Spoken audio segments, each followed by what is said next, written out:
Alright, let's see. S.O.S Radio. Oh yeah, now here we go. Let's do this. Yeah, alright, let's go. Yo, what's going down in T-Bar Town? You know you're dialed in, you're tuned into S.O.S Radio, brought to you by Word No More Network. Alright, let's go. Yo, S.O.S Radio. Tuned in, dialed in, let's go.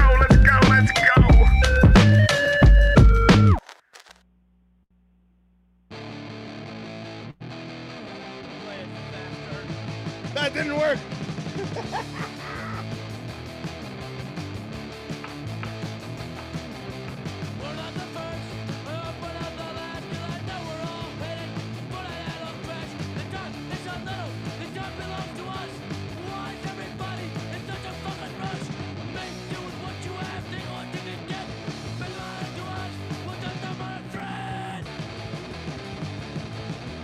We're just a minor threat.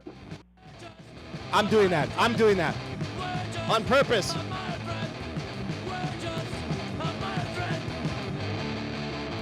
Shang-a-lang-a-dang-dang!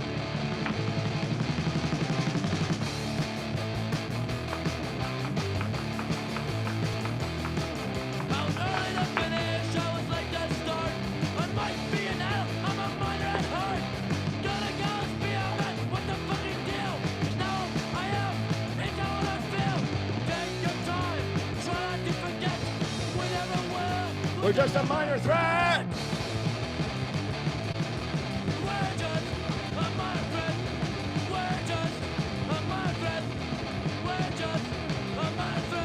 I'm gonna do one more. Let's confuse it. Ain't no sunshine when she's gone. Right? Who goes from minor threat to this? It's not a war when she's I do. away. Bill Withers! Ain't no sunshine when she's gone, and she's always gone too long. Anytime she goes away. Let's hope that we don't get taken down. Wonder this time where she's gone. Where's she gone, man? Wonder if she's gone to stay. She ain't staying.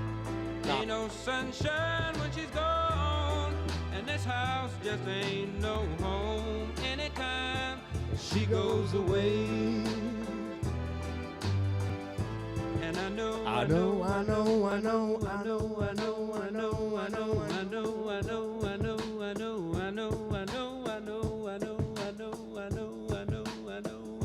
like that kick drum. I know. Hey, I ought to leave the young thing alone, but ain't no sunshine when she's gone. Woo. Ain't no sunshine when she's gone. Oh no, the right.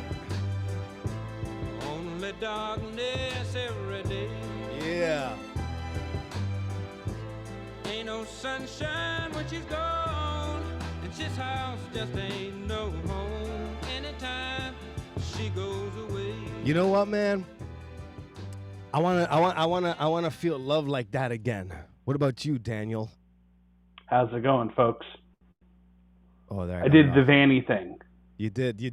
I didn't even I had to introduce do the the show. Vany thing. You did. Oh, how about we do this?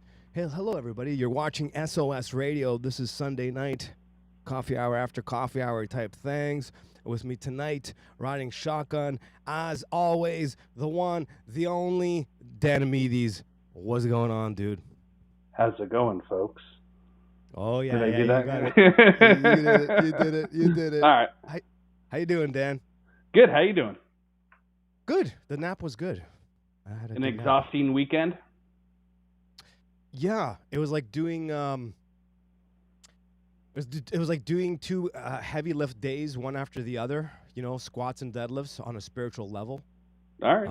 Yeah. So it was a little taxing, but in a beautiful way. Good. Yeah. Did you get to experience the blessing of feeling some joy during this weekend? Oh yeah, quite a bit. Still am. Good.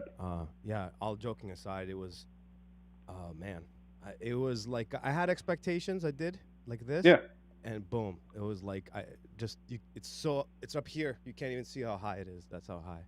Like it was that high that even you in North Carolina could see it if you look up in the sky from here from Toronto. My arms reaching up. That's how incredible the weekend was. Higher than Willie Nelson. Yeah, higher than Willie Nelson and Snoop Dogg all up in one room. Wow. Right. You know, like that. It was incredible. No, it was just nuts. A lot of crazy stuff happened. A lot of cool stuff happened. Father Turbo was quite concerned that Buck Johnson might be gay. We talked a lot about that. Yeah. Wow. He was. That's He intense. sat me down. He sat me down and he's like, I got to tell you something about one of your spiritual brothers. I thought he was going to talk about Angelo because Angelo was right there. I'm like, dude, Angelo's right there, Father. Not dude, Father. Angelo's right there, Father. We can't talk about him. He's like, no, not him, man. We're talking about the gay Texan. I'm like, the gay Texan? Who's he talking about? I don't know. And then he's like, tattoos and stuff. That guy?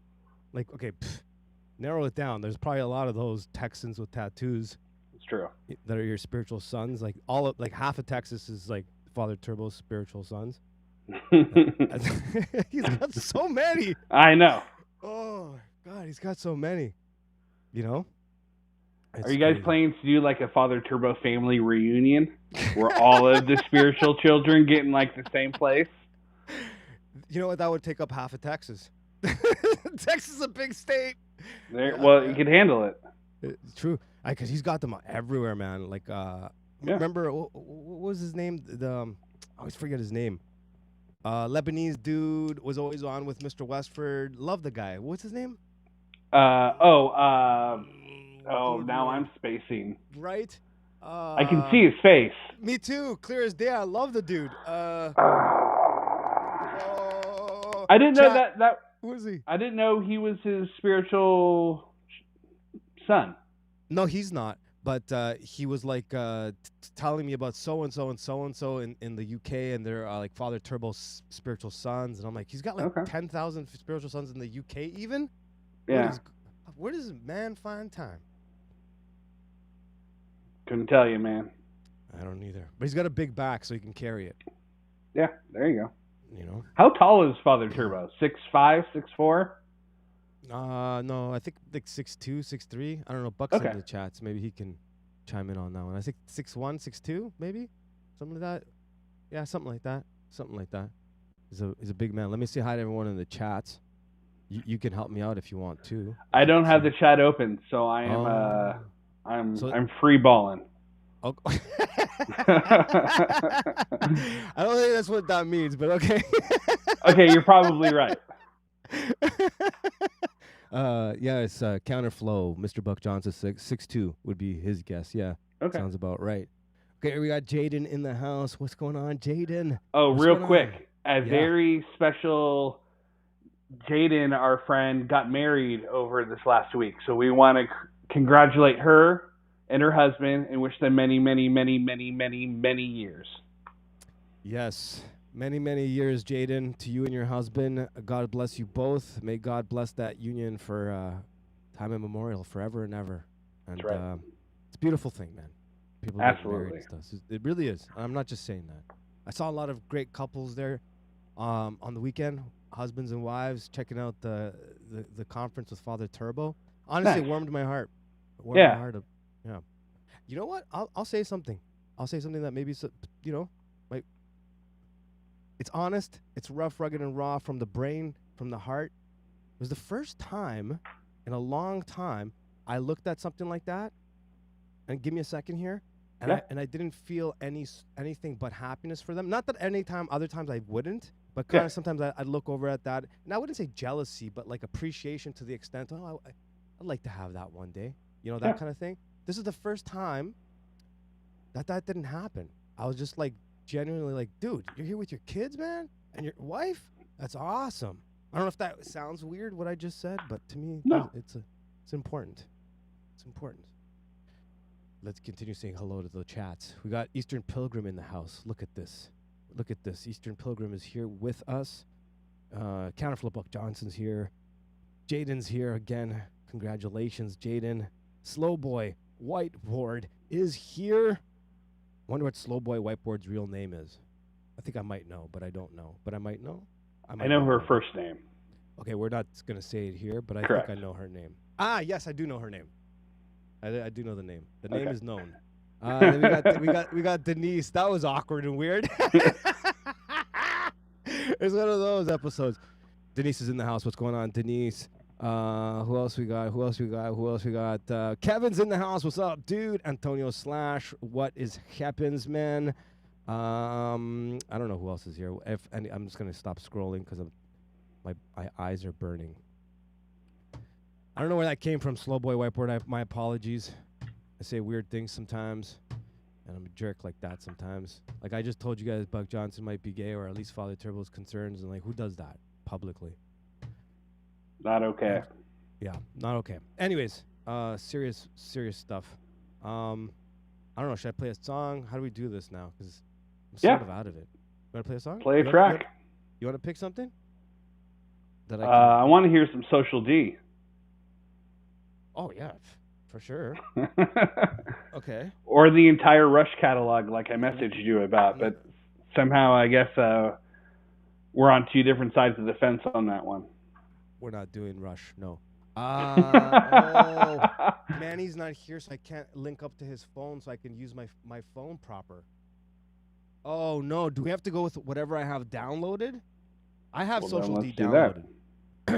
All right, guys. So tonight I can only play whatever I already have downloaded because, it's gonna take forever to explain why that is. Come on, Social D. I gotta have some. Yeah, I got some Social D downloaded. Right? I do. Yeah, I do. You know what? Should we just do the one that I play? I love it every time. I love it every time. Sure. Let's do this one. Can't go wrong. Social D. Social distortion. Let's go. Where's the reel? I got it. There's no Vany. There it is. That's not how it goes.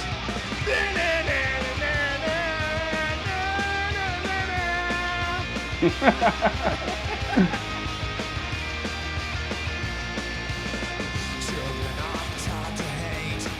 Parents just couldn't wait. Some are rich and some are poor. Others will just suffer more. Have you ever been ashamed about society trying to keep you down and begin to watch things change and see them turn around. We'll try to keep you down, turn around.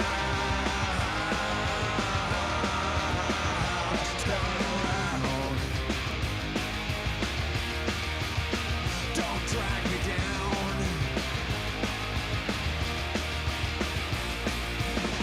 Ignorance like a gun in hand.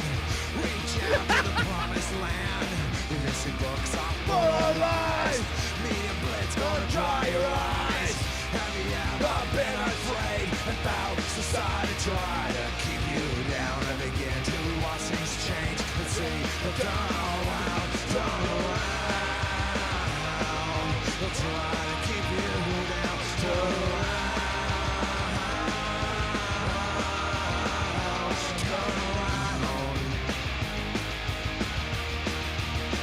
Don't drag me down.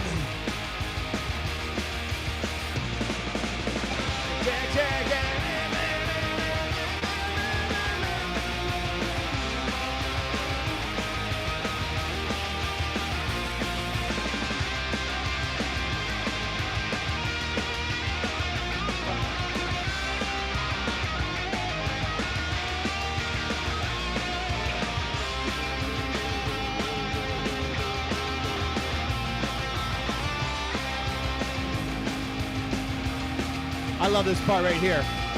Ignorance like a gun in hand. Reach out to the promised land. Your history books are full of lies. Media blitz gonna dry your eyes. You're 18, wanna be a man. Your granddaddy's in the Ku Klux Klan. Taking 2 steps forward and 4 steps back. Gonna go to the White House and ban it black.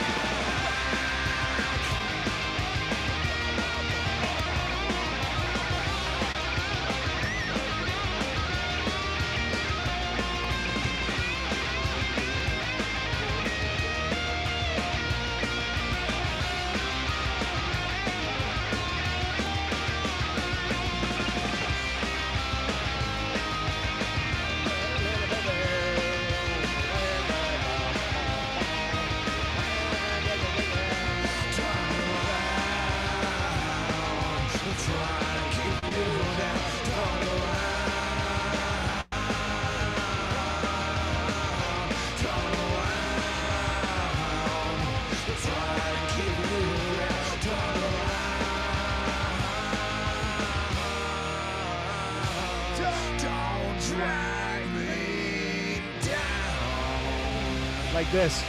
I'm gonna hit this button. I'm hitting this button. I hit all these buttons. What's going on?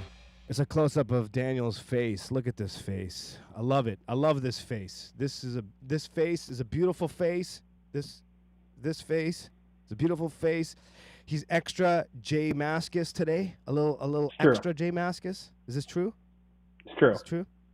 True. I had a guy come up to me at church and was like, "Hey, this is going to be weird, but has anyone ever told you?" And I'm like, "I know exactly what you're going to say." And he's like, "Okay, tell me."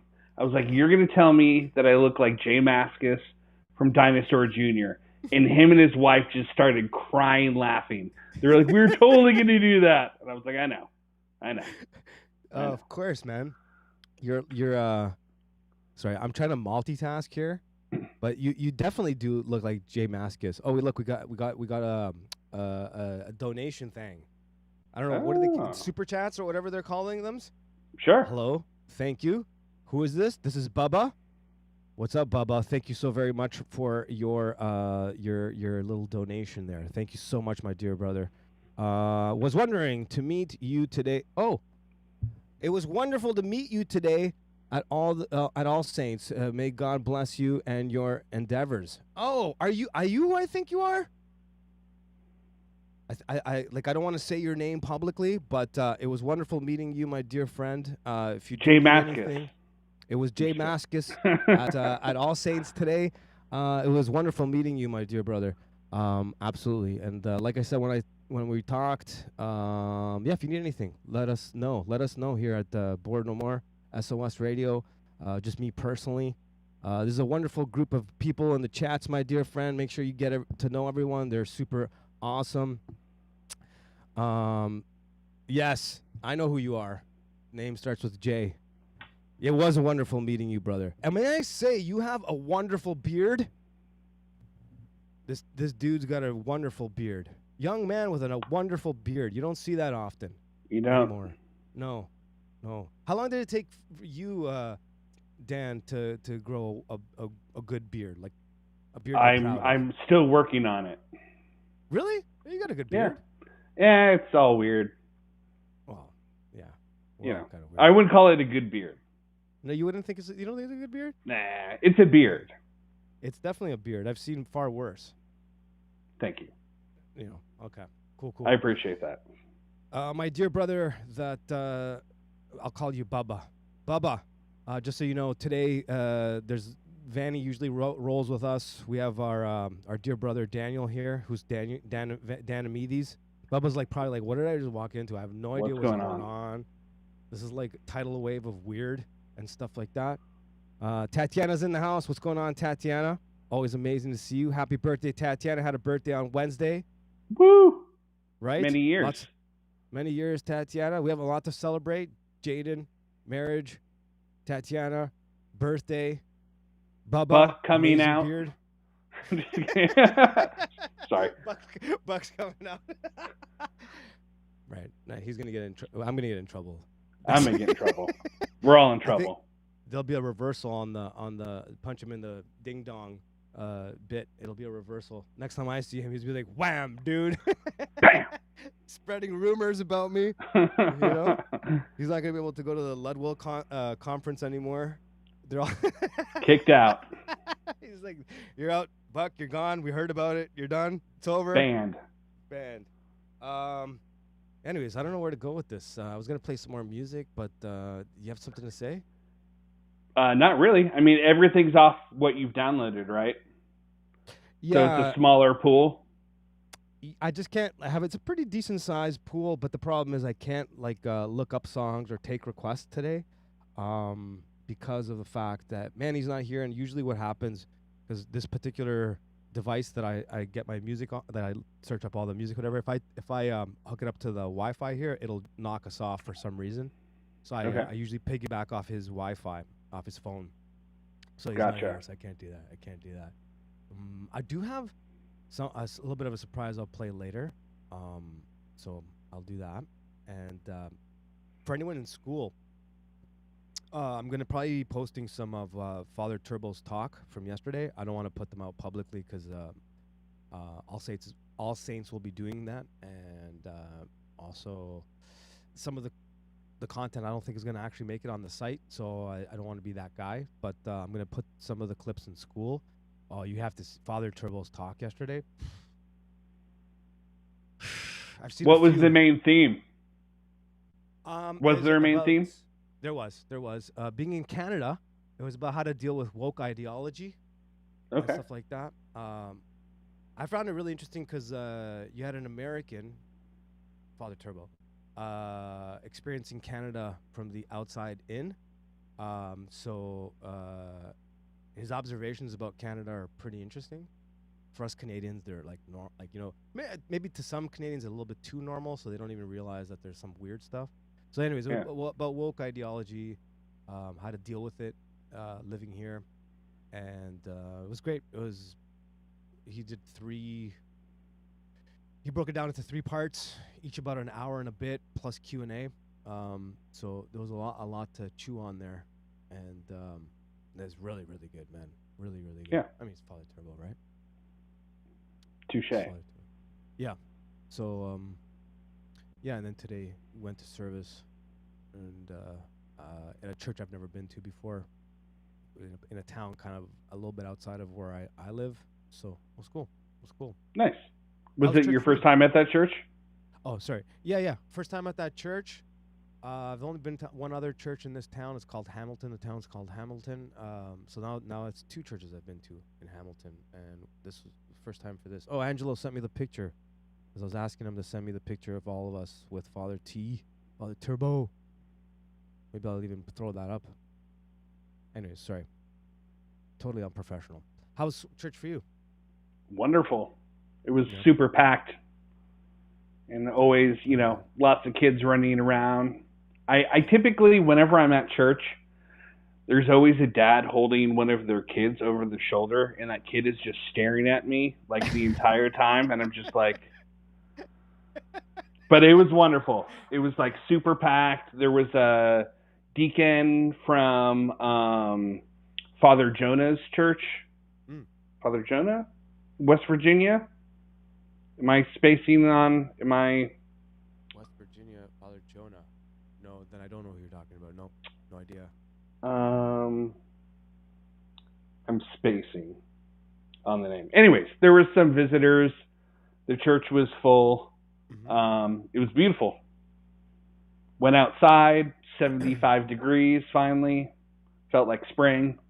Glory to God. Glory to God, absolutely. Yeah. How's the fast going? Trying to struggle well, right? I hear ya. I'm just trying to remind myself it's not just all about not eating meat and dairy, that I should be fasting from other things.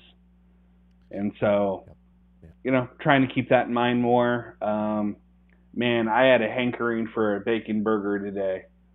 Let me tell you.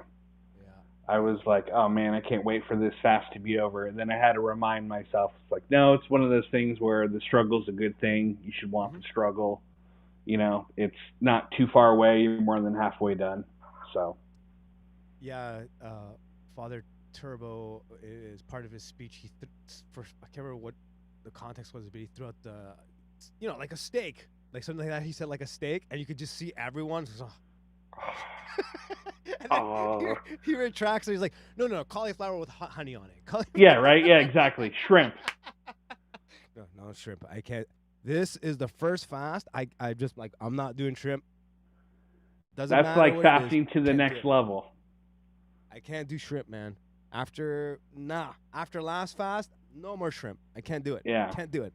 I've been messing with making these weird pretend burger patties, pretty much like chickpeas and stuff, and just put them all, mush it up, and put it in the oven.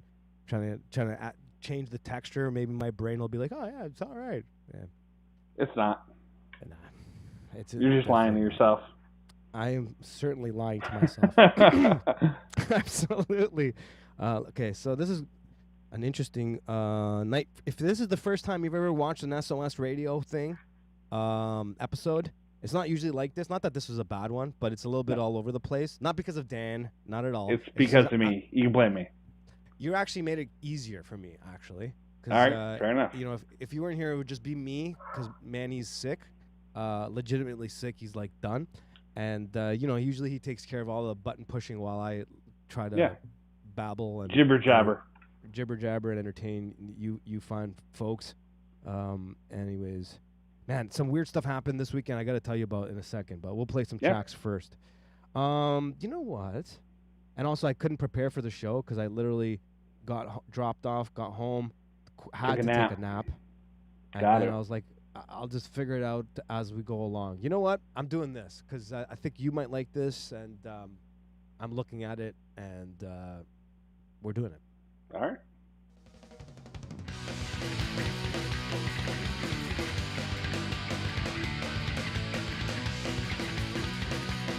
It's gonna work!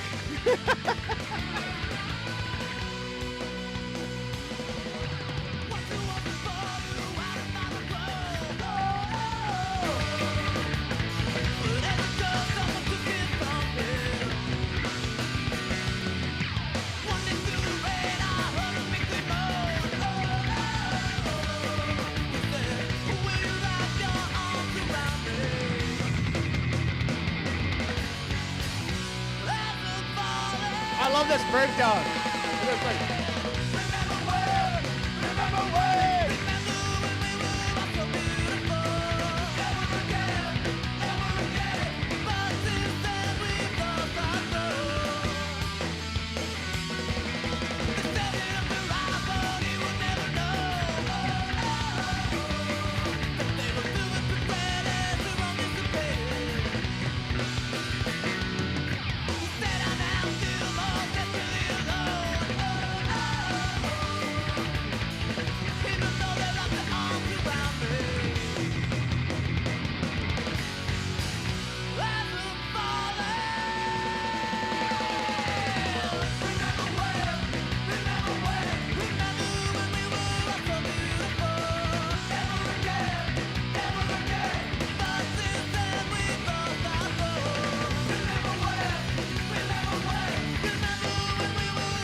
All right, I'm going to play one more track before we get back to chit-chatting.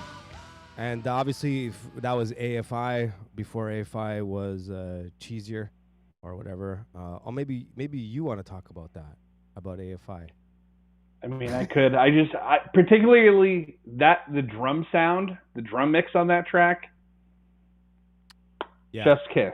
Drum sound incredible on that track. I agree. Are you an AFI fan? Yeah, I mean, not a huge fan, but I mean, they're Gilman Street, you know, so they're hometown, you know, hometown punk rock from where I'm from. So first two albums, as I always say, like really good. They have that high energy, and then it's always kind of like sing along, like everyone can like sing along. So that's awesome. And then they kind of outgrew that and transformed into more of kind of creative genres or whatever, and it kind of fell off at that point. Yeah, bands change their sound, move, and sometimes you grow. Sometimes you grow with them. Sometimes you don't. It's true. It's true. Just like Friends. Just like Friends, actually. And I'll tell you a story about a friend I haven't seen since college that I saw yesterday, and kind of made me realize the importance. even more of what we're doing with the show and what we're trying to do moving forward. And it kind of hit home because it was like I'll tell you about it after this track. Yeah. I think this track will be a nice way to segue into it because it'll segue in from this track into talking about fellowship, going from the digital to the analog world like we did, you and I, and yet another example. I have two examples, actually. You know what? We're going to play this song, and we'll come back to that because I think that's an important conversation to have. Yeah. Orthodox fellowship with our brothers and sisters and the power that has and the power that it has to keep us together, comfort us, not to be cheesy, but I really felt like comforted by some of the experiences I've had by doing that, and I think it's important. So what a for anyone that's never listened to S.O.S Radio, I know our dear friend Bubba's new, and he's also new to Orthodoxy, so I will play a track of a band that has 3 Orthodox priests in it, and Nice. It's a good example of Orthodox musicians who are also priests, of course, but it's also a good example of like what you can do with music and still remain Orthodox and find other ways of getting the message out, glorifying God and such. So let's do it. You ready? You know what I'm going to play, right? I do. And I'm going to play this song that I always play. All right, okay? good. Yeah. All right, let's do it. I'm going to try to multitask and throw the reels up all at the same time, but it's going to probably be a little slow, boys and girls, so bear with us. I love this song.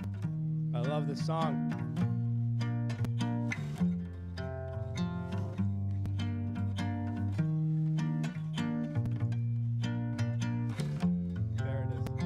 I would that I were made new. The scars on my belly undo, and the blood that I have in my veins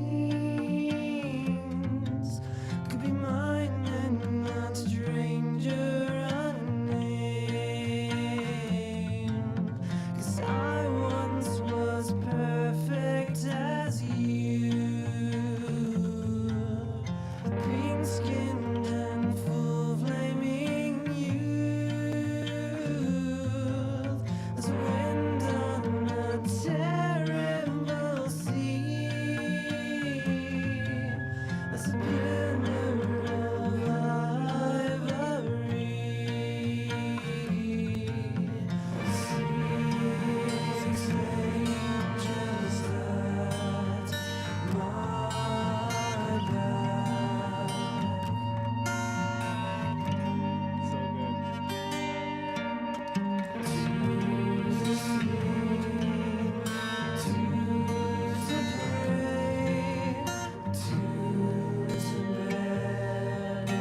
So good.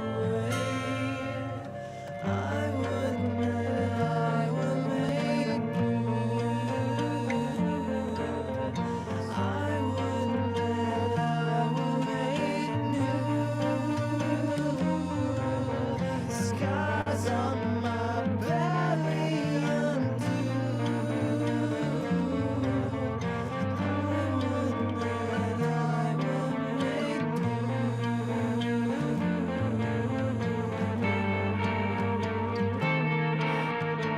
Love it.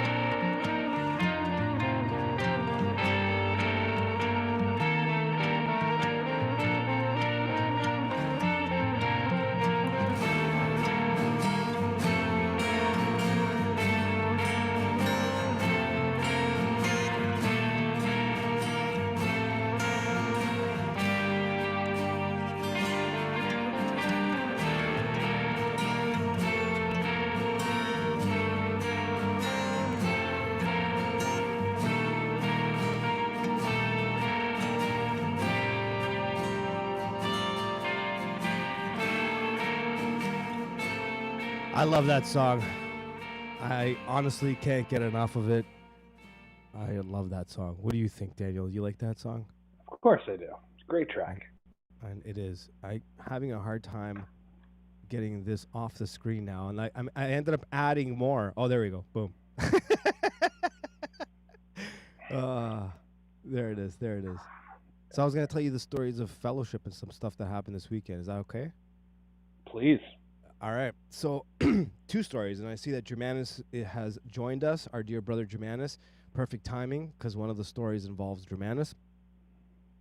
So I was at the event yesterday at the conference, and I walk in. I notice some dude staring at me, like eyeballing me, like he knows me. So he gets up. He's like, "Did you go to Humber College?" I was like, "Yeah." And then he's like, "You don't remember me, right?" And I was like, "Oh." And then I clicked, and he says his name. I clicked. I'm like, "Oh my God, it's Dennis." He's like, "Dude, I was watching the interview you did with Father Turbo like 5 bazillion years ago." And then a whole bunch of other episodes, and it hadn't occurred to him who I was, but I kept saying my name was Mano and Toronto, and he's like, "It can't be that guy." And then he goes, "I saw you sitting there." I'm like, "That's Mano." And I haven't seen this guy since college, okay? And this guy's like Greek, like old school art, like my time Greek, like that little, the story I keep talking about, that little area I grew up in and I hung out with, like the last guy I thought I'd see in an Orthodox context. Like I'm like the last guy, dude. Like, the last guy. Like he came back to the faith like me, and it was weird, man. My worlds collided heavy this weekend, super heavy.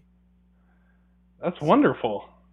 Yeah. So it was like, and the thing is, we clicked right away. Like nothing has changed. Yeah. You ever had you ever have friends for like sure. That? Oh yeah. Because I'm like, we're talking about a long time, and it's like we just picked up where we left off. And then he introduced me to a bunch of dudes. Funny, one of his friends is buddies with Angelo, another one of Father Turbo's spiritual sons, who I went with, and his friend, my friend, the guy from college, Dennis, and then this other dude. It just so happens that Angelo and him went to high school together, and they hadn't seen each other in a million years. Small world. And I was like, what is going on here, man? You know what I mean? A Father Turbo event brings people like that. That's crazy. And then I was there with another buddy, and it so happened that some other kid that's Orthodox curious-ish, like he actually wants to get baptized, go through the whole thing, so he's beyond curious. And he was in Texas. He's in Texas. He's in Dallas, and he's asking me, "Oh, since you go to Texas all the time, can you suggest a church somewhere for him to go?" I'm like, "Well, he's in Dallas. You know what? Denton's not too far from Dallas. Tell him to go to Denton, go to St. Maximus the Confessor, and go find this guy Germanus." And I text Germanus. I'm like, "Yo, this guy's gonna come down. Look out for him, whatever." And Germanus sent me a message that they met up. My other buddy sent me a picture with Germanus and the guy. And now, I don't know if Germanus knows this, but here's the backstory, like the follow-up after he had seen Germanus. So this dude from Toronto, he's a pilot. He went down there, and he brought with him 2 other guys, one an atheist and one a Catholic guy. A Roman Catholic guy and an atheist, and they went to St. Maximus. Sounds like the start of a joke. It does, but like the best joke. Like where like it's like these 3 guys walk into an Orthodox church, and they come out converted, type of thing. And the joke is on the deceiver. But anyways, right. So they were so blown away with St. Maximus, right? These 2 dudes are gonna go back. Like after the guy that I sent there, he's coming back to Canada. The other 2 dudes are in Texas, and they're gonna go back. An atheist and a Roman Catholic were so blown away, they're going back, dude. Glory to God. Yes, glory to God indeed. God bless St. Maximus the Confessor, drawing them in. St. Maximus the Confessor is drawing them in. That's Good great. job. Good job, St. Maximus the Confessor. You guys are fantastic, and I hope Germanus passes that message on to the entire parish, because they made these 3 gentlemen feel so welcome, so comfortable, that they are going back. Yeah, it's just, sometimes it's just about getting in the door, just kind of getting rid of the anxiety and the unknown and the fear. And like, if you just get people in the door, they'll learn to understand. Yep, well put.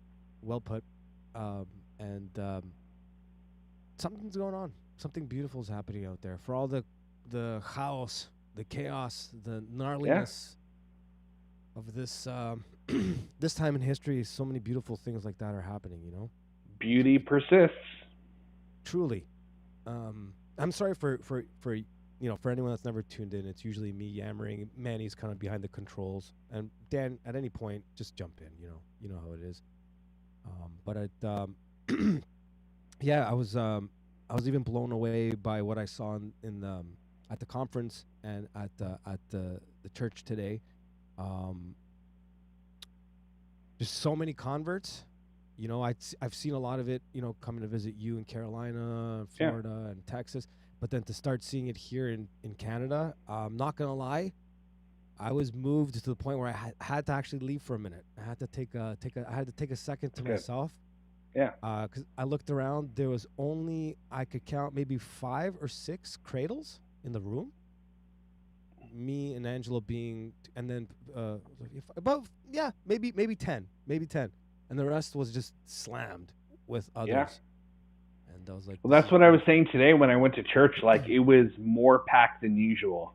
Yeah. And like, instead of having, the initial thought, like, oh man, I wish I had more space, it was just so wonderful to see this place just brimming, like full to the brim of people. Like, there's no space. Like, I'm like maybe 4 inches, in between people. Like, there's no pews at our church, so it's just everyone's just crammed in, and it's like, I don't think that we could have fit more people in there. And then I got the kids staring in my face. And then I got the kids like running or like, laying in circles around my feet. It's a wonderful thing. It is. Glory to God. It's beautiful. Yeah. It really is. It really is. Oh, this thing is still playing. Oh, look at that. It wants me to play Rancid. Maybe we'll have to do that. Yeah, no, it's wonderful. I have these moments where I forget, and then it hits me again on things like that, and how awesome it is. I'm just really happy it's happening here in Canada too. I think I poop on Canada a little bit. It deserves it, but like in terms of the Orthodox communities here, it also made me step back and really think about like, well, I'm here, and my target's still going to Texas, but while I'm here, there's a lot of people out here that need to here in Canada that need Orthodoxy, maybe not more than others, but like they really need it here. Like they really, the fact that Father Turbo had to give this talk, and like the subject, it was funny because Father Turbo had to like shift in his mind that he's not in the U.S., so some of the comments hit differently here. Like I think he's realizing how communistic Canada has become. Yeah. And the importance of Orthodoxy keeping people together and alive. So I don't know. For sure. Sorry. Well, I mean, not to, put words in Father Turbo's mouth, but if I had to guess, the speech was about putting your theology above your ideology. And a lot of those like woke places, it's just all ideology. So not to get like all Jay Dyer where you have to like justify philosophical concepts and those things, but it's true. Yeah. And, there's an ideological capture happening everywhere. And even probably you can make the argument that even within the Orthodox Church, there are people that look at it more as a cultural or a political movement, and they're missing the forest for the trees. So Absolutely. That kind of talk and, that kind of reminder, because I've definitely heard Father Turbo speak on that at length. And that's one of the only voices that I hear talking about that, and it's obviously super important. Yeah, you nailed it. That's kind of what he that's where he started. He did a little bit of a breakdown of the term woke, where it comes from, and he kind of put it into perspective. When you hear a lot of these conversations or talks about like the left, the right, the woke and ideology, all the subjectivism and all that stuff, they're all relevant points that people are pointing out, but they kind of seem to be very similar. Father Turbo, in a very Father Turbo-esque way, he spoke of the subject that everyone talks about, but he added some Father Turboisms and some depth, different insight. Some depth, insight, and the best part of the Father Turbo talks are the questions. Not like all of it's great, but you find because when he starts, he's really good at interacting with people, right? And playing to the crowd and I shouldn't call it that, but you know what I mean. Yeah. And a lot of really fruitful tangents came from all the Q&A, and it took it into a lot of different perspectives. One of which was something like you're touched upon there, like ideology in the church and stuff like that. We kind of got into a little bit of the jurisdiction conversation. Yeah. Being that the room was Serbs, Greeks, Antiochians, lots of converts, a few Russians, and it was like a good opportunity to kind of have that conversation, that talk. Yeah. And I'm blessed. I don't know how to keep repeating it, but it was a beautiful weekend, and a lot was learned, a lot was experienced, and a lot of great conversations with people. I bet. Well, that's the importance from the digital to analog thing that we keep talking about. There's something special that you get from being in person with, fellow Christians, or even, just people in general.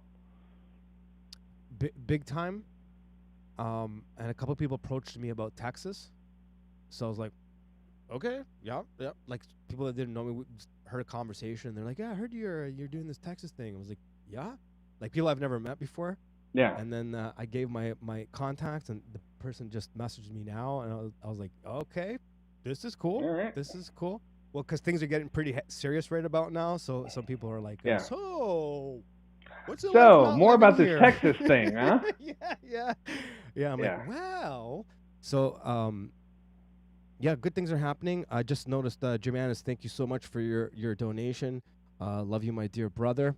If anyone wasn't here earlier, I'm just going to catch everybody up. Manny is sick. I wasn't going to do the show. I came straight from church coffee hour, took a nap, and jumped online, so nothing's prepared. Daniel sent me a message. He's like, what's up? You missed an opportunity. I was like, I know I did it. So I sent him a link, and boom, here he is. So he's chilling with us tonight. So things are going to be a bit different. But yeah, it's beautiful. It's a beautiful time. And we're probably going to do a bit more chatting than usual, I think, than our usual S.O.S Radio. Yeah, you good with that? It'll be like the Dano Mano, sometimes Vany show. Yes. Hybrid. Yes. You're I guess we're a little bit, not different, but we're a little bit more candid on the Dano Mano show, and it kind of adds a different element, would you say? For sure. Yeah, because you're not not saying that you're different, but you're a little bit more reserved than you normally would be. I'm a little more toned down on the YouTubes. You truly are, and I'm also kind of doing the S.O.S Radio thing. Hold on a second. Someone sent me a message. Oh, look at this. This guy called. Your car insurance is up for warranty? No, I don't know if I should say it, but like he's in the chats. He's in the chats. Okay. Germanus just called me.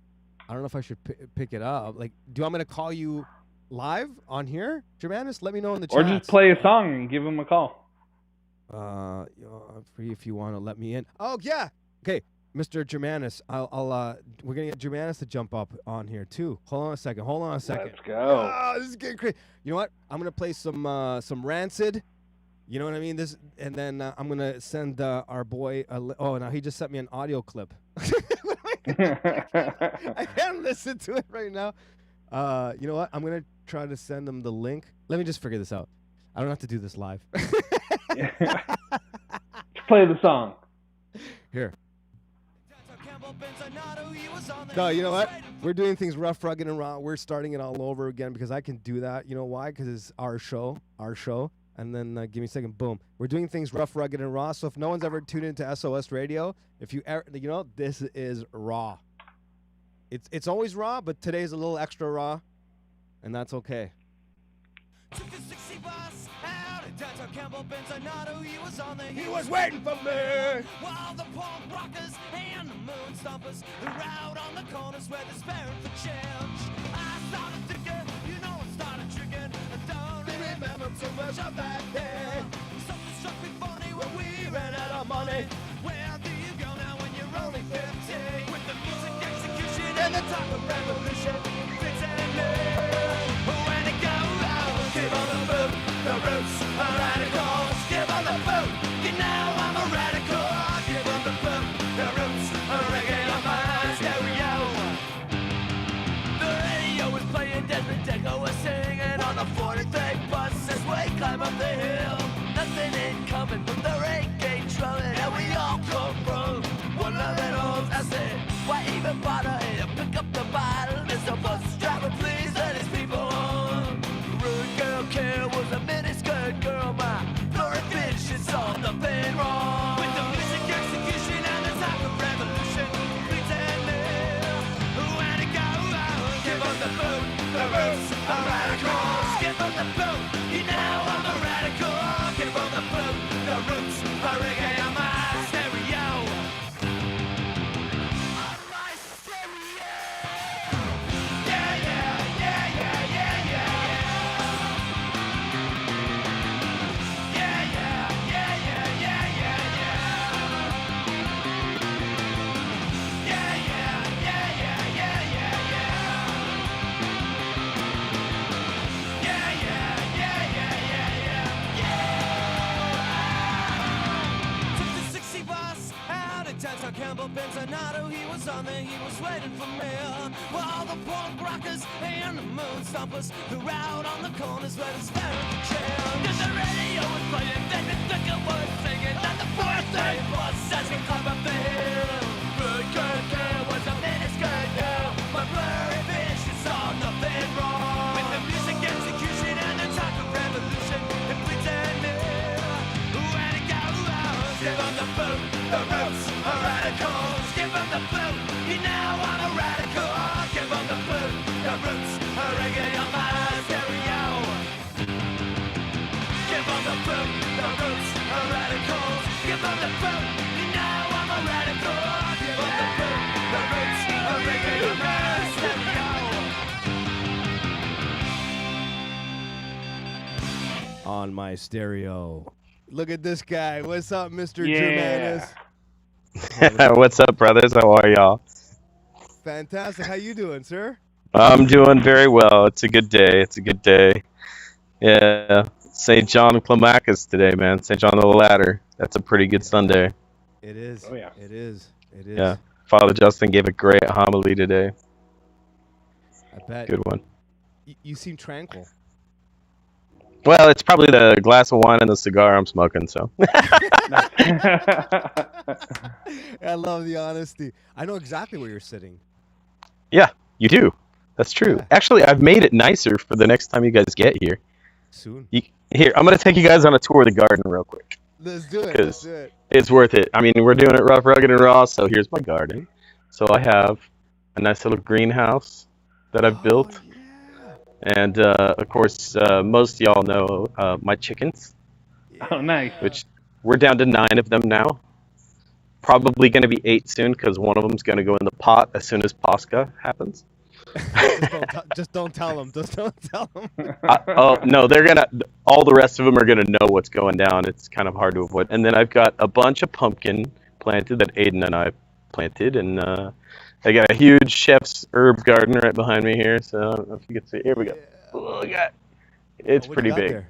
Nice. You got some rosemary. Rosemary thyme. Yeah, I've got the whole, what do they call that? There's a song from like Simon and Garfunkel from back in the day. Oh, rosemary. I'm dating myself. Yeah. Rosemary, sage, and thyme. Yeah. Anyway, so rosemary, thyme, sage, a lot of oregano. It's going crazy right now. And then I recently planted some other herbs in there and a bunch of wildflowers. So it's kind of be like a herb garden plus my pollinator garden. Nice. Trying to attract some some butterflies. And actually, I just found out about this really cool thing. So, I mean, I'm kind of a gardener, and so there's this, I forget the name of it. I want to say it's like Monarch Rescue or something like that. But there's this nonprofit that you can send a pre postage stamped envelope in an envelope to this nonprofit. You can just look it up. I don't know what the name of it is, but just look up, like, Save the Monarch or something like that, or Monarch Rescue. And what they'll do is they'll send you milkweed seeds in the mail that are specific to your area. Oh, okay. Super That's cool. a cool idea. And That's cool. yeah.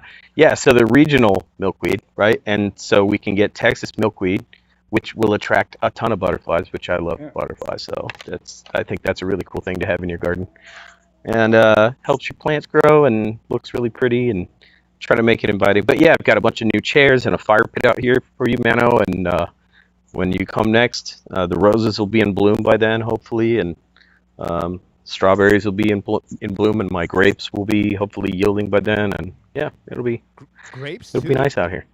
Yeah, I have grapes. Yeah. Nice. Yep. Yeah, I've got a Texas grape. Y'all don't know, if you don't know, maybe you do, but if you know anything about wine, Texas actually saved the wine industry at one point in time. Dave Sims actually informed me. He knows a lot more about wine than I do, and he was telling me the story about how in France, probably over 100 years ago or so, they, I forget the date. I might be a little murky on that, but they had a massive blight issue on all their grapevines in France, and throughout Europe, actually. And it was killing off all the grape vineyards. And so they found out that Texas grapes are resistant to this type of blight. And so they sent them root balls of all of the Texas grapes, and then they would graft them on when they got to Europe. And they grafted them on, and it saved all of their wine industry. So, another reason to move to Texas right there. I was There you just go. going to There say, thank the Lord for Texas and Texans. Right? And I Or we mean wouldn't that. have I wine mean in Europe, Hey, that would not be cool. This Right. existence. Wine Yeah, I think- helps. Well, I mean, more wine is sold in Europe than coffee, so that's a pretty Oh, yeah. big deal, Oh, yeah. Yeah. But I don't think my family would survive. Like, No. they really wouldn't. Real They'd quick all have to move to Texas. which might not be a bad way of getting them there. You know what I mean? That might If not you be a want bad wine, you way. got to come to Texas. See, that would have been the smart way to play it, is Texas could say, let them all rot. Y'all are just going to have to immigrate over here. But, then there's the that whole could thing about backfire. immigration. So. That could backfire Yeah, it could real, backfire. real fast. Just come up here in Canada, you'll find out real fast. Yeah, exactly. Before we go any further, I'm sorry to everyone in the chats. I can't throw up all the comments because I can't. Manny helps me do that. I can't. I can't multitask like that. But I want to thank Tatiana. Thank you so much for your donation. Much obliged, my dear sister, and our dear friend Brody, members for 9 months. Thank you, my dear brother. Always love you guys. Love all you guys. You guys know how I love you guys. Appreciate the support and help. Germanus.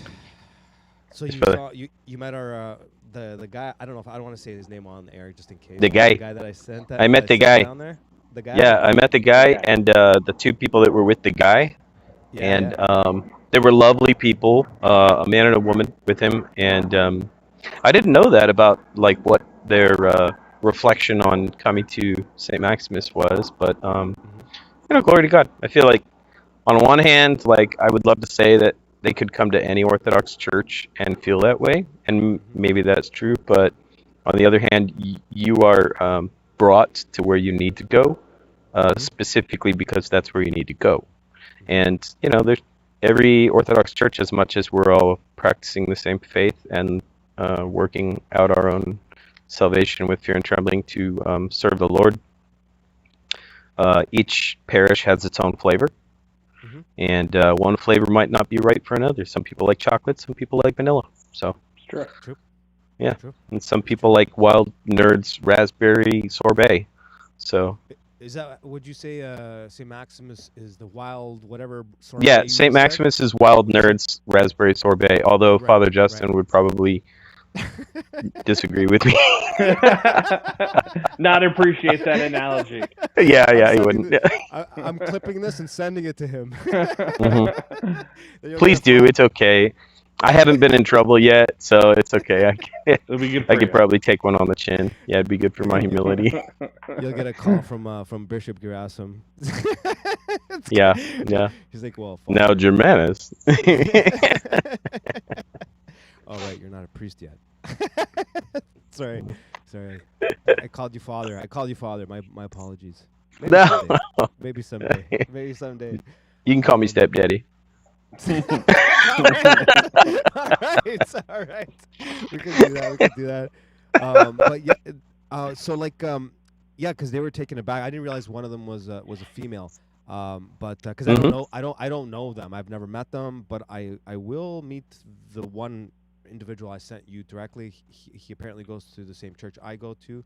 But yeah, I didn't know these guys. I hadn't met them, and like I said, they just were like, "Yo, you don't even place." My buddy's like, "Yo, you don't even in Dallas? Yeah. Just go to Denton." And anyways, like Yeah. I said, he sent a really, really excited message. He's like, "Thank you for the suggestion." They're just like, That's loving great. it. So I was like, He yeah, was same. a beautiful man. Yeah, it was good to meet him. Yeah. Yeah, he just was like, "Hey, can we take a picture?" I'm like, yeah, right here in the hall. Yeah, sure, why not? Yeah, let's do it. Yeah, and I knew he was gonna send it to you, so yeah, thank God. But I love them, and today was a good Sunday to come because, as with many parishes in the church right now, we're bursting at the seams, and today was an extra special burst, meaning that we were probably over 220 people today, and there seemed to be probably 10 or 15 more out of towners that were coming today, so that was a lot. Yeah. Very cool. In a parish that is, according to fire marshals, is supposed to be 67 people. So. Yeah. Yeah. That's where we're at. Say that out here. Maybe the fire marshal's watching. I don't know, but I'm not that concerned. So. Maybe Buck will drop a dime. Yeah. You never But know. see, Buck's supposed to back me up. He's supposed to argue with the fire marshal if we ever get in trouble. He doesn't know it yet, but I'll throw him under the bus for that for sure. There you go. I mean, why not? My guy said he was okay. He's from Austin. Yeah, well, you never know when you'll need something like that. Because Yeah. But anyways, it's good to start seeing it up here. Actually, I'm not gonna lie, took a minute, Mhm. but I'm starting to see it up here. And because like I was telling Daniel in the audience, I'm not sure if you were here when I said this part, but the place the church I went to, like the town small city that I went to, is like about like an hour away from here. So Mhm. I haven't been there in a while, and yeah, I was taken away. There was quite a few people in there. It's kind of happening here. Like what I saw in the States is starting to happen here. So that's beautiful. Glory to God. My cousin in England tells me the same thing. It's happening there. Yeah. Like it's amazing. Like they're bursting at the seams. They're creating missions all over the place. They have an online Zoom catechism class for London where he lives. He lives outside of London, about 45 minutes, and they have an online Zoom class for all of the catechumens to meet all together. And that one mission priest has been given the responsibility to take on. He's amazing. While still on, and they. Last I heard was somewhere around 250 catechumens. So. Whoa. Yeah. Wow. Yep. And that's kind of a revolving door because they're not always in the same group, So it's just 250. Yeah. That's a wide girth of catechumens that are constantly coming in the door right now over there. Yeah. And that's not inquirers. That's that you couple inquirers with that. That's a big number. Yeah. So. Sure. Yep. How do you? I'm asking both of you guys this question. I started getting more and more questions from people privately, like online, but now I'm starting to have to answer them face to face. Like when I go to church, like today, I had a couple of conversations with people, and you guys know me. I kind of feel uncomfortable sometimes. Try to stay in my lane, of course, and answer the questions as best as I can. But what do you guys do when you come across a question you're not sure if A, you should answer, or B, how to answer? You know what I mean? Something a little bit more deeper, something a little bit more theological, something that you got to take a little bit more responsibility on how you approach it. How do you guys go about that? Let's start with Daniel, and then we'll go to Germanus. I just always direct someone to a priest. Yeah. Yeah. You know, That's. if I can't answer, it doesn't mean that the answer doesn't exist. Mhm. It just means that there's someone better to answer that question or has the authority to speak on that. And that's like a huge weight off my shoulders because I don't feel like I have to like defend everything or have an answer for every question, you know? And so in all sincerity, humility, like you're going to get a better answer from someone else. Mhm. Absolutely. What about you, Japanis? Um, well, sort of like what I do right now when you ask me this question is, anything regarding the church that's more than just, banter. Um, I don't get involved in political conversations at church or about what does the church think about what's happening over blah blah blah, in the Middle East. What does the church think about, tiny hat people? I like any of that stuff. I just kind of stay away from. I just tell them, well, there's more important things to think about. It's like you can chew bubble gum or you can have a steak. Which one do you want? I'm not here to chew bubble gum. But things might be a little different for me than they might be for Daniel. And I kind of take into the consideration that, like, one, I probably have an answer. And if I do, I pray. I try to say the Jesus prayer while I'm speaking to somebody about something like that. And my answer is not anymore. It used to be, go to the priest, go to the priest, go to the priest. That used to be a really good kind of way for me to bow out of something so that I can, make sure they get the right answer. But now I'm probably a little bit more confident. And also, I'm wearing a cassock now as a reader. That doesn't make me an authority. And I lay that out for people right away, especially if they're new and they don't know who I am.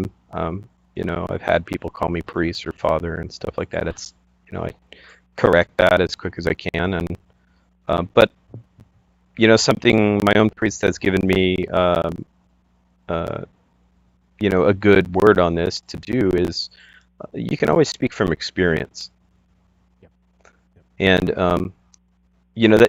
that doesn't mean you're going to have all the answers, but if you've been around long enough and you've been trying to struggle to live a Orthodox Christian life, and you've been in the church long enough to pick up a few things along the way, which you do, like you're bound to.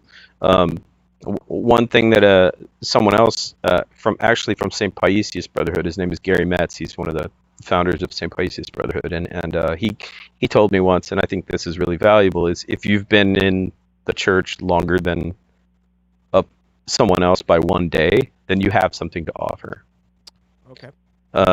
And so you shouldn't ever feel like you're incompetent completely of offering something, but maybe that simple something is just, it doesn't have to be some profound theological blah blah blah. We're not talking about essence, energies, distinction, when we're talking to each other plainly. That's something they do online when they're trying to play armchair theologian. It's not what we do in interacting in normal life, most of the time. If we are, then tell that person to go talk to the priest. But we usually have something to offer. And what we can offer should be charitable, it should be experiential, and it should be from a heart of love. And probably also to not try to correct people. Yes. Because the minute that we try to correct their thinking or their ideology or whatever there is that they're asking about, it's not our job to correct. The Lord will correct. Yep. Well said. Or the babushkas or the yayas, they'll get you too. That's their job. That's true. So That's true. Yeah, self-appointed maybe, but it's their job, not mine. Yeah, well put. Well put. It's very true. Yeah. Yeah, it's something.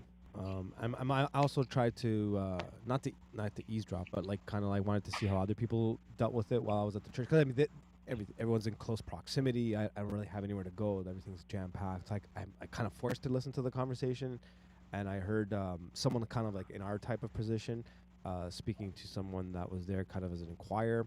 That was yesterday, not today. And Mhm. so it wasn't at church. And I really liked the way he approached the subject. And he kind of did a little bit of both of what you guys did. Like he started off by saying, like, certain questions you should go to a priest right off the bat. If you're just trying to ask me about how I felt when I first got here and how I kind of like tried to like meet people and that kind of thing, it was more about like the social aspect. I'm happy to tell you about my experiences and what I've done, but I don't think you should be asking those questions to me, at least. And it's not that I'm trying to just be disrespectful or not answer your questions. It's just, and he kind of gave him this really good answer. He just started it that way. And then the conversation, I was just listening to it again, not because I was eavesdropping, although obviously I was, but like it was so close. It was a great conversation, and I could see the guy that he was talking to, his eyes lit up, and he's like kind of felt welcome, but not like you're being welcome to like a place where you're gonna get conned. Like I just had to put it that way. You know what I mean? Like, you ever been to a place where they're like, "Come on in, dear brother. Here's a drink. Yeah. And, settle down," and all that stuff. He kind of felt like this reality check at the same Where you get time. kind of love bombed. Yeah, no love bombing. It was like just rational, reasonable, but at the same time, rational, reasonable, but then lots of love, like lots of love. Because then I saw the same guy go, you know what? You should talk to so-and-so. And they kind of like, tried to get around the huge crowd that was there, and he like wiggled his way through. And then I saw him from a distance. He was introducing it to somebody else. And then he walked him over into somebody else, and I was just like, this is awesome, right? So you could see that the guy that was inquiring, because he had come there because of Father Turbo, he'd seen him online, and then he just walks into a room by himself, doesn't know what to expect, and then he kind of just introduced him to all these people, and you could see he left that room and that engagement with phone numbers and like feeling like he had the beginning of friendship. Good for him. him. So, Yeah. So it was cool. I had a good weekend, guys.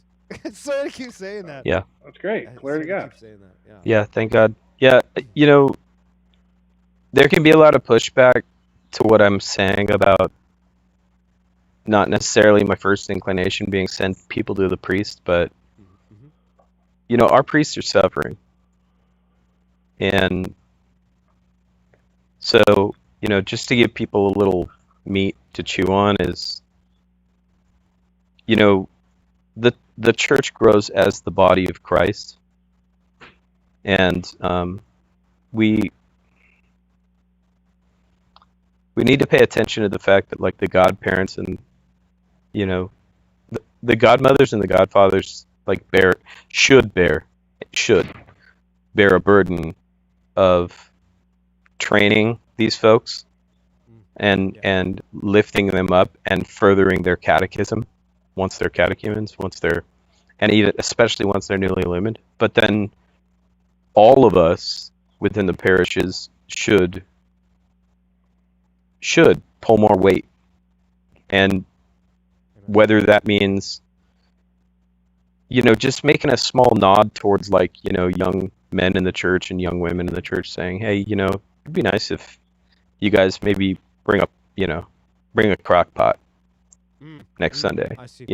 I see. Yeah. Or hey, you observe that, like, it's your cleaning day or something like that with your family, and like you're cleaning the church, you're staying around, you're not just sitting commiserating, but like, and leaving it to somebody else, but that you just pick up a broom, and be that example and live that example, so that then also, if you live it and you're living it in front of them, then also, since you've removed the plank out of your eye, then it's okay at that moment to also say, hey, that splinter over there, let me help you take care of that by just giving you a little nugget of, like, this is how you can be a part of the community.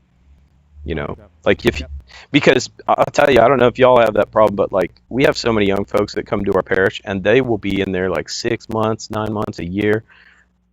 And like, it's not that they don't have a heart of desire to serve. It's just that no one's directing them.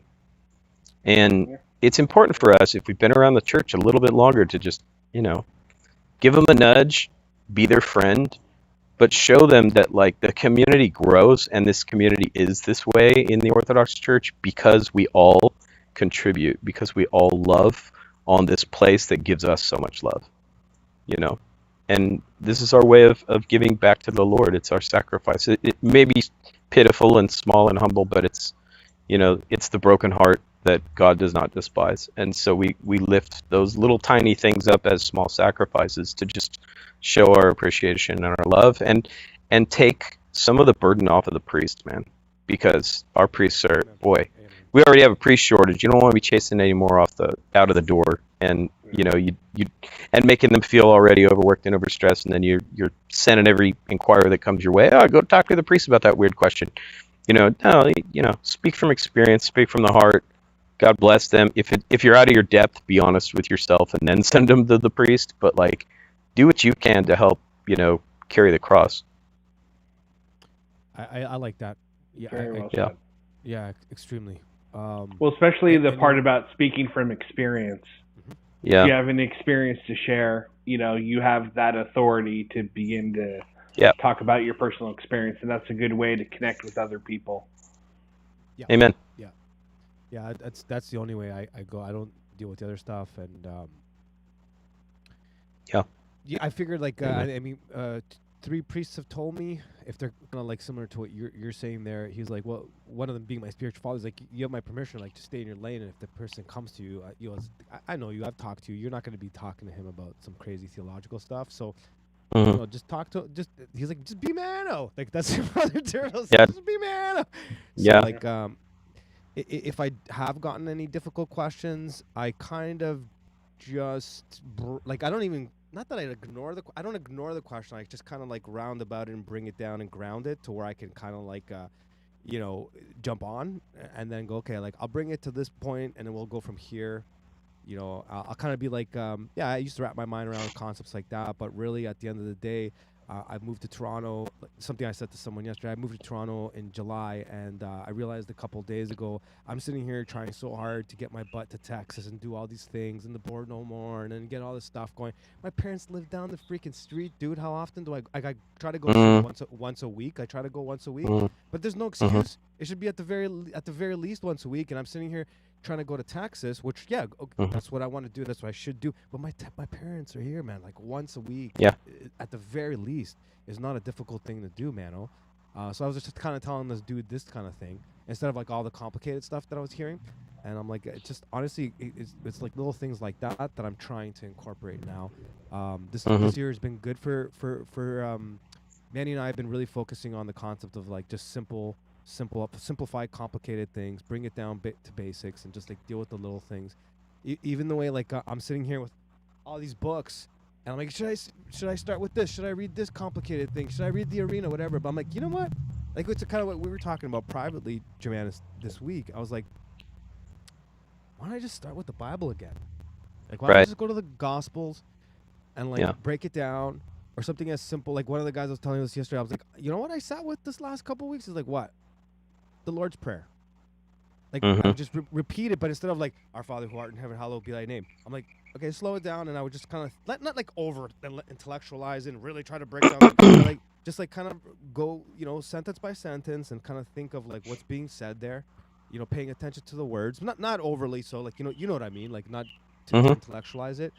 And then I was telling him, I know it in Greek, I know it in English, but I never really tried to go from one to the other and kind of see what the words are. So I've been doing kind of that type of stuff. I'm simple things like that, brother. I was just telling the dude that, because he was asking me about reading this and reading that, and I'm just simple things like that, dude. So I've been kind of trying to do more of that in 2026. And I was talking with Father Turbo. I haven't even watched a lot of his episodes. I don't think I might have seen 1 or 2 full episodes of anything this year. And just kind of been doing that. So that's kind of what I was telling the brother, because he was asking some more, those deeper questions, whatever. And I'm like, you know what? I spent some time in that with my head, and then when I realized these little basic things, I'm not even doing that. Maybe I should kind of go back to basics. I mean, it's interesting you say that. We're in the 4th week of the fast, and this is reminiscent of every Lent, and this is probably, and I said it to a couple of people today, this is the lentiest Lent I've ever lented. And and it's that way for a lot of people. Yeah. But that's a call to go back to the basics. The reason that it's like that is because that's a call to like remember your initiation. Remember why you're here, and that if why you're here is because you seek love and seek to be loved, then as the church, she prescribes you with certain things to live within the body in a healthy manner. And those, I mean, Father Turbo likes to, just say, like say it for what it is, because he's good at that. It's about praxis. Yep. Yes, Tatiana, keep it simple. Like this is the life of the Orthodox Christian. We can really overcomplicate things as human beings, and our life in the church, our life in Christ, it's really not. I won't say it's not difficult. It is incredibly difficult. It's the hardest and best thing I've ever done in my entire life. But it is simple, and the simplicity of it is the beauty. Is that okay? Start with just right now what you have. I woke up this morning. I brushed my teeth, I lit my candle, and I went to my prayer corner, and I just mustered as much as I could, which a lot of times is not much, but sometimes there's a glimmer of just a heartfelt prayer there, and a calling out to the Spirit, calling out to the Lord in a deep manner. But regardless, so what? It didn't go the way you wanted. You didn't, quote unquote, feel the way you wanted to feel in your prayer. Fine, but you do your prayer, and then what's your next move, right? Like then on to that the next thing, not tomorrow, not 6 weeks from now, not the pining after the future, not the worrying about the past and the mistakes you've made and the sins you've committed, and just what is right now in front of you that you have to do, and you lay that out and you do it to the glory of God to the best that you can, which is not going to be good anyway, whatever. Like, get over that. You're not going to do it in a good way. Yep. The best that you can do is, God help me. Yes. Just God help me. Help me do this thing, whatever it is. But if you can keep that prayer in your heart, that's simple, have mercy on me. As you move forward into the next thing, and then the next thing, and then the next thing, before you know it, it's your evening prayers. And you bookend your day, and you cross yourself, and you go to bed, and you do it all over again the second day. Father Moses McPherson talks a lot about, and I love that he says, like, my heart is like clay, but it's like really, really hard, dry clay in the morning, and I spend the rest of the day warming it up, just warming it up to soften it, and then wake up the next morning and do it again. And that's the truth of Christ. So it's a simple, beautiful thing. Yeah. Yeah, it's been an interesting year, and like you said, this Lent is the most Lented, whatever the way you put it. I think it's the lentiest Lent I've ever lented. I like that. Because I know a lot of people feel like that. I know all three of us here do, and other people I've spoken to. This Lent more than any other Lent, and it's the most humbling. Like, I haven't, you know what I haven't seen? I haven't seen anyone drop off this year. You know what and I was like, from the people that I know and the people that have contacted me other years, like, not that they haven't, like, maybe had some milk or whatever. I don't mean that, but like they haven't fallen off. Like they're like, it seems like it's like the first Lent where I'm hearing other people's, how it's going for them, and it seems like they're taking it on the chin.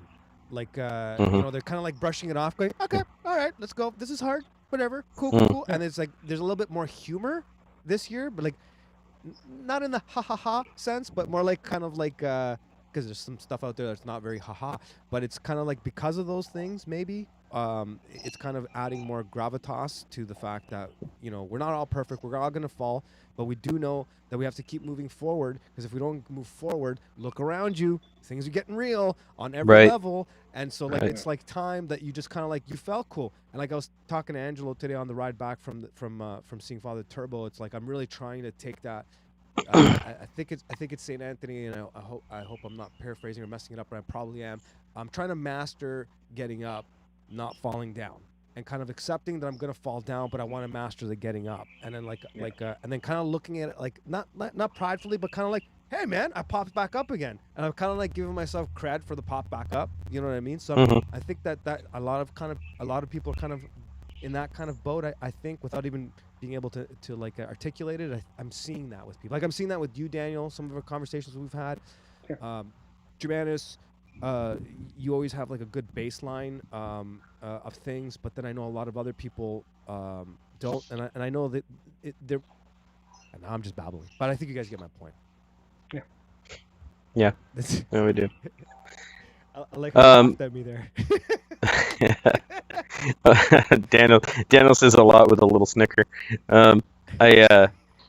Forgive me, I'm gonna jump off because I can see that my battery is like at 8% and it's getting dark. So, okay. God bless you guys. You have a wonderful night. It's really good to hear you, and I'll plug my phone in and keep listening. Okay, and jump in the chat a little bit. All right. Adios. God bless you all. You have a good one. Thank God. Thank God. All right. Talk to you soon. Bye. All right. Dan, what's up? What did you think of that pop-in guest? I love Germanus. He always has something very wise to say and a lot to think about and a good way of putting it. And so I'm appreciative that he took the time to talk to us. Yeah. I did want to tell him that he should plant some dill in his spice garden because a little bit of dill on some potatoes, I'm telling you, dill is amazing. That's my go-to spice that I grow. It's funny because the dill has been an interesting conversational piece in my house in 2026. So it's funny that you brought that up. So let me ask you a question. Tzatziki with or without dill? With dill, but with just like an obscene amount of garlic. Oh, like an obscene amount. No, that's not even like part of the question. Like that's come on. So, who are you talking to? Well, I mean, some people don't know. Now they need to know, and now they know. Oh, if they don't know that, if they're in the chats or if they're watching this tonight or later this week, and you don't put a lot of garlic in your tzatziki, please do me a favor, unsubscribe and move on. No, I'm just kidding. I'm just kidding. That's so not orthodox. No. It's like, you know what? Talk to a priest. Yeah, talk to your priest about how much garlic to put in your tzatziki.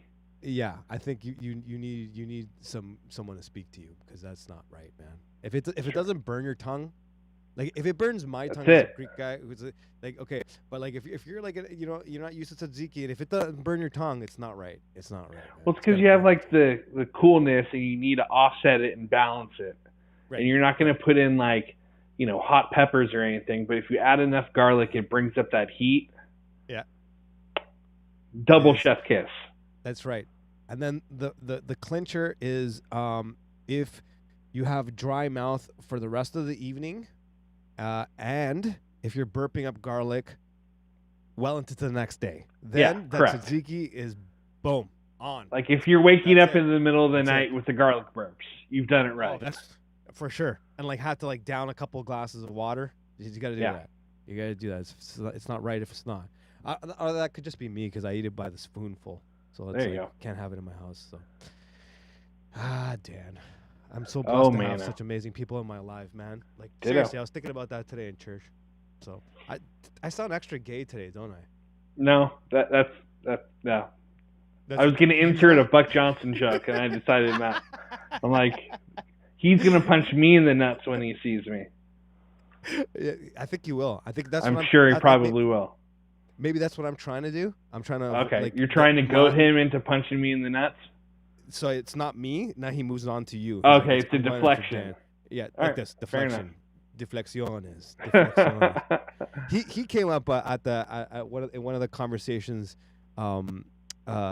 yesterday, and it was funny the reaction. Someone was asking me, who's it? Oh yeah, that guy Dennis that I told you that I haven't seen since college. And he was asking about we were talking about the show, whatever. He was asking me some questions, and he was talking about like, how did I find Father Turbo, right? So then and I'm like, well, I don't know if I said I found them. I don't know, whatever. But I was like, oh, this Buck Johnson, Counterflow. You know that show, whatever. He was on there, and like I told the story. I always tell, like, they're talking about like the Cro-Mags, and I'm like, what? The priest, that whole thing. So he's like, oh yeah, Buck Johnson, and he starts telling me all this stuff about Buck, and then I was like, that doesn't sound like Buck. Like the description, I was like, you're talking about the same guy? Like, no, this actually happened. No joking. There's no gay jokes coming.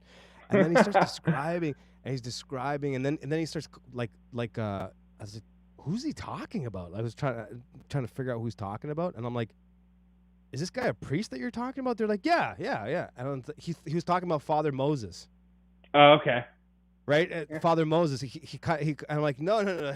Buck Johnson's not Father Moses. And I tried to whatever. And the guy next to me, because we were both kind of like, who's he talking about? He spit his coffee out on the side. He had to watch it because he was laughing so hard. He was laughing so hard, and I was like, because it was so confusing. The description was weird too, because he's like, yeah, Buck Johnson, the tattoos or whatever. So I'm like, yeah, Buck Johnson, right? And then he kept going, and I was like, that doesn't sound like Buck. It doesn't sound like anything. I don't want to say what he said. It's just but it wasn't anything bad necessarily. Yeah. I don't want to be the one that says that about a priest. But he says it wasn't bad. It wasn't like a bad thing about the priest, but it was like a little thing. And anyways, I'll leave it. I'll tell you guys in private. It was funny. So another thing that happened yesterday. Should I play some music? You should. You should play a song for Germanus. Oh yeah, it has to be something I have downloaded. Again, to the audience, forgive me for not doing my usual checking in with the chats. I can't multitask as much today. Also because Manny doesn't usually talk, so I have time to look at the chats, or he kind of like sets me up with them. So forgive me for not being able to interact with you guys. And also, I don't have access to the internet on my phone, so I can only play things that are on my download list. So that's my spiel. Something for Germanus, that I have. Oh, I know a few things we could play for Germanus that I have on my list. They're laughing in the chats. I don't even know what they're laughing at. Sorry, what were you gonna say? And I'm sure that you have London Calling in your downloads. No, I don't actually. Yeah, I do. Oh, I was like, wait a minute. Yeah, I do. You pulled the Canadian joke from the Dan Mano show on me.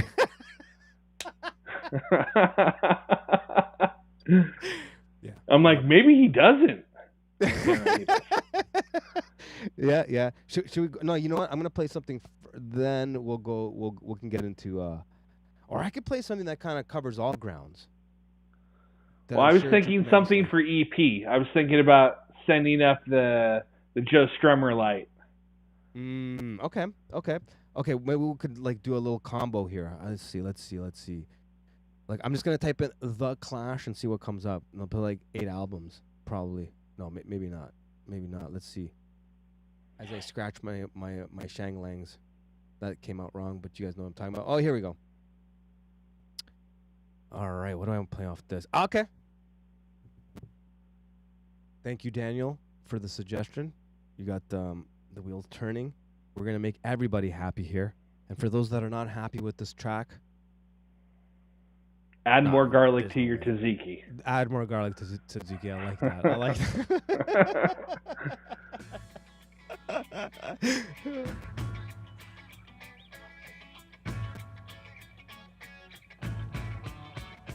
Oh, this guy came in at the right time.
breakfast. Rudy got fell down. I went to the market to realize my soul was what I need. I just don't have. Oh, they guns, then they press me to the hood. Rudy's got fell.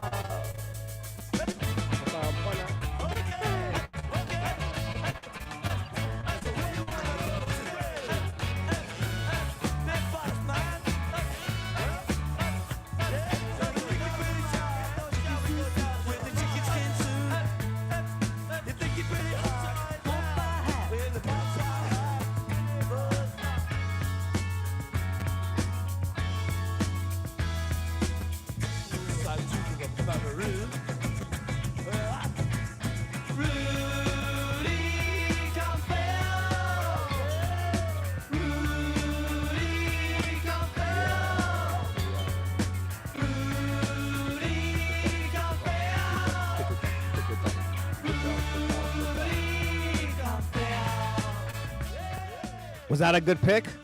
Great pick. Yeah. And then because I posted this on my, I posted this next artist on my Instagram story, and a few people were like, yeah.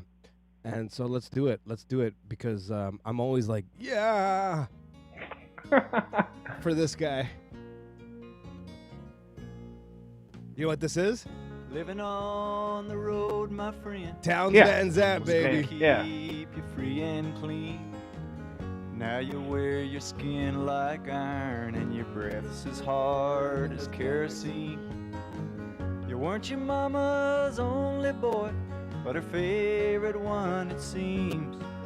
She began to cry when you said goodbye. What a storyteller. What a voice. Sank into your dreams. Well, Pancho was a bandit, boys. His horse was fast as polished steel. Wore his gun outside his pants for all the honest world to feel. Right? But Pancho met his match, you know, on the deserts down in Mexico. Yeah, And Mexico. nobody heard his dying words. Oh, but that's the way it goes. And all the federales say they could have had him any day. They only let him hang around out of kindness, I suppose. And Lefty, he can't sing the blues all night long like he used to. The dust that Pancho bit down south ended up in Lefty's mouth. The day they laid poor Pancho low, Lefty split for Ohio, where he got the bread to go. Oh, there ain't nobody knows. And all the federales say they could have had him any day. They only let him slip away out of kindness, I suppose.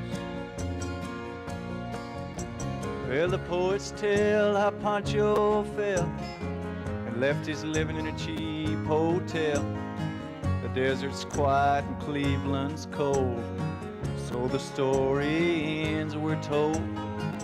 Pancho needs your prayers, it's true. We'll save a few for Lefty too. He just did what he had to do, and now he's growing old. A few gray federales say they could have had him any day. They only let him go so wrong out of kindness, I suppose. So, we're only going with things I have downloaded. So when there's a request in the chats that I don't have downloaded, I can't play it, like I said earlier, because Manny's not here in the normal way that we normally hook things up. Can't do it right now, and if I take this device and put it on the Wi-Fi, everything's gonna start crashing, and we don't want that. We have enough crazy gremlins up here in Canada attacking our show. Never mind, YouTube's coming after us every week. But this one I do have. Good request, my dear sister. Good request, and I'll always play Johnny when I see him in the chat. And this song's gonna make you cry. It's gonna make you feel. I might even put an Orthodox reel because Johnny's more than halfway there. I hurt myself today to see if I still feel. I focus on the pain, the only thing that's real. You know what, everybody? Let's really hone in on the lyrics and Johnny's voice on how he does this whole thing. Because, I'm going to play that again, even though what happened to my phone? All of a sudden it crashed, but it's okay. I'll get it back going. But I'm going to play that song again. But just listen to the lyrics. Let's all just take a second. And whatever you're doing out there, just take a minute. And just listen to the lyrics. If you're walking around the kitchen doing things, just take a second, sit down.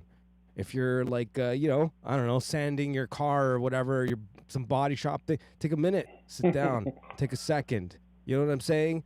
If you're, I'll just leave it at that because then I'll start going to weird places. Whatever it is that you're doing, if you can, just take a minute and just listen to the lyrics. And let's all enjoy this together. Because we don't do that enough. We don't do that enough in our personal lives. We don't do that enough in crowds. Just take a minute and absorb it. You ready? Let's bring Johnny back. And forgive me for the interruption, but we're going to go from the beginning. If my thing works here. Please work. Why aren't you working? Okay, that's embarrassing. It's still not working. Okay, I set that up beautifully. Come on. It's a good setup. Why is it not playing? It's telling me I'm offline. I'm like, yeah, I know that, dude.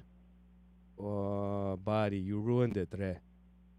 Not you, Dan. This, well, right, I can take the blame. You shouldn't have to, though. I know. What happened? That's all right.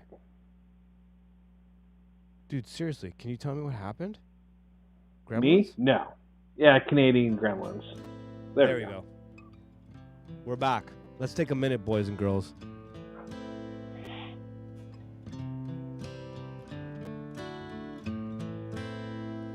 I hurt myself today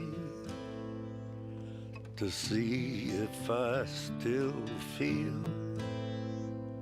I focus on the pain, the only thing that's real. The needle tears a hole, the old familiar sting. Try to kill it all away, but I remember everything. What have I become? My sweetest friend. Everyone I know goes away in the end, and you could have it all. My empire of dirt, I will let you down. I will make you hurt.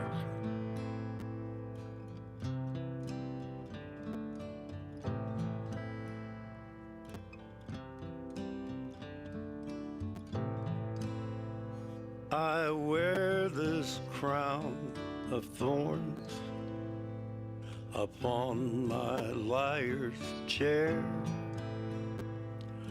full of broken thoughts I cannot repair. Beneath the stains of time, the feelings disappear. You are someone else. I am still right here. What have I become? My sweetest friend. Everyone I know goes away in the end. And you could have it all. My empire of dirt, I will let you down. I will make you hurt. If I could start again, a million miles away, I would keep myself. I would find a way. I just wanted to say that I felt comfortable having Orthodox reels playing in the background with Johnny for a couple of reasons that I've mentioned before on the show, so I won't mention them exactly again. But I also will say the cliche thing when anyone talks about that song, but it doesn't mean that if something is cliche, it's not true. Sometimes it's cliche because it is true. And honestly, Johnny really took those lyrics, Trent Reznor's lyrics, and made them his own, as Trent himself said. That's Johnny's song now. Everyone quotes that, but I think it's true. And even though the song is not about at least how Johnny interpreted it, I think at the end, the darkness and pain felt by Trent Reznor writing a song about his addiction and the difficulties going through it, that struggle. And Johnny kind of recorded at a time where his wife was on her way to passing, and recorded it before she had passed, and then did the video after she had passed. It reflects that pain and suffering that Johnny was going through, and it's something that we're kind of talking about today. Father Jeffrey and Father Turbo and a bunch of other really great brothers and sisters, we were all having a really great conversation about pain, struggle, homelessness, addiction, drugs, like seeping into families, broken homes, good homes with broken situations, like all the whole myriad. And I don't know, just me listening to that song kind of took me back to that conversation that we were having, and hearing two priests kind of like give their input, their insight into how to deal with some of these situations. It was refreshing because it wasn't what I expected. I expected kind of Father Turbo's answer because I know Father Turbo, but Father Jeffrey's addition to what Father Turbo had said made it hit me, and it kind of it was kind of like that example that I'm giving. Like Trent's talking about this kind of pain, and Johnny's talking about this kind of pain, but we're all human and we suffer on a certain level, and sometimes if we follow that pain, you get to the point where you need some relief, some spiritual relief. Like it'll go from the physical to the mental, and then eventually it hits the spiritual. Like I need a spiritual relief, and where else are you gonna go? And when you finally come in contact with that relief, you want more of it, and it's kind of like that, the prize for going through the stress, the struggle, and the difficulties. I don't know. That's just my thing. What do you think, Dan? Well, I mean, it helps to put things in context, and it's a beautiful, like we were talking about on the podcast this week, taking something broken and tragic and being able to invert it and find the beauty in the necessity of those things. Yeah, it's beautiful. That's why I like working with you and a bunch of other artists. You just even through conversations. We have a lot of art conversations, obviously, but and we've kind of it's kind of like we build on things. So it's not like we're repeating the same subject, but it's kind of, I feel like we're building on something, and like one day someone goes back and kind of pieces together some of our conversations on art.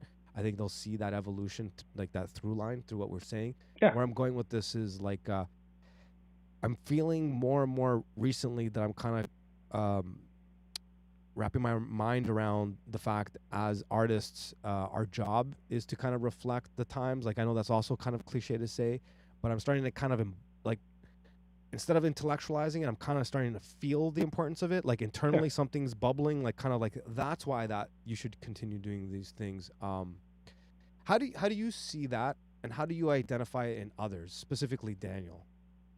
Say that rephrase that.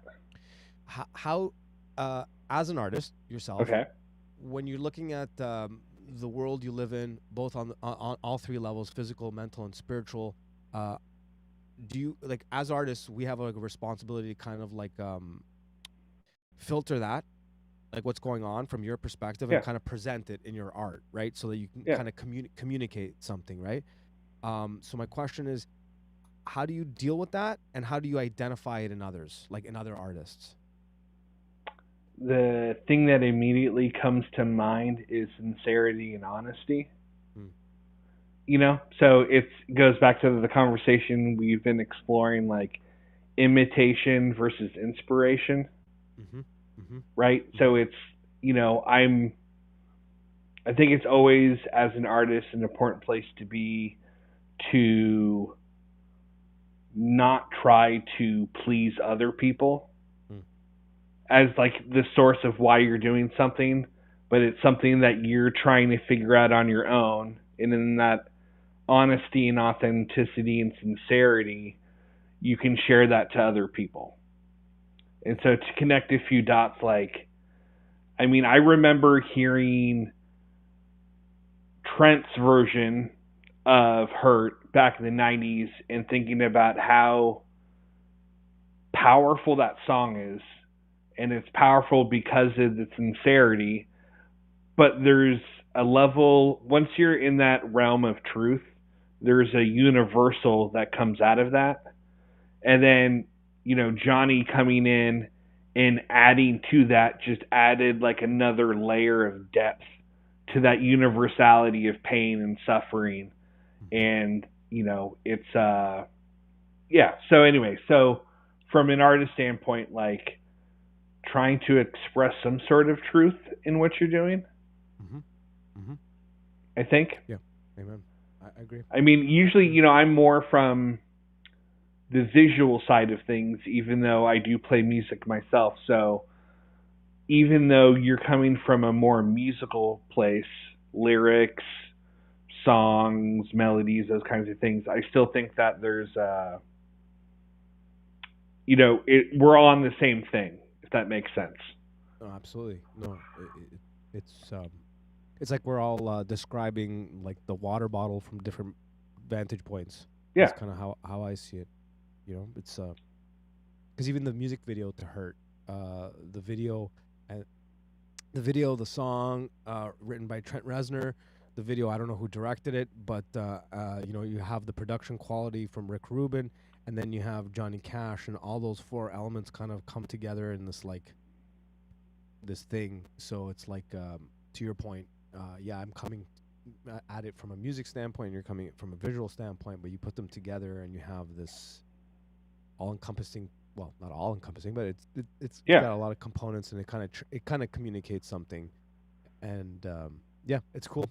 I also like how you might have some sort of ideas on like what a song's all about and why you did this and that, and then you hand it over to another artist that's going to add some sort of visual to it, and they add something to it that you didn't even consider, you had subconsciously put into the song, or they had seen in the song or interpreted it, and you're like, I never thought about that. It's like, you're making a recipe and you're making something, and someone like hones in on one of these flavors, and then like does something to bring more of that flavor out, and you're like, oh yeah, I forgot that I put dill in my tzatziki.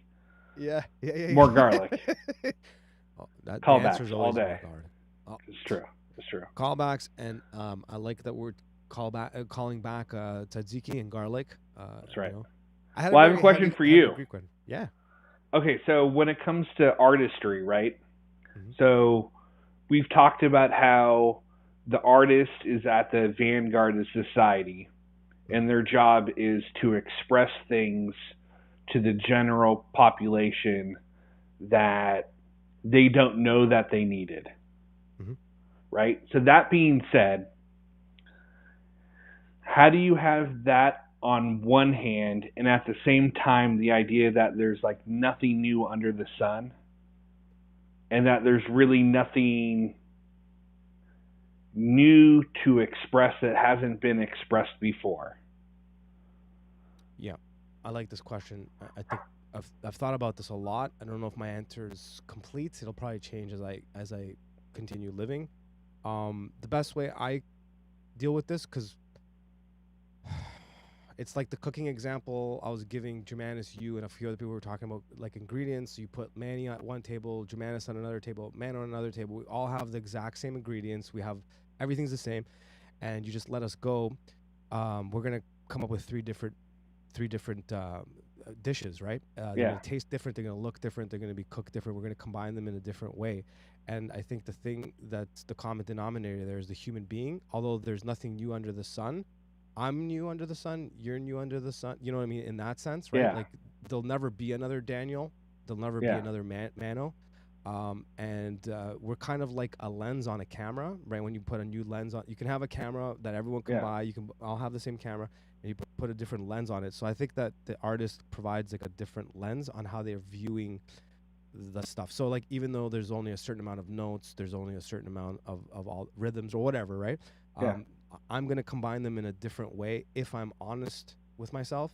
Yeah. If I'm humble to the fact that you're gonna probably make mistakes, and you're gonna like probably if you present someone with something different or something new, it's unusual to them sometimes. So you have to be kind of like okay to be humbled that way, and that it might suck. So I think that my answer would be you, me. We are different, right? So the sincerity and honesty of the person whose job it is. I like that analogy that you said, like the lens, where it's like everyone is going to use that lens and look at a different thing with that, even though the thing that everyone's looking at isn't necessarily new. It's the view or the lens from the creator or the artist of where they're pointing the focal that captures something maybe new. Yeah, exactly. And then you could, totally that.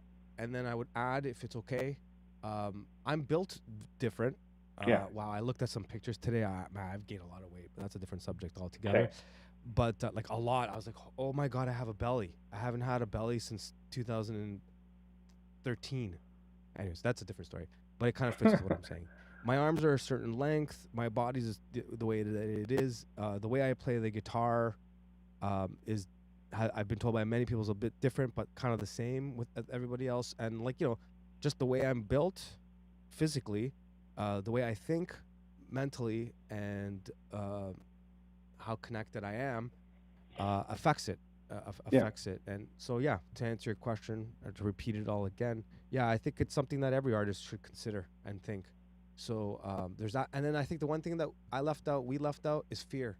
Don't have it. Don't have it. I find out like a lot of artists, because That's of a good like point. they want to be liked.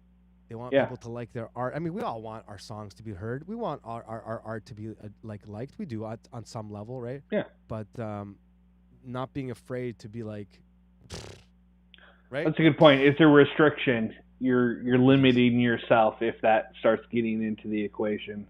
Yeah. That's So important. That would be my answer. That would be my answer, I think. Yeah, I was thinking about novelty, Mhm. and like looking back at music, it just seems like there's so many new genres of music, and new, and it feels like as soon as the digital world happened, Mhm. like there's no more like new. There's no more new, if that makes any sense. And I Totally. think being novel for the sake of being novel became an issue, and may have been the thing that killed it, or one of the contributing factors. I agree. And I'm a big fan of novelty. And you just even talked about the digital stuff. A lot of things in the digital realm kind of did what you just described. And right with me, right here, I have my 4-track recorder cassette, like from back in the old days. And you're only limited to what you can do with it. And I was like recording some stuff with it. I was actually recording what turned out like the Gay Raj song as a joke. I started recording it for real, and it went from this joke thing to kind of to your point, and it does add a whole. It's like kind of going back to basics, kind of like we were talking about with Germanus, and then just by doing that, it created a whole new novelty to the environment that we're in, because everyone's music kind of sounds the same, looks the same, feels the same. It's flat the same to me. Like I'm really starting to get tired of it, really. Yeah. Anyways, my point being that I was recording it and I was playing it back. It was just like joking around with it, and I was like, "Oh, this isn't bad." And it kind of like it kind of sucked me back into wanting to make things novel again. Well, I think there's a lot to that, which is that like the digital age kind of broke down the barriers to everyone having access to everything. Yeah. And as an artist, like I can't, at least from, my personal perspective, walls and boundaries and limits and restrictions is such a blessing for an artist, where it's like, I get commissioned for paintings all the time. And like the worst thing in the world is when someone's like, "Oh, just do whatever you want." I'll do whatever you want, like whatever. And it's just like, no. Like I need some limit, because if I don't have a limit, it's just analysis paralysis, where it's too much, which is, so it's nice to be like, okay, just use 3 colors or paint this. And it's like, cool. Then I can that's when the creativity pops in, where it's like, okay, what can I do with this limit? I love what you said there, because I'm a big fan of that. Always have been. And then playing with this 4-track recorder, it is that. Yeah. Like I only have a limit. 4 tracks. I only have 4 tracks, and I have to figure out how to go about them, right? And how to record them, because like there's ways that because like I'm even thinking about trying to do the entire recording only on the cassette and then bounce it into digital, but not even like as I got. Because I was thinking, like, where do I go from this? Like, do I just take the tracks one by one, put them in, like, play them back into the digital editor and, like, one, or do I do everything on the cassette and then play it as if it's being mastered onto digital, right? Yeah. So I'm playing with this, but I only have 4 tracks, so I started thinking maybe I'll go, like, super old school and ping pong a track. Do you know what that is? Yeah. So I was even thinking about ping ponging the track, and then, for the audience, maybe they don't know. What you do is if you have like 4 tracks, you record your 3 tracks, like let's say guitar, bass, drums, and then you take those and you live mix them, and then you play them back and you put them on the open tracks, because you have 4 and 3 are recorded, and you play them in unison, and then you record all those 3 onto one track, and then you erase the other 3 tracks, opening up 3 more tracks so that you can do overdubs. So I was actually thinking about doing that, and then when I did it, all of a sudden I had to like puzzle in my head. Oh, wait, how do I pan? Because there's no going back. Once it's done, there's no undo. No, there's no. Even on this, I hit the wrong button, and even the recording, it goes, and then you hear a click, and like I can't do anything about that. Like there's a little gap. So it kind of like gave me a whole different puzzle to figure out. You know, the artist puzzles, right? Like, how do I pull this off? I have this picture. How do I pull it off? So that's kind of cool. Sorry, but it's a lot different if you sat in front of like, the board and you had access to like 3,000 tracks. Oh, yeah. You know what I mean? Like, there's no limit, and there's none of that process and thinking and ping ponging, etc. Yeah. Also, and it's not like, oh, sorry. No, go ahead. I was just gonna say, like, looking back at it, it's like, technology, the limitedness of things doesn't mean that it's producing something better. Like, you can listen to 4-track music and it's like, okay, this is probably better, but it's not worse than having access to everything in the world, totally. At my fingertips. So it's like, anyways. No, that's very true. That complication, it adds. It also adds some stress that brings it back to the fear. back to the fear of mistake. Because right now my only fear is if I make a mistake, I can't undo. I got to redo the whole thing, right? Yeah. So that also forces me to be a little bit more responsible with the notes I'm playing or how I'm playing it, right? Without kind of like bringing fear into it, like panic, like, oh my God, I can't make a mistake. You're being like, attentive. You're being attentive, right? And then that shows up to me. That always shows up in a performance, like because it makes it more real. It makes it more rough, rugged, and raw. It's like I always say, it's not a straight. The tree doesn't have a straight line. Like the trunk of a tree isn't straight. It's jagged. It's got ugly shifts and stuff and blah blah. But at far you zoom out, it looks beautiful. I find that when I go back to the basics, when I go back to like analog stuff, it's all in there. Like my I went over to visit my goddaughter on Friday at my sister's house, and it's my goddaughter and my niece and nephew, and they're very young. So I was like, okay, what can I show them that's cool? And my sister has a record player out, and I took a piece of paper, made it into a cone, went and I found a needle, I taped it to the whole thing, and I was like thinking, does this cross generation? Because like in my time, I was like, whoa, that's so cool. So I was like, are these kids gonna think this is cool? And I was kind of like, fingers crossed, I hope they think this is cool. So then as soon as I put it, you just saw their face go, oh. And I was like, do you know how they did that? And they're like, how? I'm like, does it work on a CD? And I grabbed the CD and I did it. And they're like, no, it doesn't work. How come it doesn't work? And I was trying to explain. I'm like, because this is like a picture of sound in time, and they make it with these little bumps. And I started sitting there drawing out the bumps and showing them all the thing, and then you could see their faces like, whoa. I'm like, your ear works like that. Yeah. Yeah. Sorry, I went off. Good rant. Yeah, I apologize. We were talking about something else, and I went hard pivots. I love analog. What can I tell you? Yep. What can I tell you? Okay, want to play something? Yeah, for sure. Give me like a genre, something, because again, I only have my download list. Rush, because I know you have the entire catalog downloaded. We'll leave that to Buck if right. anyone wants Rush. Tune into Counterflow. He'll play lots of Rush. He's a big all fan the of live Rush. He loves those crazy Canadians. Hey, I love Rush, so. I got respect for Geddy Lee's skills. Name a better three-piece band. There's probably plenty. I can't think of a lot of three pieces that pop in my mind, off the top of my head. Let's see. This guy. Oh, okay, Minutemen.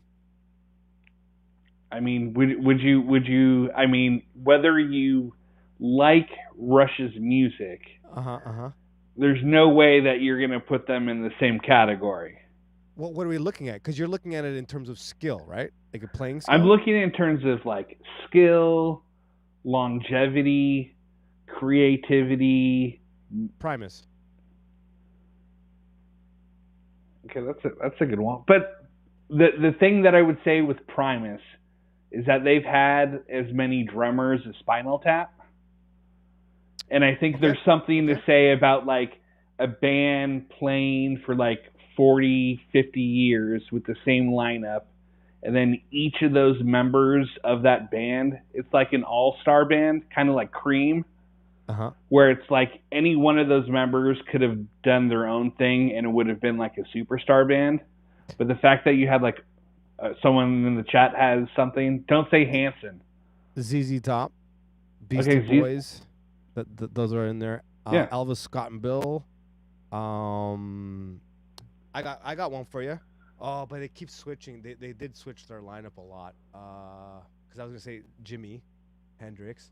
Yeah. Stevie Ray. And Cream, Beastie Boys. I mean, there's a lot, but it's like I don't know. I mean, at least for my bias criteria, it's like, dude, whether you like their music or not, like Neil Peart on drums, it's like you're not going to find a better drummer, right? And then like Geddy Lee, yes, he has like a fairy voice that's super high pitch. I get that. Like maybe not the greatest like vocalist in the world, but bass, arrangement, music, like they're like nerds. Like they're like wizards when it comes to music. And I just think there's something to say about a band that's like, you know, been around for many decades, you know, never really kind of like sold out. They're always kind of like the underdogs. Like they were big, but they're never like Beatles big. Yeah. Okay. Well, first of all, I'm biased because I'm not a prog rock guy. Yeah. Number one. Number two, like already it's like I'm already biased. The longevity part is what makes it a little bit tricky. Yeah. So that, but in terms of like some of the other stuff, yeah, there's, there has to be, like, I know when I get off, I'm gonna like gun you with a bunch of people. First of all, Buck says, "LOL, I disagree." I'm not sure what he's referring to, but overlapping to the extremes and Pearl. Pert. Overplaying to the extremes and pert. Yeah. Yeah. That's the prog rock thing, right? So like, Yeah. like, okay, It's like showing off, excessive brains, showing off. Bad brains. Okay, I gotcha. Here you go. Same three. Okay, right?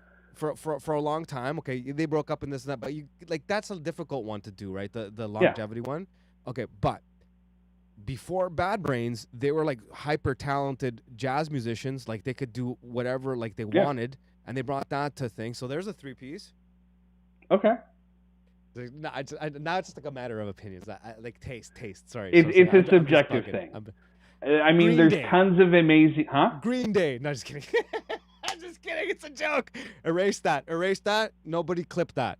Buck said that. I'm just reading Buck's comment. Buck says, "I love Green Day. There's a good 3-piece band for you." Boom. That's what he says.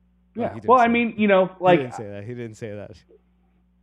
I put the longevity thing on there because that's like important to me, so to speak. Yeah. But like, you can say like Nirvana or like you said like Primus or Beastie Boys or Stevie Ray Vaughan, and it's like you can still have an amazing 3-piece band that only had a short amount of time that they produced things, and they're still remembered and they still left their footprint on rock or music in general. So it's not like the litmus test isn't necessarily longevity, but for me, that is a part of the equation that I think is important. Jimi Hendrix experience versus Rush. Who would you pick? Well, depending on the criteria, but I would definitely say that Jimi Hendrix obviously put a bigger stamp on music. But like, don't get me wrong, Mitch Mitchell on drums, fantastic, right? But like, is it Jimi Hendrix in the experience, or is it the experience with Jimi Hendrix? You know what I mean? Like that's Jimmy. Like Jimmy did the thing. Like even though he had a good backup band, same way with Stevie Ray Vaughan. Don't get me wrong. Like Double Trouble's awesome. Huge fan of Stevie Ray Vaughan, right? But like, there was a spotlight in those bands where it's like, okay, is it a 3-piece or is it just like a solo artist that just happened to have 2 other dudes playing with him? Yeah. No, I get it. It's like Canadians hate me for not being a huge hockey fan or at all, or I don't even watch hockey at all. They get pissed at that, and they get pissed at my opinion on Rush. Well, they get pissed at me at everything now, but like back in the day before, the other stuff about Canada. Let's flash back to the 1990s Canada. They would upset with me like I don't watch hockey, and I'm not a Rush fan. So most Canadians would probably be like, yeah, Daniel's correct on this. So we'll leave it at that. I'll ask Father Turbo, and then if he and we'll leave it to him whether or not you remain in the Orthodox faith or not. No, I'm just kidding. Fair enough. That's a bad joke. Litmus. You know what? I'm gonna send him no, because I don't want him thinking I like them. Maybe we should convince one of the other spiritual sons. Not Buck won't do it, I know, and I won't do it. But maybe I can ask Angelo. Angelo will do it because he wouldn't care. I'm like, Angelo, tell him like ask him what he thinks about Rush. So that'd be interesting. All right, is this gonna work now or what? See bless, bud. Say something while I try to figure this out. I'm putting you on the spot. I was trying to think of like finding ways to limit that question from 3-piece bands to like 3-piece punk bands, or finding other ways to kind of dissect that question. Okay. So 3-piece punk bands. There's quite a few. Sublime, Bad Brains, Minutemen, Green Day. Blink-182. Please don't record that. Just for anyone that's not tuned in here, whenever you hear or have never tuned into the show, if you hear Blink-182 or Green Day, they're usually butts of jokes. I love Alkaline Trio. Trio's in the name. I don't really know much. Like, I've said that before. Like, I know a couple of tracks, and I know the guy. Dude, they're good, man. They're good. I know that, like, you know, I know that they're kind of in that new pop punk kind of thing, but they had, like, you know, for a 3-piece, like, I think the bassist name is Daniel something, but like him and Matt Skiba, like, they both have incredible voices, great songwriters. Mm-hmm. You know, they found a way to kind of make the cheesiness of the whole pop punk thing, but they did it with like a little bit of a darker hue. You know, they used like darker colors in their songs, and like, yeah, they're fantastic. I'm not ignoring you. I'm actually looking for them while you're talking. You know what? Like I've, you know, anyone that's listens to the show, watches the show, whatever, knows the story about Punchy had used one of their songs, the St. Anthony song, on her Instagram post, and I was like, "What is? That's pretty good." And then I listened to it, and I listened to a few other Alkaline Trio songs. Yeah, they're good. Like I said, I judge them because of their fans and the people that I knew that liked them, and just like that sound. I would just kind of prejudge it already, but then that song was really good. The St. Anthony song, which I'm gonna look to play, and then I heard a couple other tracks, and I think I would agree with you. On this. I this. think they'll grow on you if you listen to them a little bit more, and you're out of the '90s where you're not looking at it through that lens. I think you'll appreciate some of what they do. Yeah. And then while you're looking for that, I have a question for you. Yeah. Because I don't know if they fall into the cheesy pop punk category, but one of my favorite all-time bands is the Bouncing Souls. Okay. Oh yeah. Do you consider them like cheesy 90s pop punk, or do you consider them a little bit more integrity, for lack of a better word? I would say a little bit more integrity. I'm looking at the term pop punk differently nowadays than I did before. Yeah. So I would to answer your question, a little bit more integrity, and I would liken it this way. What the Mighty Mighty Boss Tones are to ska, okay, I would say Bouncing Souls are to punk. So I would say, like, I think you can take that either negative or positive. Exactly. Right. Okay. So like it's not even like Mighty Mighty Boss Tones. Maybe I pick a better third wave ska band that's not as like kicked around. I don't know. Give me one. Real Big Fish. Yeah, that kind of thing, right? Where like they're on the muster plugs or something like that. Where like they're on the edge. Like, to me, they're not like the kind of ska I would necessarily gravitate to. But if it came on, I was like, all right, cool. Bouncing Souls. They had a couple of tracks that I remember on those Punk Mania. What were those compilations? Yeah, those ones, Punk Mania, whatever. And that's when I first kind of like heard some of their tracks, and I wouldn't skip them. There was quite a few other bands I wouldn't skip Bouncing Souls. I don't dislike Bouncing Souls. I wouldn't say I dislike them. I've played them before on here, right? I think I've gotten you to play them once. Yeah. Bouncing Souls I don't dislike as much as it sounds like you think I do, actually. Okay, so you're more inclined to listening to the Bouncing Souls than Green Day or Blink-182. I wouldn't. No. Like, I think if Bouncing Souls and Green Day were in the same room, you know, Armstrong's getting a dock to the ding dong. That's how I would see it. Well put, sir. Yeah. Pennywise? You're a Pennywise guy, right? Yeah. I mean, yes and no. Like, you know, they had some strong tracks, but it's like, if I'm in the mood to listen to Pennywise, I'm just going to turn on Bad Religion. You know what I mean? Like, I'm just going to, like, if I'm in that mood, like, there are other bands that'll kind of scratch that itch better. I agree. Anti-Flag? I've seen them live a few times. They put on a good live show. I think, and you're gonna have to forgive me, but I believe one of the members got busted for some Justin, yeah. PDF file stuff. Was that what it was? I thought it was some sort of like essay stuff. I'm pretty sure it was. Oh no. I'm pretty sure, and I could be wrong. I may be switching it with another band because I know that band, Brand New, that was in like the 90s. I knew that there was some of that stuff, but it was with like an underage fan. Yeah, something like that. It wasn't. I have to, because I thought it was Justin, the lead singer of Anti-Flag. Forgot his last name. I think he did something that fell in the camp of like essaying or something like that. Yeah, it's something that, if not worse. Yeah, I didn't realize it could have been something as bad as you're saying. Oh yeah, that would change a lot for me for sure. Yeah, well, it's because it was one of those things where they were like a staple, long career, and then overnight it was just like that came out and that just like torpedoed the whole thing. You know what? And like I haven't heard anything from them from like 10 years, which tells me that it was probably pretty serious and it was probably pretty real.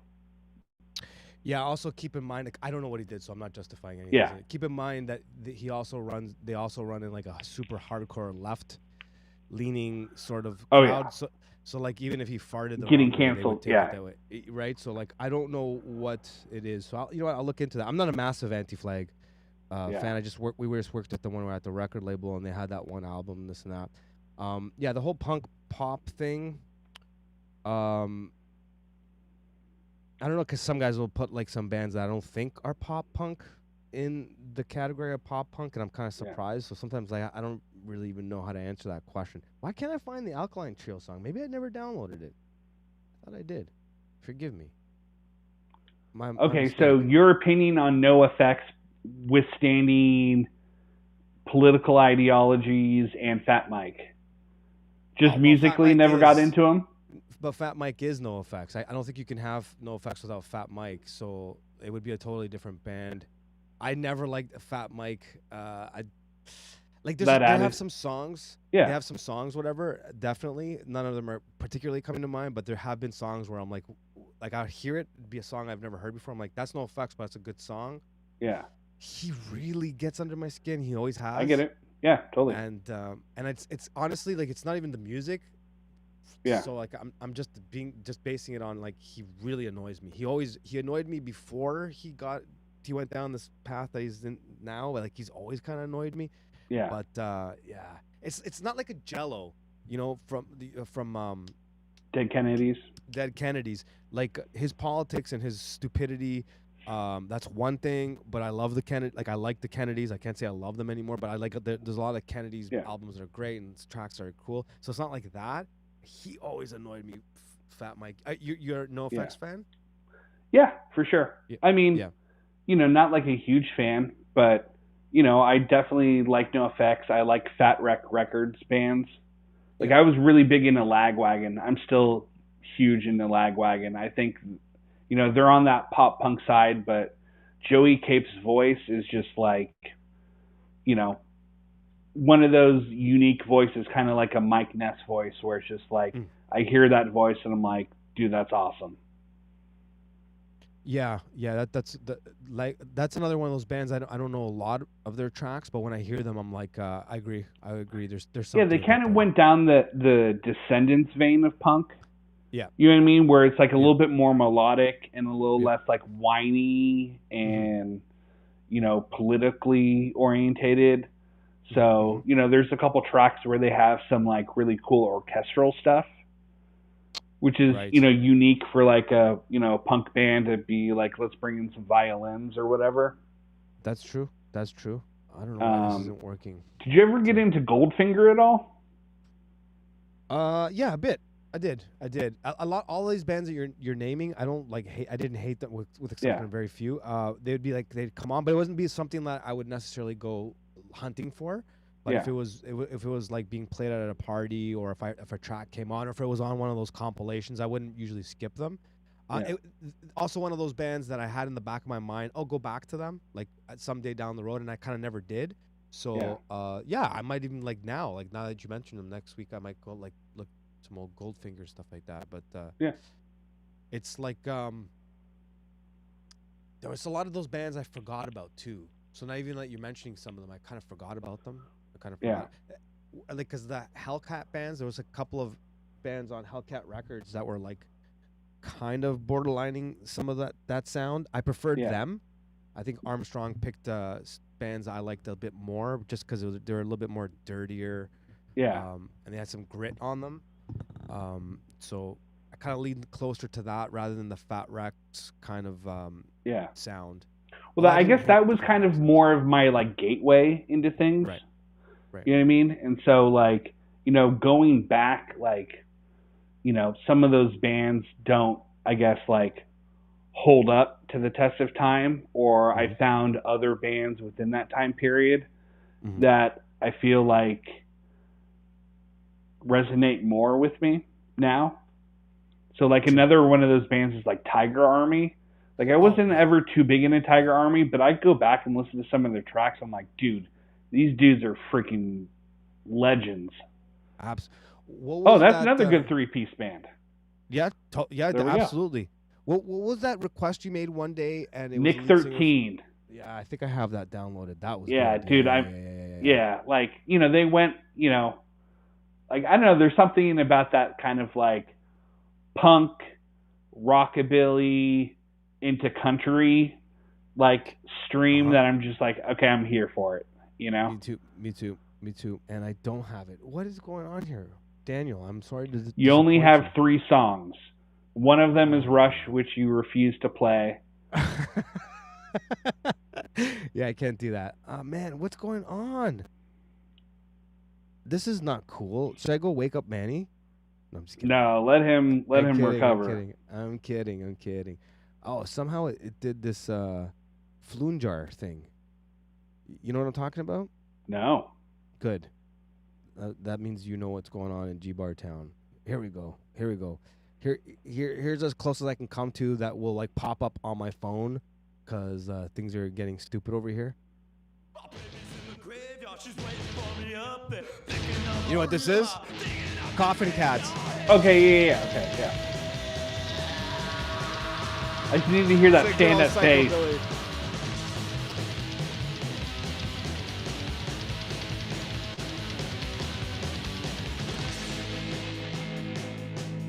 Here's a 3-piece. Yeah.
It is Psychobilly.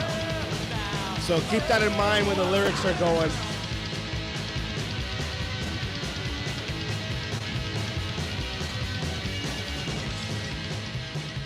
So I got a track for you. All right. That doesn't fit into the conversation that we're having. But Good. It just popped up and I was like, oh yeah. Can you name this artist? I'm gonna play this track. And can you name this artist? It's going to be a tricky one. because you probably won't. And some people might even be surprised as to who this is. You ready? I was born ready. You are. Simple.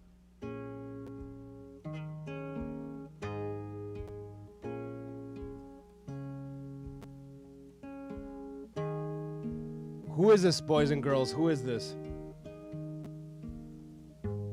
Blue skies over my head. Give me another reason to get out of bed. Oh, this is such a good song. Blue skies shine in my face. Give me another woman to take her place.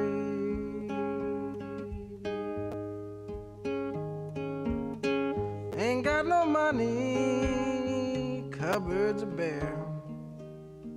No cigarettes and the kids got nothing to wear. She walked out without a word. Now the only sound left is that morning bird singing. Blue skies over my head.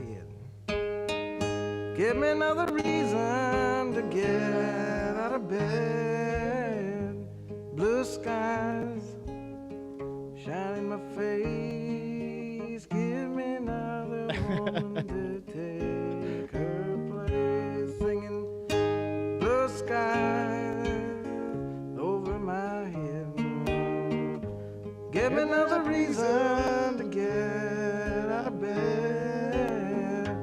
Blue skies shine in my face. Give me another woman to take her place. Give me another woman to take her place. It is the one and only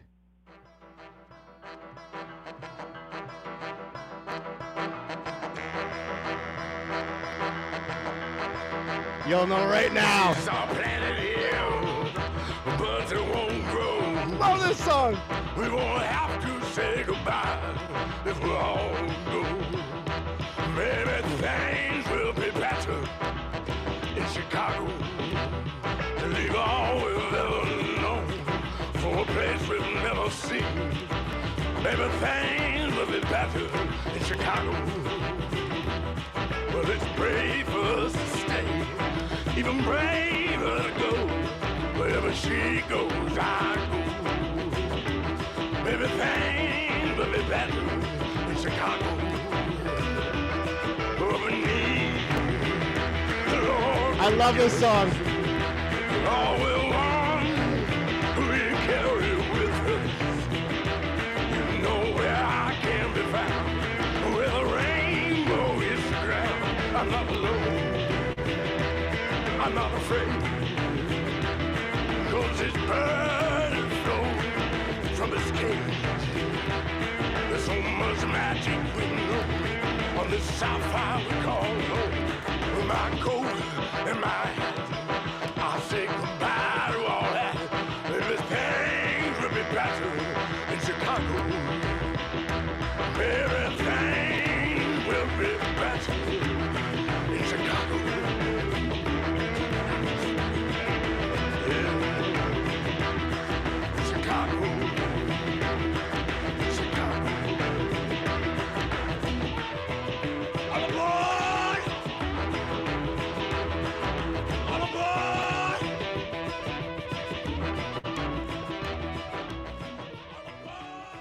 The wonderful, the magnificent, the one and the only Tom Waits. Yet, of course, who is the real Cooter Brown? The real Cooter Brown called it first and foremost. Do you know who the real Cooter Brown is? Do I know? I do. Do I know? Has the real Cooter possibly. Brown been here?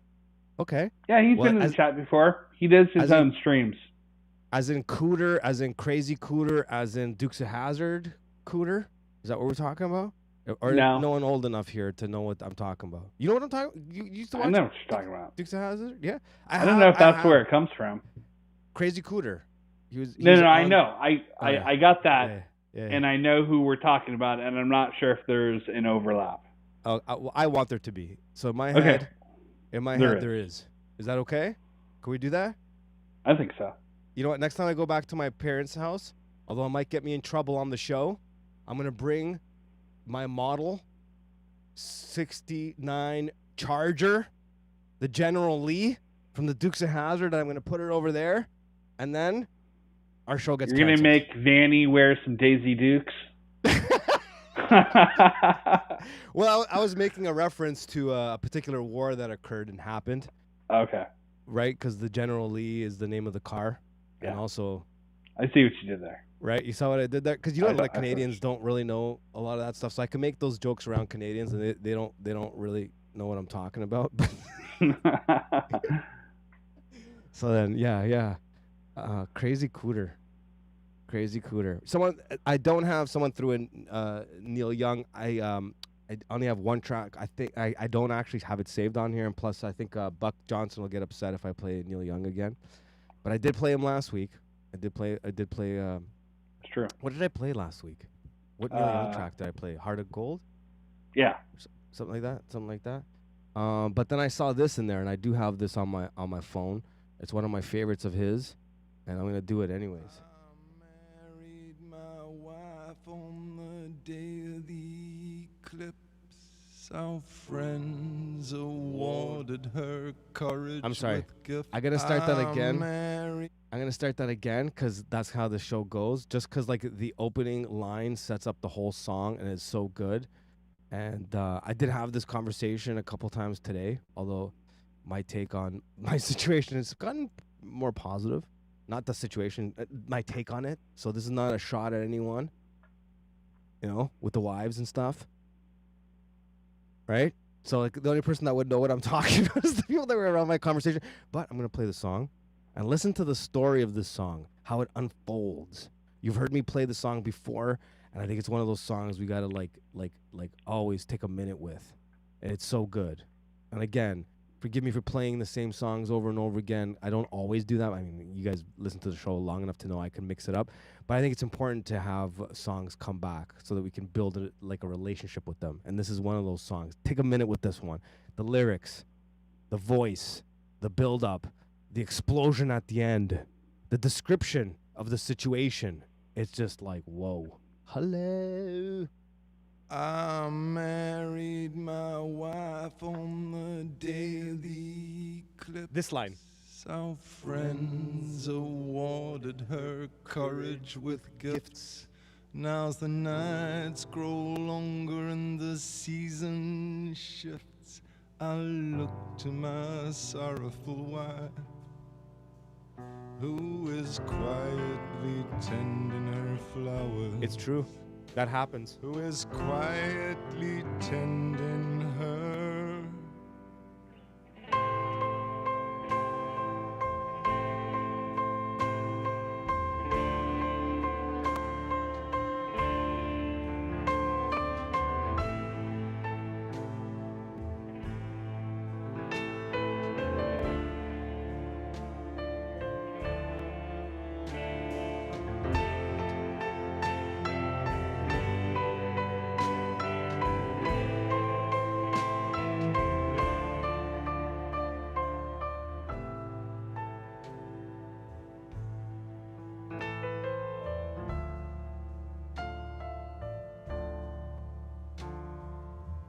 The water is high on the beckoning river, and I made her a promise I could not deliver. And the cry of the birds sends a terrible shiver through me and my sorrowful wife, who is shifting the furniture around. It's true. Who is shifting the furniture around. Why are they always shifting the furniture around like that? It's true though.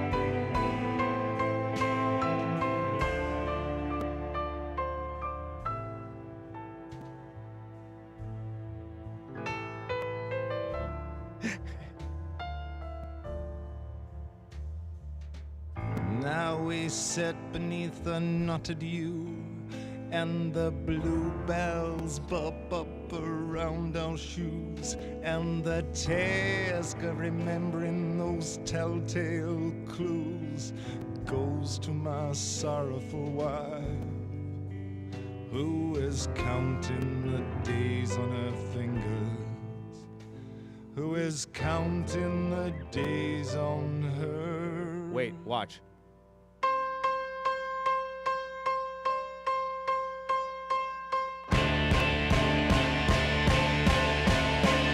Come on, help me, baby. Come on now. Come on and help me, baby. I was blind. The grass, it grows low and high, twists right up to the sky. White clouds roll on by. Come on now and help me, baby. I was blind. I wasn't through, baby. I was blind. A loose wind last night blew down, back trees bent to the ground. Their blossoms make such a sound that I could not even hear myself think, baby. I was blind. I wasn't through, baby. Yeah, I wasn't blind through, baby. I wasn't through, baby. I was blind, baby. And through, baby. I was blind through, baby.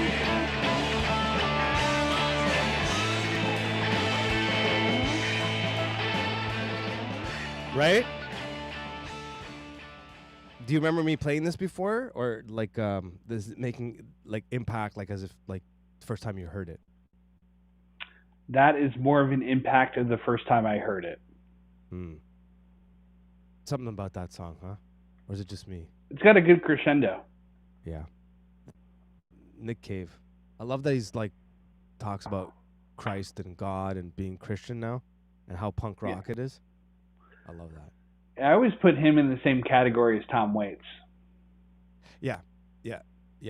I found them around the same time. I have a strange relationship with Tom Waits, being probably. I always say this. I don't definitely top 3. Maybe my I don't know favorite like Tom Waits, but yeah, around the same time I found Cave, Tom Waits. Around the same time, they kind of like came into my life. At the same time, they kind of like were both pushing each other on who's gonna take number 1. Yeah. Tom won. I'm sorry, but I love Nick. I love Nick quite a bit, and I also love like some of the stuff that he's done in terms of film. Have you ever seen The Proposition? Is it The Proposition? No. Yeah, it's probably that's the Wild West that he wrote the screenplay for. It's incredible. It's really good. Go watch it. I don't know whether if you want to wait till after. You want me to leave right now and go watch the movie? Yeah, and then come back and give us a review. We'll wait around for 2 hours. Like, guys, it was great. It was brutal. Pretty brutal. Oh man, that was something else. Yeah, it's like a Wild West, but that takes place in Australia. By the way, I'm rolling a cigar for the audience. I'm not rolling anything other than that. This one I'm going to dedicate to you. Thank you. I'm also going to dedicate it to others who would also love the song. And for those that may have judged pop punk or continue to, and I'm kind of on the fence on both, looks like I fall in both of those camps. Thoughts on this song. So like I'm looking at like Eastern Pilgrim, I'm looking at Buck Johnson, I'm looking at Tatiana, I'm looking at Germanus, because I know those that love this band and this style of music. I want your input as well, but I'm curious to see what some of the other people that would be my cohort in this kind of camp of like, I'm trying to be careful with my words. I don't piss anyone I see what you're anybody off. And also, I think they've all heard the song before, but I just want to see what people think. So you know what? Everybody in the chats, let me know. And I know there's a bunch of people that don't even listen to punk that have commented on it too. Let me know your feelings on this song. Yay, nay, why, things you like, things you don't like, and then maybe we'll do some trivia. The trivia always gets people going, right? It's true. Like, people love the trivia. They love the trivia. We could do that. All right, let's go. Ready? You all know it though. You all know it though.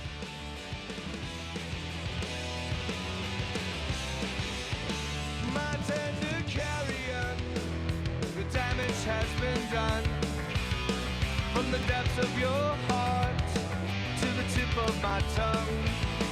Not a word you can say can erase memories of that night. That awful night, it hides behind your eyes. I can feel it in my bones. It's come to tenderize us all tonight with sticks and stones. St. Anthony, this agony, it's eating at my soul. Much like nothing this world has ever known. No!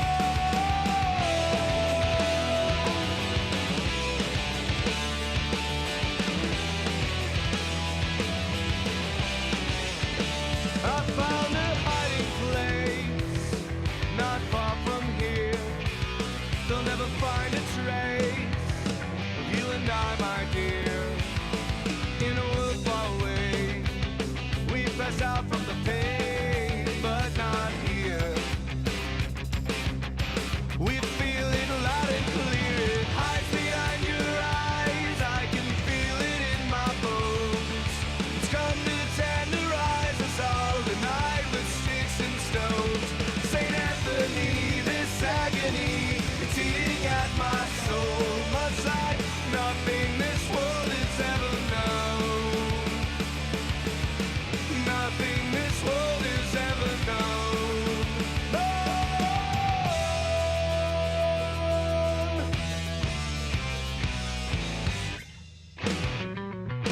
I love this breakdown. It's so good.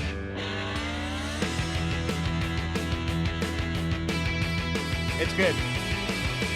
It's over now until it happens again. You haven't lived until you've seen suffering like this. It's over now until it happens again. You haven't lived until you've seen suffering like this.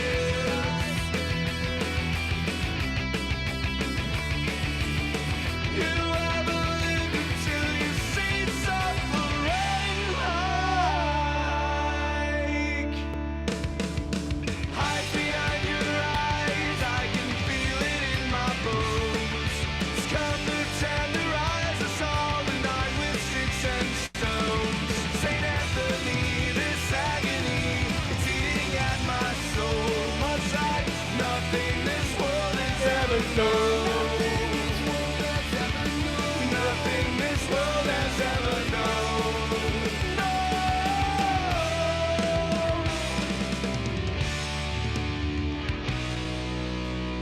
No!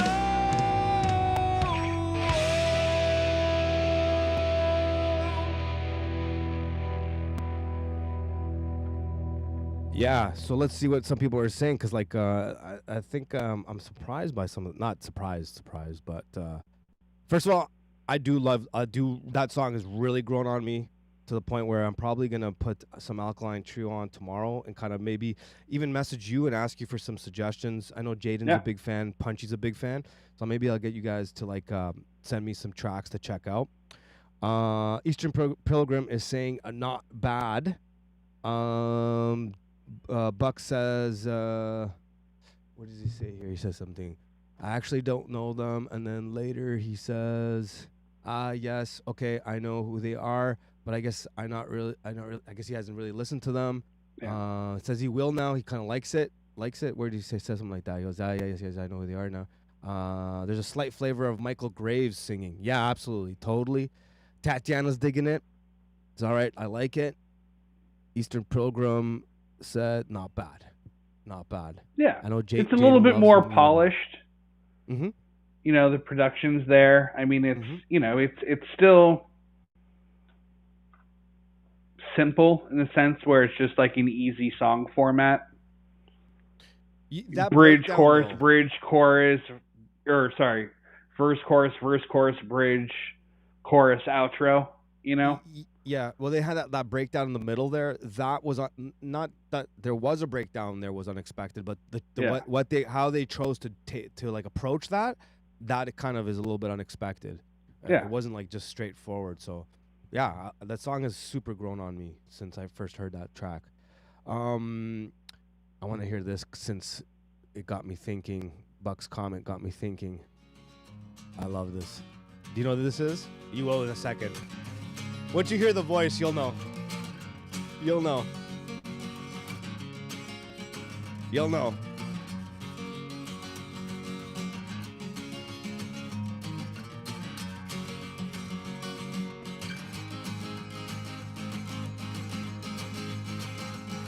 They said the night was chasing them. The darkness on their heels was of the worst kind. Strong enough to change the time. Powerful enough to punch a hole right through the night. Heaven help us tonight. Keep our spirits mighty and strong. The battle rages on. 3 days till dawn. The battle rages on. Lord, 3 days till dawn.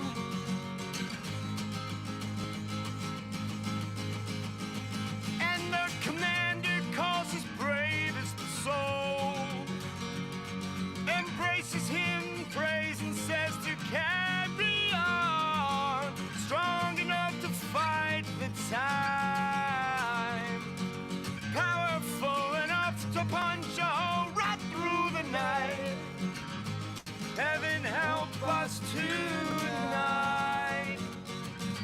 Keep our spirits mighty and strong. The battle rages on. 3 days till dawn. The battle rages on. 3 days till dawn. The battle rages on. 3 days till dawn. The battle rages on. Yeah. 3 days till dawn. 3 days till dawn. Michael Graves. that was a banger. Acoustic. It is.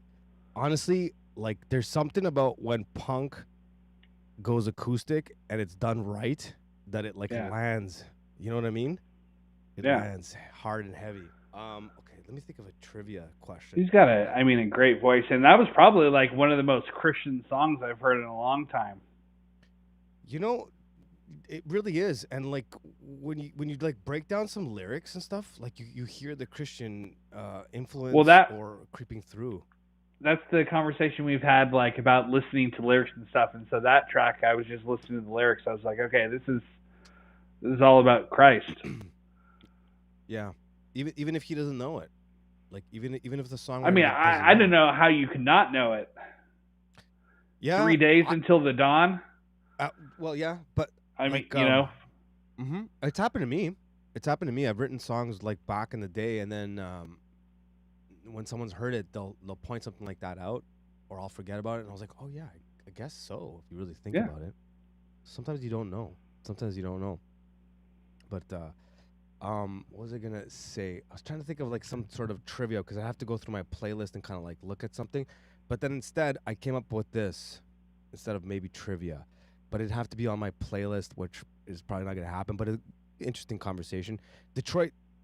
If you were to pick a band from Detroit, any era, any decade, I probably won't have it depending on what you pick. But who who would you say Detroit if you had to pick a band from Detroit? Iggy Pop and the Stooges are the first ones that pop to mind.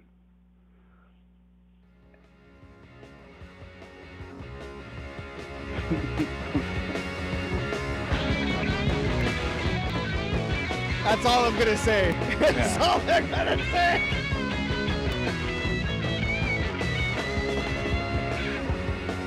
I'm a street walking cheetah with a hat full of napalm. I'm a runaway son of the nuclear aid bomb. I am the world's forgotten boy, the one who searches and destroys. Honey, gotta help me, please. Somebody gotta save my soul. Baby, detonate for me. Oh! Look out, honey, 'cause I'm using technology. Ain't got time to make no apology. So radiation in the dead of night, love in the middle of a firefight. Honey, gotta strike me blind. Somebody gotta save my soul. Baby, penetrate my mind. And I'm the world's forgotten boy, the one who's searching to destroy. And honey, I'm the world's forgotten boy, the one who's searching only to destroy. Hey! Hey! Hey! Hey! Hey! Look out, honey, 'cause I'm using technology. Ain't got time to make no apology. So radiation in the dead of night, love in the middle of a firefight. Honey, gotta strike me blind. Somebody gotta save my soul. Baby, penetrate my mind.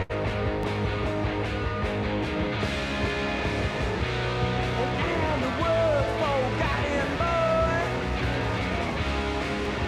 the one who's searching to destroy.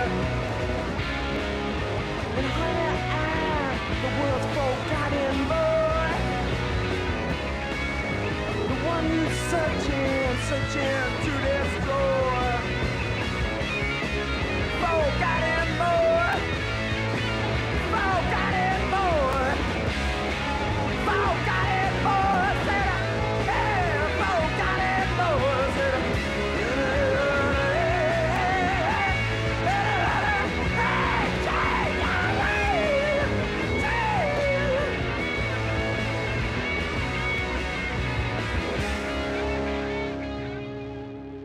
Right? I saw Eastern Pilgrim threw Death in there. For a Detroit band, I would agree. I loved Death. I don't have any Death on my phone though. Well, all the Motown, huh? Yeah, Motown. Do you know Death? The band Death? I'm familiar with them. I haven't heard a lot of them. There's a three-piece. There's a good three-piece. Yeah, they're like arguably one of the very first punk bands from Detroit. Okay.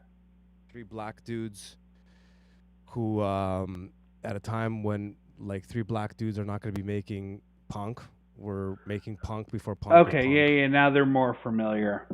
Yeah.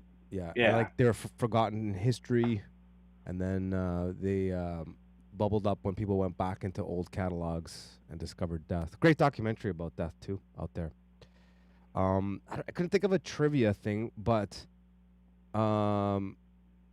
what about this as a pop punk song? Can you break it down for me? You ready? I'm gonna play a pop punk song, and then I want you to danalize it. I want you to. He's like, Mano's setting me up here. I kind of am setting you up here, but not in a bad way. I see Moldy's in the chats. What's up, Moldy? All right, what up, Moldy? What's up, Moldy's molding the mops. I hope he's doing well. during Lent. You know, those cornfields. I don't know. corny. Who knows? He's yeah, something like that. Something like that. How about this? No, that's not what I wanted to play. Here, hold on. I totally ruined that. Here it is. Pop punk. All right, break it down. One of my favorite punk pop songs I've ever heard. All right. But it's the way it should be, I think. Like tongue in cheekish, joking aroundish.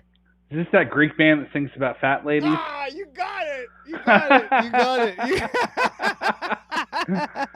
You got it. But I'm playing it anyways. Because we were talking about tzatziki.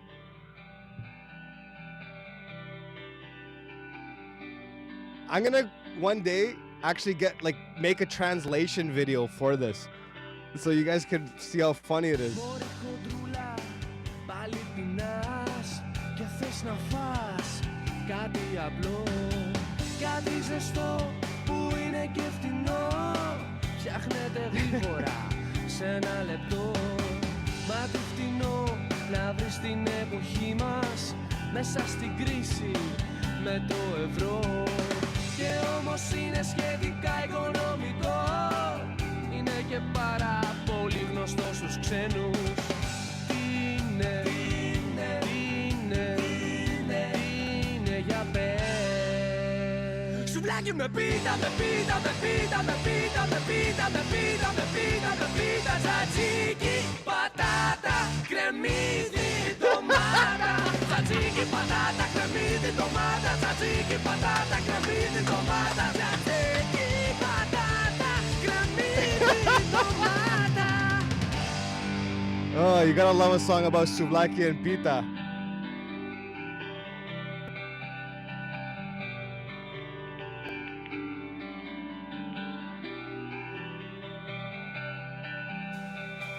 Μωρή χοντρούλα, πάλι πεινάς και θες να φας κι άλλο σουβλάκι. Είσαι σε δίλημμα, γύρω η καλαμάκι. Μη πάρεις άλλο, θα γίνεις το φαλάκι.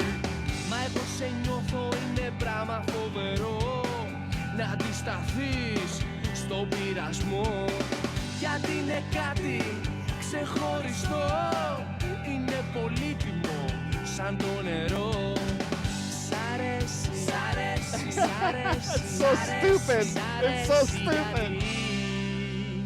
Γιατί να με πίτα, με πίτα, με πίτα, με πίτα, με πίτα, με πίτα, με πίτα, με πίτα. Τzatziki, πατάτα, κρεμμύδι, ντομάτα.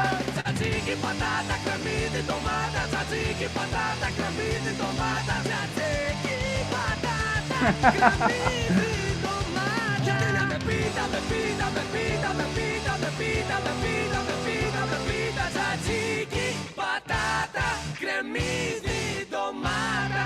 Τzatziki, πατάτα, κρεμμύδι, ντομάτα. Τzatziki, πατάτα, κρεμμύδι, ντομάτα. Τzatziki, πατάτα, κρεμμύδι, ντομάτα. What do you think? What do you think? What do you think? You gonna go get some tzatziki on your pita with souvlaki once the fast is over? With extra garlic. Yeah, you better tell them that. You know what? Hopefully things work out sooner than later, and they look like they're doing okay. They're just doing okay. Next time I come down to Carolina, we're going to go visit our dear brother Michael's family restaurant. Right? No. I'm going to take you to my spiritual father, Father Michael's house. Okay. He puts like quintuple the amount of garlic in everything. Yeah. I like him already. We had a catechumen class, and we would have a meal before we did our class, and he brought out like his own personal hot sauce, and people were like, "Oh, I want to try it," right? And he was like, "No, none of you get to try this. It's too hot." And one of there was like a few guys who were like, "Oh, okay," puff up their chest, like I can handle it. They were crying, like it was so hot. He was just like, "You guys are a bunch of bitches." Wait a minute, is he Greek? Oh yeah. Okay, I need to meet him. Yeah. ASAP, because I'm a hot sauce freak, right? Oh yeah. Oh yeah. Yeah, you know, like I make my own hot sauce. Yeah. My band paid for their tour because we made hot sauce. When I was in Mexico, we sold hot sauce and like everyone was buying it. We had like a couple. Do you know what we called the hot one? No. Rectal Thunder. I mean, not only is that a great hot sauce name, that's an epic band name. Yeah, everybody says that. Everybody says, is that the name of your band? I'm like, no, it's just the name of the hot sauce. It's just hot sauce. Rectal Thunder, man. And we had another one called Smoking Wop, so we're trying to offend everybody. All right. And that was a little bit more mild, smoked red pepper, smoked garlic, roasted garlic thing. But Rectal Thunder, you got to take me to his house. I think we'll get along just fine. I'm pretty sure I can handle it. Did you ever do like what is it, the Scoville scale of like heat? Mm-hmm. Where did yours? Where does Rectal Thunder rank on the Scoville scale? I don't have an official one. Okay. Because we didn't actually do it, like to go test it. But it was I wasn't going for like ridiculous heat. Yeah. Like I wasn't getting into like ghost peppers and like There's the Carolina Reaper. The Carolina Reaper. I told you guys about the story about when I ate the Carolina Reaper like raw, just the raw one. Did I tell you about that? Oh, I have to get Dee to find it. She has it on one of her old phones. My buddy gave me a Carolina Reaper, like the actual pepper. And you ever see those challenges where they would bite in and they would hold up the stem? So I was like, okay, I'm gonna do it, right? Because like I'm known to eat like super hot peppers. And so I did it. In the room was Dee, my wife, lady, whatever, and my daughter and her best friend. And I'm like, she's filming it. I ate the whole thing, started chewing it, and it took like seconds, and it got hot, and it just kept getting hotter and hotter and hotter, and like I was like punching like the table as hard as I could, broke it. Like the kids were freaking out. I was like, I'm gonna be okay. I'm gonna be okay. Nothing was worse until the after. Ooh. Right. Yeah. I see where you're going there. Right. And that's where like my daughter was like, even, Bobby, are you okay? It's like, oh, I'm good. No. I'm good. I'm okay. Yeah. I'm okay. So yeah, that was the gift Carolina that keeps giving. For like a day. Like a day. I bet. Yeah, that's yep. Because it burns on like, both sides. No matter where. Yeah. Right. That's all you have to say. Right. That's all you have to say. Yeah, but I'll do it again. All right. I like the well, because obviously people do it because they like the high that they get, the endorphin rush. I mean, that makes sense. I've never been like, this needs to be hotter. Oh, I like it. Except for I did enjoy when I took you to Rocky's and you're like, oh, I want the extra hot chicken. And the lady looked at you like you were out of your mind, and then you were eating it, and everything was fine until you started rubbing your eye, and you're like, ah! And the rest of the conversation was like, like, oh. Keep going, Dan. Yeah. That's so true. That's so true. Yeah. That's right. I forgot we've experienced the hot sauce together. Kind of, sort of. Okay, I got to... How about we go with strange, dark, social engineering trivia? Okay. That leads to a song you guys will probably like. Yeah? Okay, so I'm going to ask the question. I'll see if it makes sense. You'll analyze it for me if it doesn't. And then we'll look in the chats and see what their guesses are. And then you can guess along with them. But if you get it, I won't say it because, it'll be cheating. All right, so is this a trivia for me, and if I don't get it, for the rest of the audience?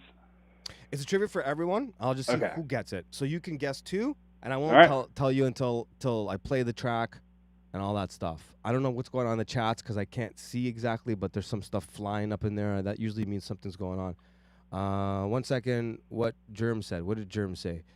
Can we please have some NYC punk to close out the show? Sure. I'll see what's on my phone. And I'll see what I got. Because that's one side of punk. There's there's some bands that like there's some New York hardcore bands I really like, but Gorilla Biscuits. Gorilla Biscuits for sure, Madball, Agnostic Front, that kind of stuff for sure. I can't say I'm a massive I don't have a massive knowledge base on New York hardcore, but again, it's kind of like not that I'm comparing it to pop punk. So relax in the chats when I make this comment, they be like, you can't compare it to, which I get.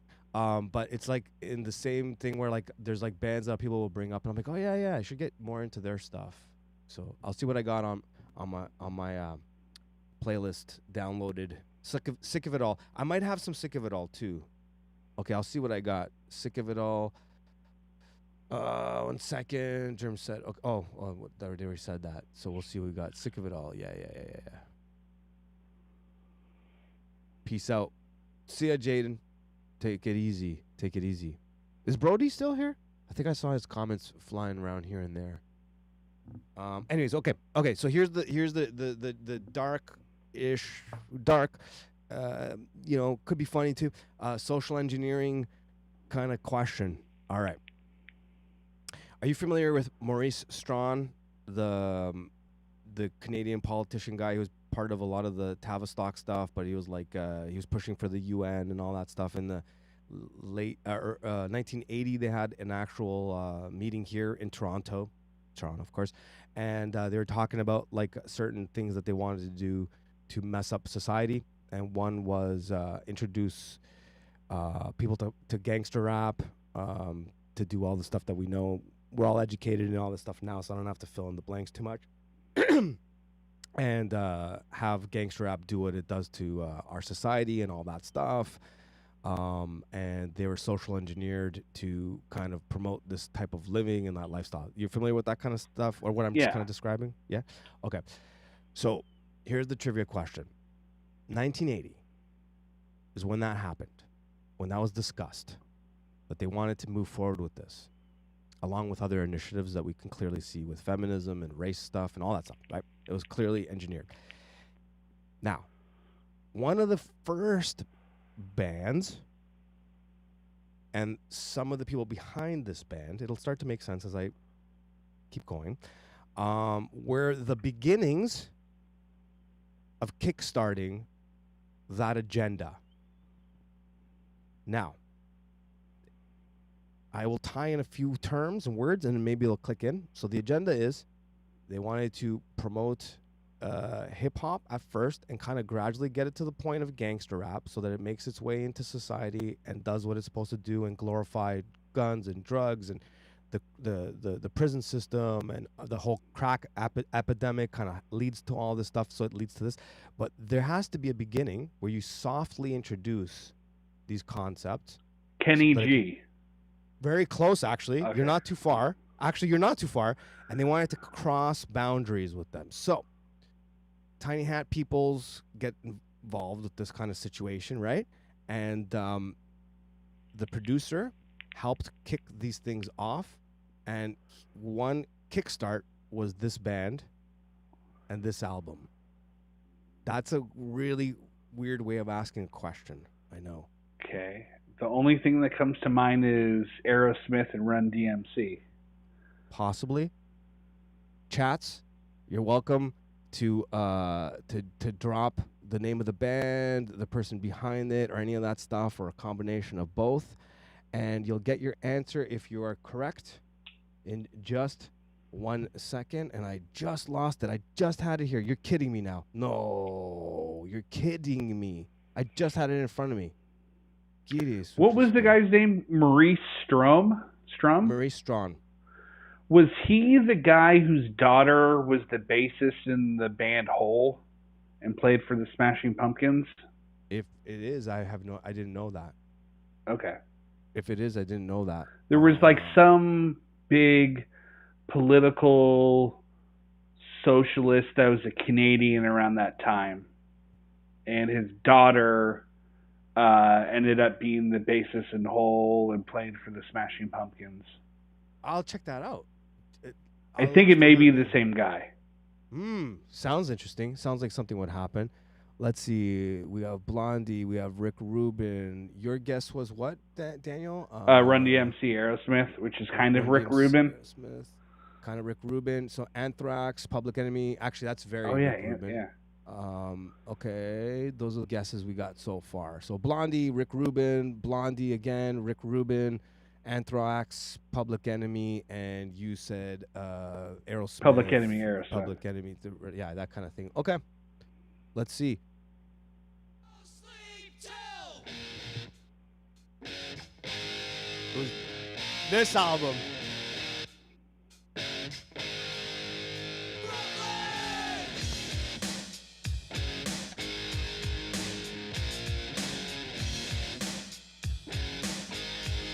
So you guys are kind of all right.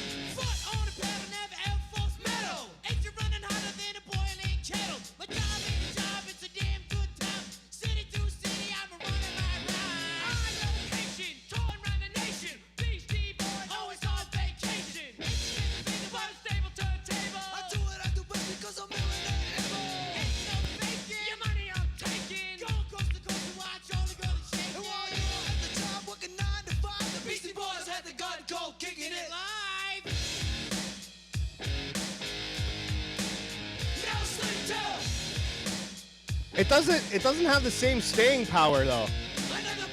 Or does it? It's a lot more like sugary. Yeah. You know? Yeah. Later, 90s Beastie Boys is different from 80s Beastie Boys. Oh yeah, totally. But Sabotage. whoever said Rick Rubin wins, because that's a Rick Rubin sure. track. And then Actually, I have you a guys all trivia did. question for you. Sure. Hold on. Before you do, you guys kind of all did, because Public Enemy, Rick Rubin behind Public Enemy, Beastie Boys, and that whole thing where they were crossing the metal and punk thing, metal and hip hop thing, that was also part of the whole thing. So the Anthrax, Public Enemy thing. So everyone kind of got it, except for the Blondie. No. But she did do that one hip hop track. So yeah. Anyways, what were you gonna say? I was gonna say, who was the artist or band that Beastie Boys opened up for on their first national tour? Oh, I definitely should know this. Which Madonna? is like Madonna, kind of Madonna, what Madonna. You got it. Yeah, I had to go back and to then the catalog. One of them is Neil Diamond's son. No, really? Yeah, one of the Beastie Boys is Neil Diamond's son. Man, did you ever see that creepy video where he makes out with that lady at a show? It's disgusting. Neil Diamond? Yeah. He lies down.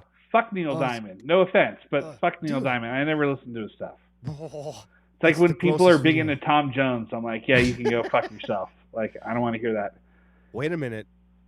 You said Tom Jones. Hold on a second. There's a whole thing about Tom Jones, though. I'm with you but Tom Jones, Tom Jones has legit blues cred. You know that, right? Yeah. In the 60s, it was different than him being on stage in the late 70s, 80s with the grandmas throwing their panties on stage. Yeah, gross. I would say he's more credible in his later career than what's his name? Rod Stewart. I would say they both started off pretty cool, and then they both became kind of cheese. But then if you've seen the old footage of Tom Jones, when Martin Scorsese did that whole blues thing, and there's the Van Morrison with Tom Jones playing together, that's just whoa, he's got a voice when he wants to use it. For sure. Yeah. Also, there's let me see if I have that song. I got a song for you. If I have it, please, it'd be great if I have it. Is Neil Diamond the one that does the Sweet Caroline song? Yeah. Man, I fucking hate that song, and I'm swearing I fucking hate that song. I know you love it. Yeah, when you got here, I went on a 20-minute rant on that song. God, I hate that. You did. God, I hate that song. It was a tidal wave. It was a tidal wave. It just kept going. And then it started getting angry. into the Boston accent and how much I hate that. And it's just man, if you want to get me in a mad mood. God, I hate that. So bad. Legitimately so mad. I know. I rarely get mad, but that, I instantly, I just I get pissed off. My head hurts. A Buck says he's not actually related to Neil Diamond. That's an urban legend. Oh, okay. The Beastie Boy guys think, oh my God, I have a headache now. It just kicked in. It's okay. Here, I got you. I got you for just a second. Can I like throw some Tom Jones at you? Sure. We'll try it. We don't have to do the whole thing.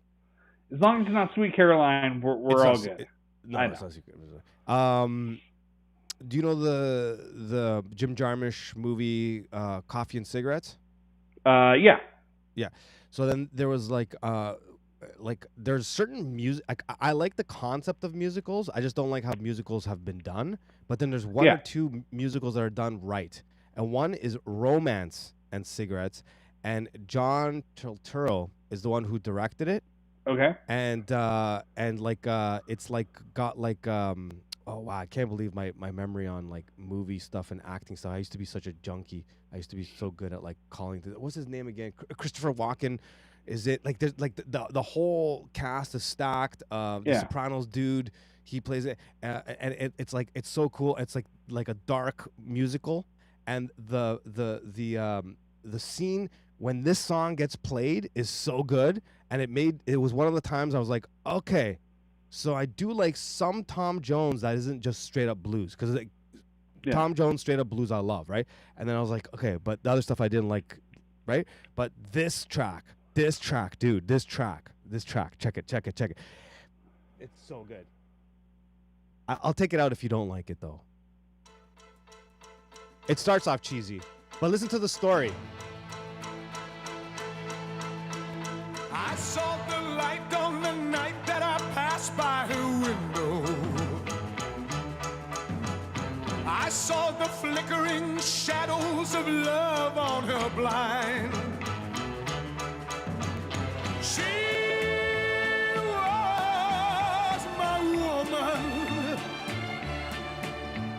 As she deceived me, I watched and went out. It's so good. It's so good. My Delilah. Why, Delilah? He caught her cheating. I could see that girl was no good for me, but I was lost like a slave that no man could free. At break of day when that man drove away, I was waiting. I crossed the street to her house and she opened the door. She stood there laughing. I felt the knife in my hand and she laughed no more. My Delilah. Why, Delilah? So before they come to break down the door, forgive me, Delilah, I just couldn't take anymore.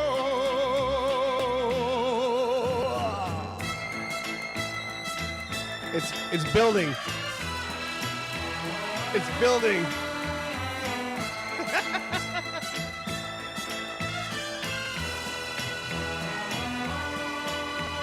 She stood there laughing.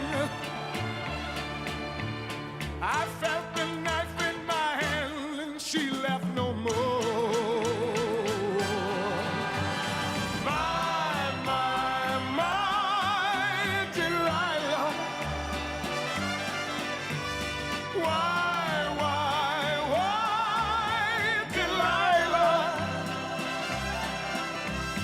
So before they come to break down the door, forgive me, Delilah, I just couldn't take anymore. Forgive me, Delilah, I just couldn't take anymore. Thoughts? it's not quite Folsom Street Fair levels of gay, but it's like just a couple degrees under it. And then, like, the melody of the verse is ripped off from a Marty Robbins song. I was trying to remember, like, what song that's from. And then, like, they had the chance where it's like, okay, you're stealing this melody from this other song. Where are you going to go with it? Chorus is super gay. Sorry.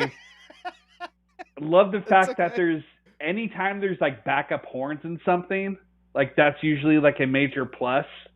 Like, that's the only thing I would ever listen to that song for again, is the backup horns. Okay. So I love that song. I can't get on. It's okay. That bus is rainbow colored, and I'm not getting on it. It's okay. Buck he loves that song. He knew that song too. So I'm sure he has the poster of Tom Jones on his wall. Well, I did tell you Father Turbo's concerns. I did. You did. Yeah. That's how we started off. Now we've gone full circle. We've gone full circle. Was that a callback? Kind of. Yeah. Was that a callback? By the way, if you have to go at any point, you don't have to keep sticking on here. No, you don't have to. Okay. Nope.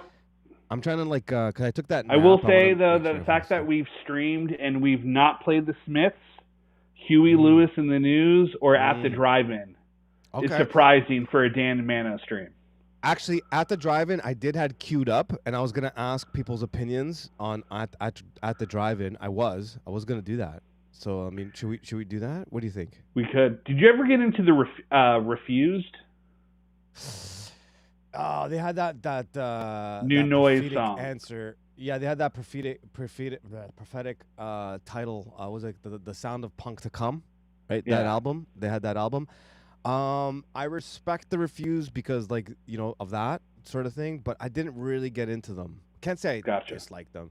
You know what it is? The guy that was next to me, I've talked about this guy so many times. I should find out if I could still get in contact with him. He sat next to me. He was the desk next to me at the record label that I worked at the subsidiary of BMG, Sony BMG, and he was just like Converge, the Refused, like bands like that. It was just like 24/7. Like he would just like go.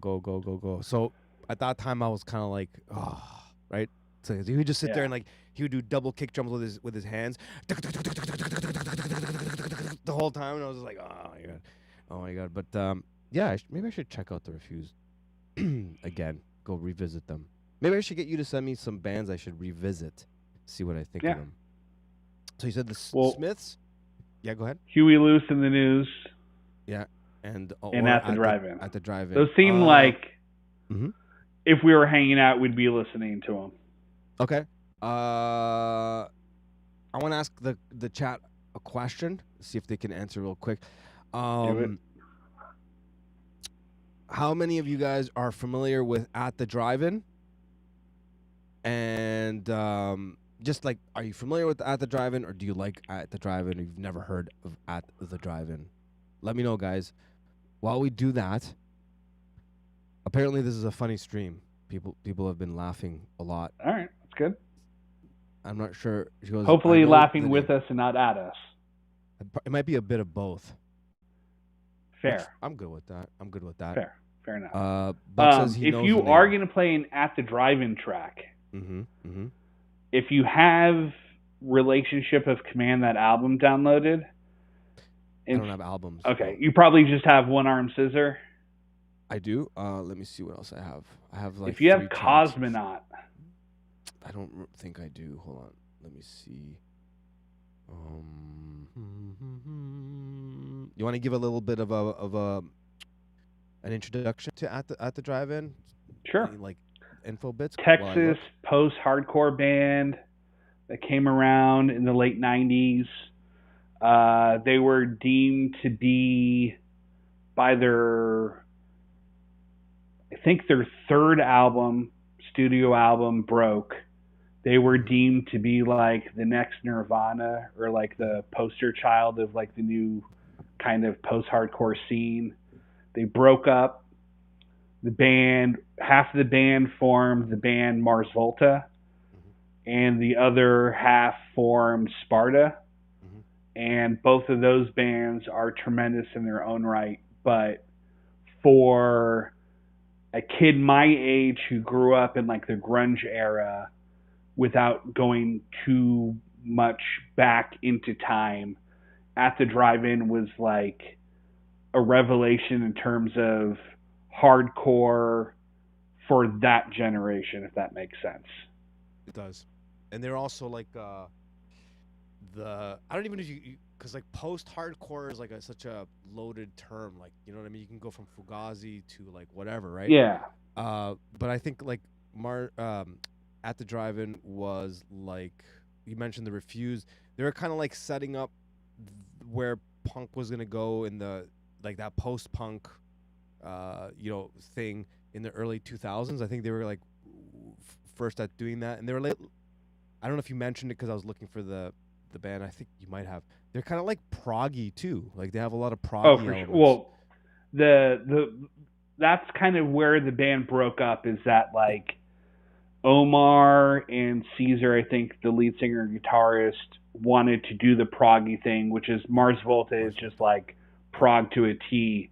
Yep. And Jim Ward, one of the other guitarists, was more, which was interesting. Like he didn't do the whole proggy thing, but he kind of took that hardcore element and then kind of mixed it with Radiohead in his side project. Sparta is incredible, but it's that kind of like,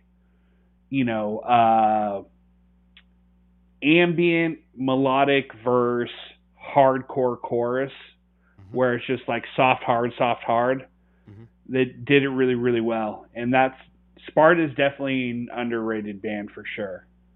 Yeah, I forget about Sparta myself. Yeah. And also At the Drive-In also did some reggae dub stuff too.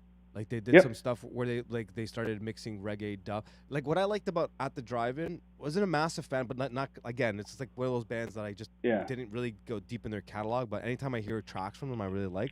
I liked they had one album where they kind of like did like modern style dub, and what I mean by that is like they took hardcore and a lot of the stuff you're talking about, like that, like proggy stuff, and they kind of put it to like a dub sort of like beat, and like just the way that they put it together was different and unique. Yeah.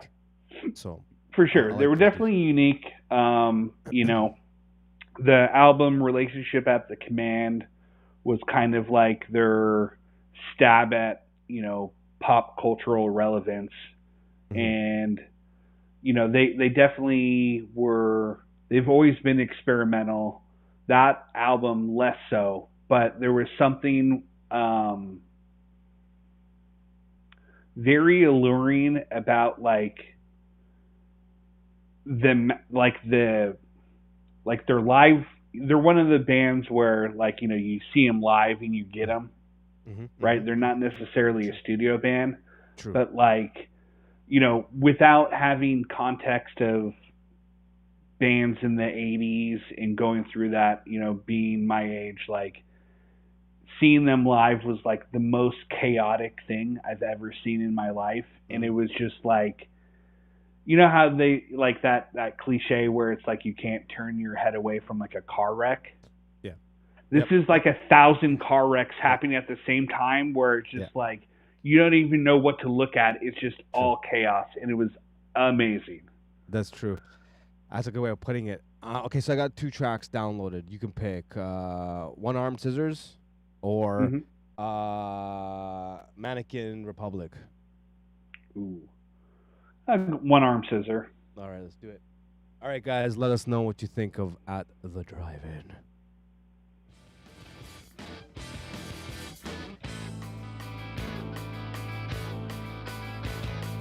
Yes, this is the campaign slithered in trails in the cargo bay. A new turd is the vastness, hollow vacuum, choppy oxygen tanks. They hibernate, but how they kiss the ground, pucker up and kiss the asphalt now. Tease this amputations, splintered layering, shit has access now. Get away, get away.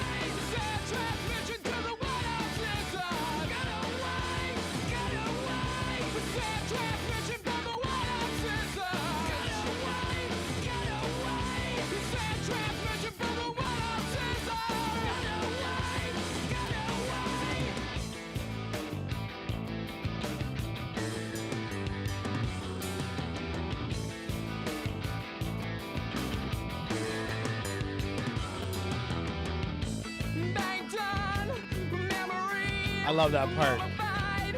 Circuitry, skin graft, machinery, Sputnik sickles found in the seats, self-destruct sequence. This section is non-operational. Species growing, bubbles in an avian or turret. Unknown origins, resistant company being a bird. Solar eclipse, the gift of vultures has been raised. Unknown,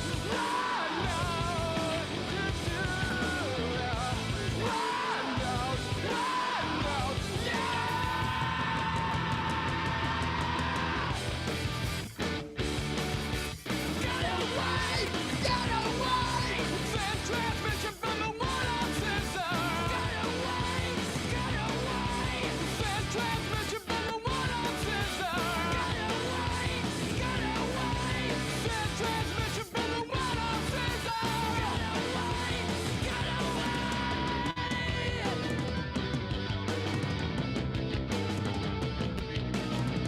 Dissect a trillion size away. Will you get this letter? Jagged pulp sliced in my veins. I write to remember, 'cause I'm a million miles away. Will you get this letter? Jagged pulp sliced in my veins. I write to remember. I write to remember. I write to remember.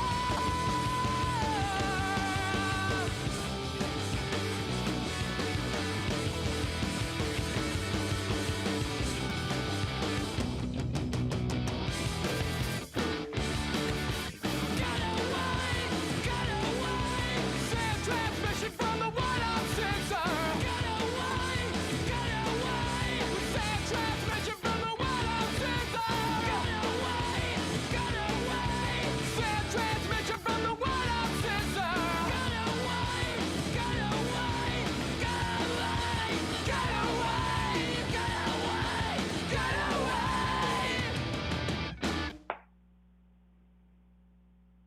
Banger. Totally. Definitely an interesting track. Here's a New York hardcore. You say it's day, you're gonna find a better way. You say you change, now I see you're full of shit. Betray, what's more, that was just enough for me. Fuck you. You say the blame is someone else's price and pain. You say the shame we have to live with every day. Denial, your playbook, that's not the way we're gonna play. Fuck you.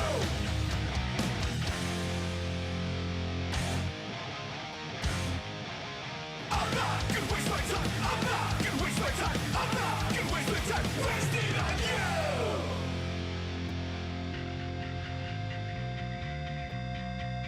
I love how this, I love how it sonically moves. You say it's day, you're gonna find a better way. You say you'll change, now I see you're full of shit. Betray, what's more, that was just enough for me. Fuck you. You say the blame is someone else's price and pain. You say the shame we have to live with every day. Denial, your playbook, that's not the way we're gonna play. Fuck you. I'm not gonna waste my time. I'm not gonna waste my time. I'm not gonna waste my time wasting on you. There's that. Did you ever get into that kind of Did stuff? not. Is it too heavy? No, just not on my radar. Okay, I get it. What did you? Not that I'm putting you on the spot. Did you check out the episode, the last Monday morning with Mano on Wednesday? On Wednesday? No, not yet. Yeah, because Jonathan Richman. I think I'm gonna do a Jonathan Richman Modern Lovers thing. Breakdown. Yeah, I think Jonathan Richman. I want to talk more about Jonathan Richman because the more I got into that episode and just kind of thinking about how he did things and why. Also, because he was raised not because of this subject, but I also found this interesting. Like, it just seems like he seemed like a dude. I'm not gonna play any Modern Lovers or Jonathan right now, but so I don't even know what I'm talking about. But I find it interesting that he was like, it seemed like he was genuinely looking for the truth, or seems like he is genuinely looking for a truth, the truth. You know, something real, something authentic, and all that stuff. And he was born and raised in clearly you could tell in his last name, in a tiny hats situation. But he veered so far from anything that, like he was like truth. You know what I mean? Like his view on stuff and how he approached stuff. So I wanted to see what your thoughts on that were, because I even played like a cover the Pistols did of Roadrunner, and I was like, oh, even the Pistols cover was pretty good. What's your take on the Pistols? Controversial take. I might be with you on this, because I just think that they're just like so overrated. I'm not gonna disagree. I'm not gonna disagree there. I'm not gonna disagree. Saying. Yeah, and yeah, no. Like the big three, right? You have Sex Pistols, Clash, and Ramones. Oh. Right? 77, right? And it's like, if you have to leave one of them on a deserted island, never to hear from them again. Oh, yeah. Easy. It's like a no-brainer. Easy. Dude couldn't even play the bass, bud. Right? What was it? The Ramones go to Bristol or in England in like late 76. Yeah. And then all of those bands... They went twice. I think they went 74, 75. Okay. They went back the second time. Like, they played a small club. And then the second time is the one where you had The Damned, The Clash, the Pistols. All of them everybody. Trying to break in. Yeah. Yeah. It was... And it's just like, I don't know. I never got it. This may be kind of weird, but like... The same reasons why you don't like Fat Mike is like the same reasons I don't like the Sex Pistols. No, I totally get it. In the last couple years, I kind of stayed out of the debate, because people get pretty heated about it sometimes. Yeah. But like, and I try to like leave the social engineering aspect out of it, because like bands I like fit in there too. And everyone references Rotten on a couple of things he said, and like he says a lot of things I agree with. Right, but then, politically speaking and all that stuff, where he lies on a lot of the subjects, and a lot of times I'm happy he's kind of saying it, but I always bite my tongue, and depending on who I'm talking to, I'll let them know. I'm like, you do know he's a Zionist, right? And then they're no, he's not. I'm like, no, I could find the clip. I can't. It took me a minute last time. I could find it next time, and this kind of thing. So I don't know what's up with that, but what was it? Public Image Limited was his PIL. Honestly, that was honestly, did you ever listen to a lot of that? A couple of tracks here and there. Here's my take on them. It's please. It's kind of like Mick Jones went off with Mickey, not Mickey Dread. What's his name? And they did Big Audio Dynamite. Yeah. I kind of put PIL and Big Audio Dynamite in a kind of similar thing. And there's things I like in the sense that they were trying new things. They were kind of combining elements. They were kind of like pushing the boundary of novelty in that sense, kind of like how we started the conversation. And there was some creativity to that aspect of it. But and some of the messaging was pretty okay too.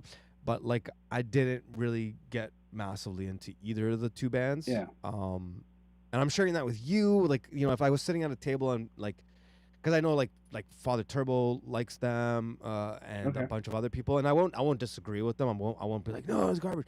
But like that's kind of my take. That's kind of my take on it. I feel like if they weren't in previous successful bands and you're just judging the band based on their own personal merits, like it just, for me at least, it doesn't hold up. And maybe that's because I'm not looking at it in the right way. Or I need to listen to more of it, but I'm with you. Don Lett. That's what I was thinking of. Mick Jones from The Clash and Don Lett, and a bunch of other dudes did the Big Audio Dynamite. Yeah. I'm with you on that. I mean, did and you that's get into them at all? no, not really. I mean, it's there's only a few bands, Misfits being one of them, where it's like the second incarnation. You know, it's just like, man, like if you're going from the Clash into another band, it's like, good luck, man. Like, good luck. Yeah. You know? Yeah. Like, Yeah. It's almost like a curse in a way. Like, your success is like a curse in that sense, where it's just like, dude, maybe I'm being too judgmental, but it's like, I don't know. You got to follow it up, right? And it's like, dude, how are you going to follow up the Clash? Well, yeah. You're What do you, going to. you know? You're not going to. But in all fairness, though, I actually don't know either of their catalogs very well. Like, that's what I mean. Like, people think I know a lot about like stuff. I really don't. Like, I just like flavors of things, and I have like a decent map of what things sound like and where they fit sonically and bands and all that stuff. So someone had played me both of those two bands, Big Audio Dynamite and PIL, like a couple years ago, and they were like songs that were like really good. They were songs I'd never heard. So maybe it's a band I should put on the list of bands I should go revisit. Yeah. And again, I kind of like judge them quickly, I guess, but I do respect a lot of the boundaries they were trying to push, and I can always appreciate that. So maybe it's something I should go back and check out. Oh man, I was looking for something and I couldn't find it. Darn. Kenny G. Michael Bolton. Could you imagine if I was like, Bryan Adams? Bryan Adams does have. I can't remember what the name of the song was. No, I'm just kidding. He's gay. I'm just kidding. I was gonna go off and just. I'm just kidding. I'm kidding. Oh, I'm kidding. It's like Mom Jean rock, if that's even a thing. You don't like the Summer of '69? No. I'm kidding. Oh, Funny. You know who? Okay, so I could. Yeah. So I mean, this may piss off some people, but it's my truth. When I moved out to North Carolina, there was, like I'm, turning on the radio stations or whatever, and it's like at any given time, a John Cougar Mellencamp song is being played. Okay. Bro, if there's probably like maybe 10 people I'd put in the category of musicians where I'd punch them in the nuts if I ever met them. Okay. He's on that list. Like John Cougar. Yeah. Like if you deleted his entire catalog from humanity's memory, I don't think anyone would be any worse for it. Yeah. Well, what about the farmers he helped? No, I'm just kidding. Yeah. I don't know. I gotta think about Mellencamp not now.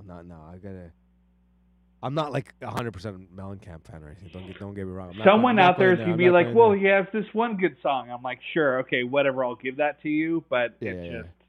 What was this? I mean, not that the Jake and Diane song or whatever it was or something like that. Yeah. Jack and Diane or whatever. No, but there was like he had like a weird career too, right? Because then I remember like was it the late '90s? He tried to do like a darker Springsteen meets Johnny Cash thing or something like that. Don't bring Springsteen up. Oh man. Yeah. I won't.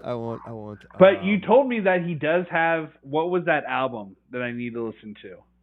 He's got a couple of his earlier albums. Springsteen, like I don't know. I hated Springsteen when I was a kid. I hated him. Like I just did not like him. Yeah. And it wasn't until I heard The River.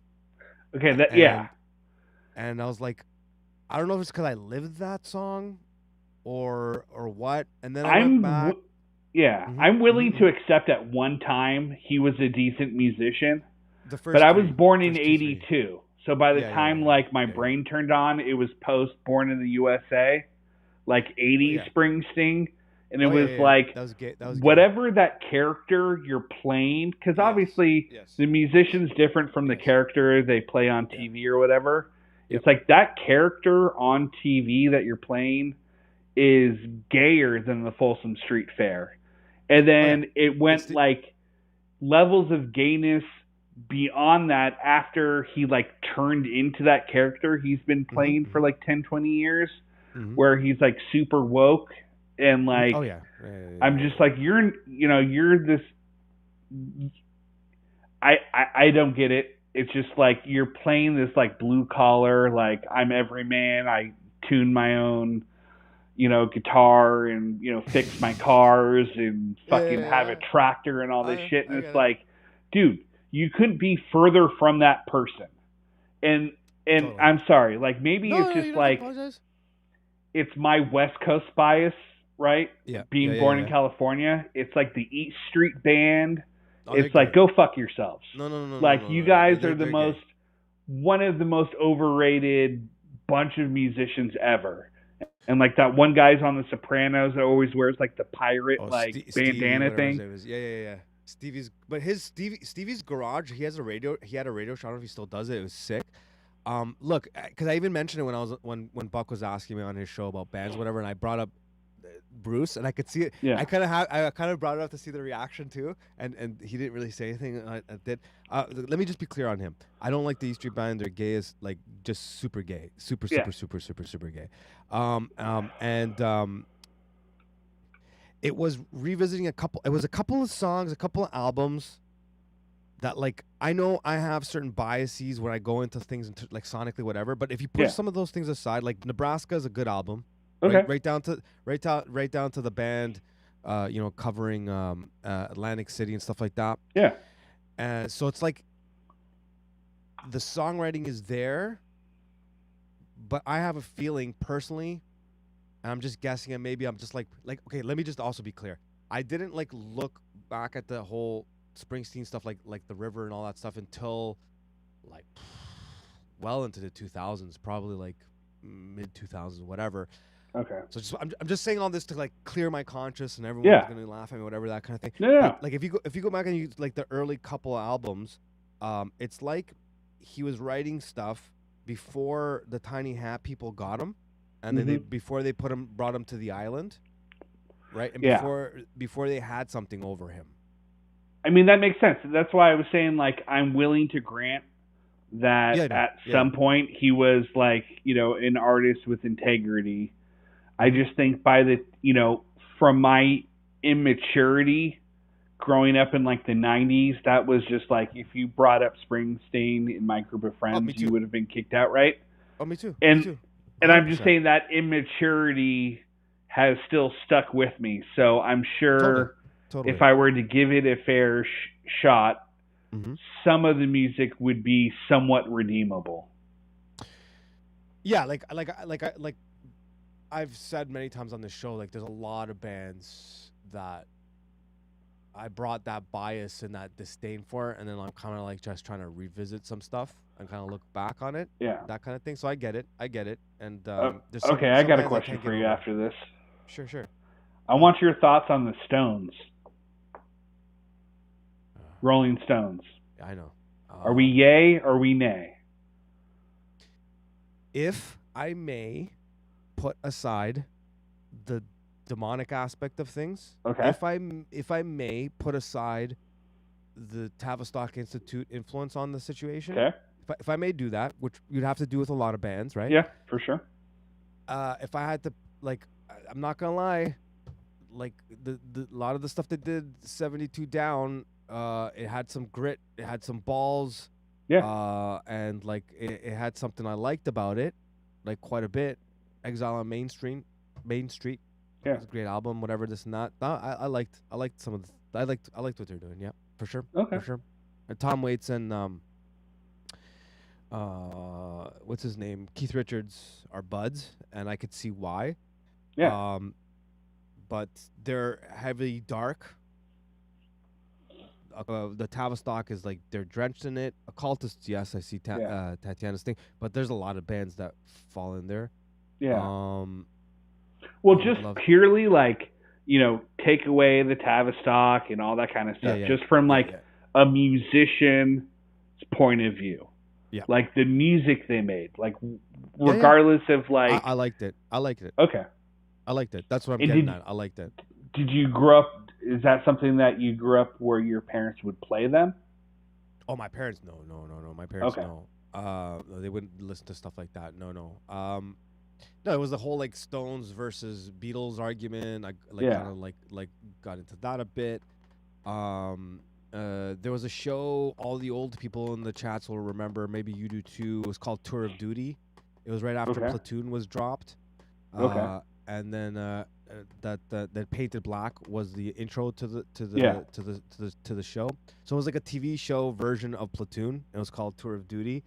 And that was the intro. And like I remember that sucked me into them a bit more, to the Stones. Yeah. Yeah, and I know some of the criticisms and they all get and stuff like that. But yeah, overall I'd say I did dig them. What about you? Yeah, I mean, I'm pretty like neutral down the line. Mm-hmm. You know what I mean? Like, I don't think Jagger has that amazing of a voice. No. And I don't think Keith Richards is that amazing of a guitarist, right? He's really not. But there is something about the two of them songwriting together, which is Watts decent. is a great drummer, though. Yeah. Sorry, I didn't interrupt you. No. I mean, I don't know. Like I said, like I can't hate on them, but I'm definitely not someone that's like, I'm a huge Stones fan. Oh, no, I'm not. Does that a make huge sense? Stones fan. Yeah, totally. I'm not a huge Stones fan. I'm not, for the record, I'm not a huge Springsteen fan or anything like that. Just gotta get that out of the way. Like, I mean, I can't recall, maybe once I've consciously been like, I want to listen to the Stones. Oh, yeah, okay. You know what I mean? Okay. Like, I can't really ever remember being like, oh, dude, I need to, I mean, Paint It Black is a great song. They have some decent songs, right? I definitely think they're way overrated, and that overrated comes from that whole, like, Tavistock, like, but being, pumped. I think the Beatles are overrated, too.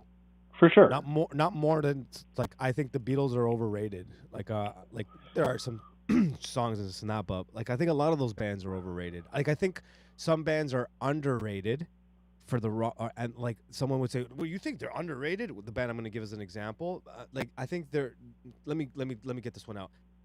I think Creedence Clearwater Revival (CCR) is underrated and overrated. What I mean by this, they're underrated and they should get credit for like stuff that they don't get credit for, and they're overrated in the sense that like the types of people that love CCR, I'm not always a fan of the people that like CCR. Do you know what I'm saying? Like the boomer type that like them, whatever. But I think CCR, in my opinion, is better than the two bands, both of those two bands. I think CCR is better than the Beatles and the Stones. Fun bit of trivia for you. Sure. My mom went to a high school dance or prom with John Fogerty. Get out of here. Yeah. Really? True story. Yeah. Dude, really? I love John Fogerty's writing style, man. Oh my god. Yeah. No, I would like let's put it this way. I think CCR is okay, way who better are we than most of these elevating? Bands. Okay, so we're going Beatles and Stones in the overrated category. Okay. Yes, I'm with you. Who are we putting in that same yearbook group that's underrated? That deserved the Kinks? For sure. Underrated. The Kinks are massively underrated. Yeah. The Sonics are massively underrated. I may be a little bit biased. CCR. CCR is a good one. There's probably like a million bands that like I'll think of after we get off here that are even better examples. Yeah. Let's see. Is the chat saying anything? Buck agrees with the Kinks. He says absolutely. Tatiana agrees with the Kinks. Absolutely. Keith Moon was amazing. Eastern Pilgrim says, oh yeah, Keith Moon. I mean, The Who they may be in that overrated category, but Keith Moon is freaking legendary. The Who, I think, are 50-50. I think some Okay. songs are overrated, and some of things about the Who are overrated, and some Yeah. things about the Who are underrated. So I would put them in that overrated, underrated sort of category. Okay. Yeah. So we have to leave the occultist stuff, all that stuff aside, because even people like will pick up the occultism in some stuff and then not in others. And the Who are drenched in it too. They're drenched in it too. So there's all that. The Who. Well, there's so many bands. Why am I forgetting them? I think like what are those like? I think like the gay Laurel Canyon bands. There's a lot of them that are overrated. Like Mamas and the Papas, overrated. Just what Eagles. The heck, what is that? Oh no Eagles. I can't talk about the Eagles. Okay. I don't want to talk about the Eagles. Is that like the same way with like Sweet Caroline? Yeah, Like you hear the Eagles and you just like. Nah, I'm trying my best not to swear, man, but a big F on that. No, Eagles, Okay. get out of my face. Yeah. Face. Freaking Eagles. The Doors are my guilty pleasure. I love the Doors. I have a lot of Doors albums. 5 to 1, baby, 1 in 5. That track right there, that's got like this like punky thing for me too. The Doors, if we could just erase some of the history of where it kind of came from. The Doors are definitely one of my favorite bands of the 60s for sure. 100%. I think they're overrated in the sense of why people like them, and they're underrated for why they're actually good. Like Ray Manzarek, like the whole band's like I love. I don't care. Okay, I got another underrated, overrated. Okay. Grateful Dead. Never liked them. Okay. But see, I mean, I was born in you. the San Francisco Bay Area, so that's like baked into the cake. But the reason why I would put them in the underrated category is because they had like a lot of very good bluegrass, folk baked into the repertoire. I think like the whole Deadhead fan base kind of, you know, that puts them in the overrated. Like they weren't that great, but like American Beauty, which is one of their earlier albums, it's a fantastic album. Like it holds up. It's good. It's not, you know, I mean, it's as good as it can be from like a Boomer, Tavistock, Laurel Canyon, CIA, you know, created kind of thing. But, you know, okay, maybe that's my San Francisco-ness showing. But I would put them in the overrated and underrated at the same time. I would put them in the absolutely overrated bin for me. They'd be there with the Stones, and I'd pick the Beatles and the Stones over listening to the Grateful Dead. Okay. Yeah. Like I would pick. If I had to pick one of those three bands to listen to, I would still listen to the Beatles. Whether it's like cooked and manufactured, it's like whatever, man. I you know, for whatever anyone's gonna say, I like. Or should I say she wanted me? You know, that kind of thing. Bing, bing, bing. That song's about a prostitute. Right. Yeah. But I like the fact that they, at least from like the artist standpoint, the amount of creativity from that particular band, looking at like, you know, early Beatles in '64 to like end Beatles in '70s, like the amount of musical ground they covered, it's phenomenal.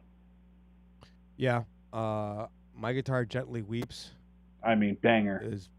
But Harrison, Oh, Cream.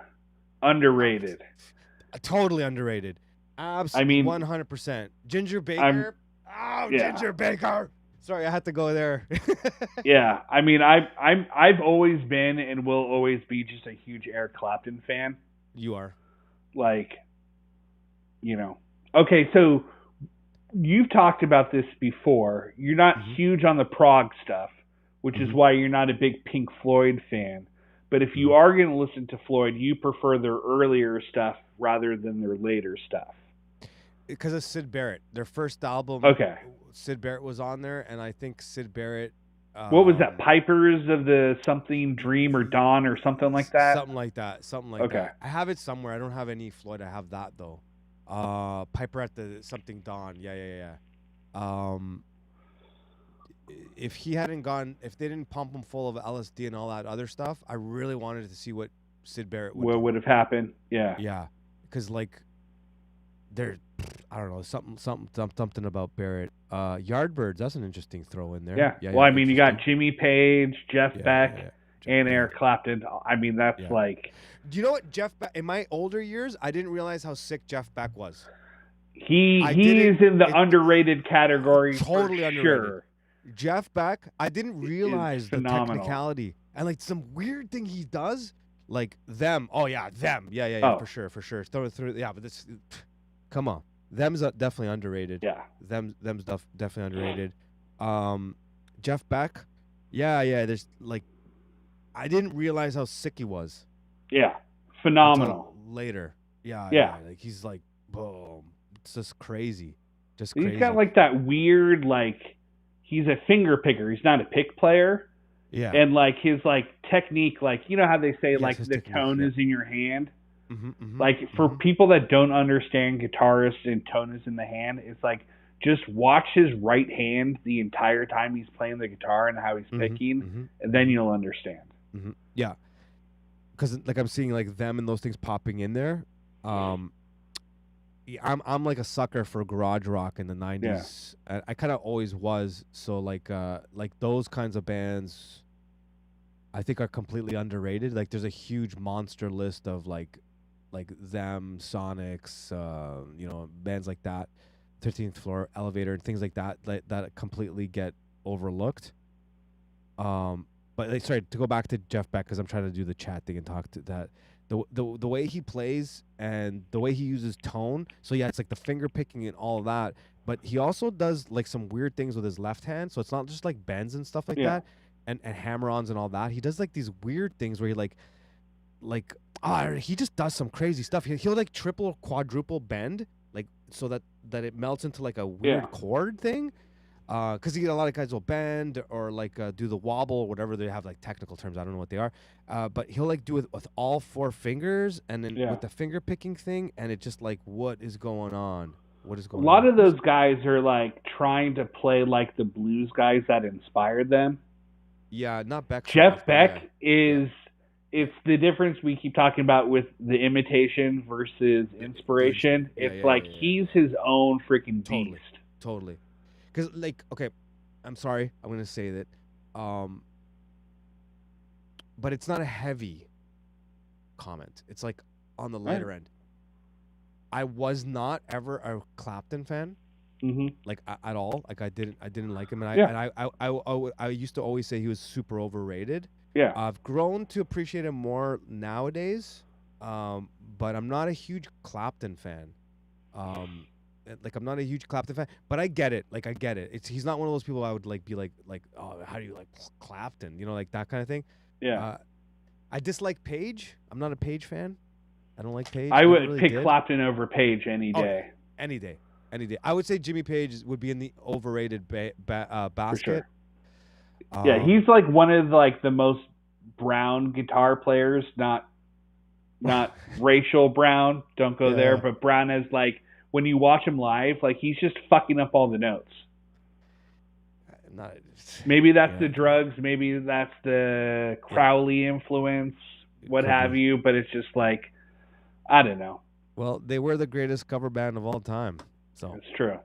So like, and that's the thing with I'm not I have some Zeppelin for sure, but I'd put them in the overrated once you really realize where most of those songs come from.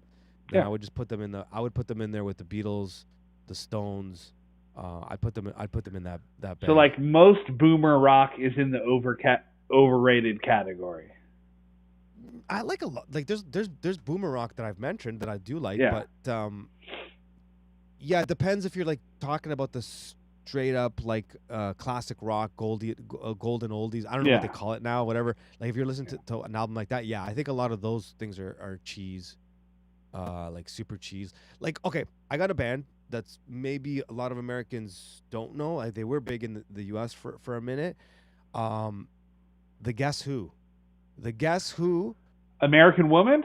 Okay. The Guess Who would be on my list of like completely underrated bands.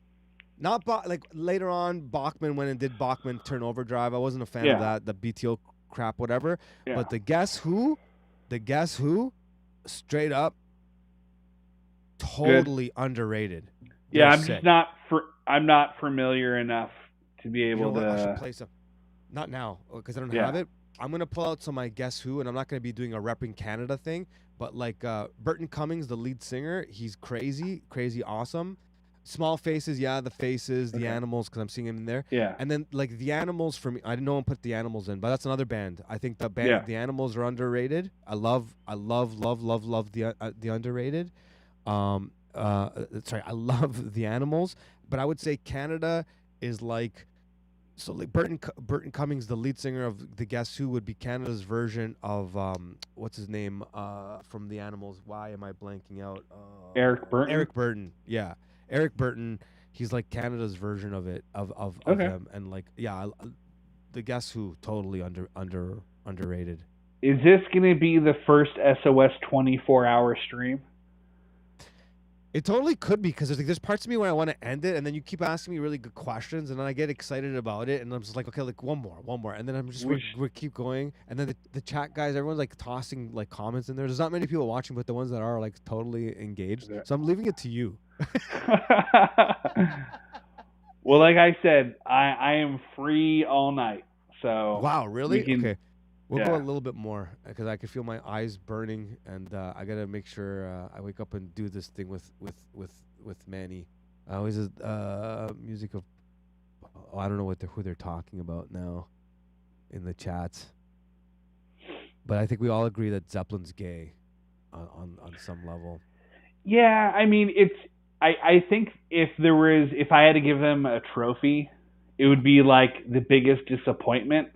Because, like, as a kid, like, I was really into them, you know? And, like, you know, they have some amazing tracks, but, like, the older I get and the more that I, you know, learn about, like, the Crowley connection and those things, and then, like, the amount of blatant, like, rip-off of, like, their first albums is just kind of like, you know? And, like, I always have this fight with my mom. Like, she thinks that Robert Plant's, like, one, if not like the pinnacle of like rock band vocalists. No. And I'm always just like, Mom, you're such a boomer. Like I can name like so many other better singers than him, but she represents, you know, a large portion of people's opinions on those things.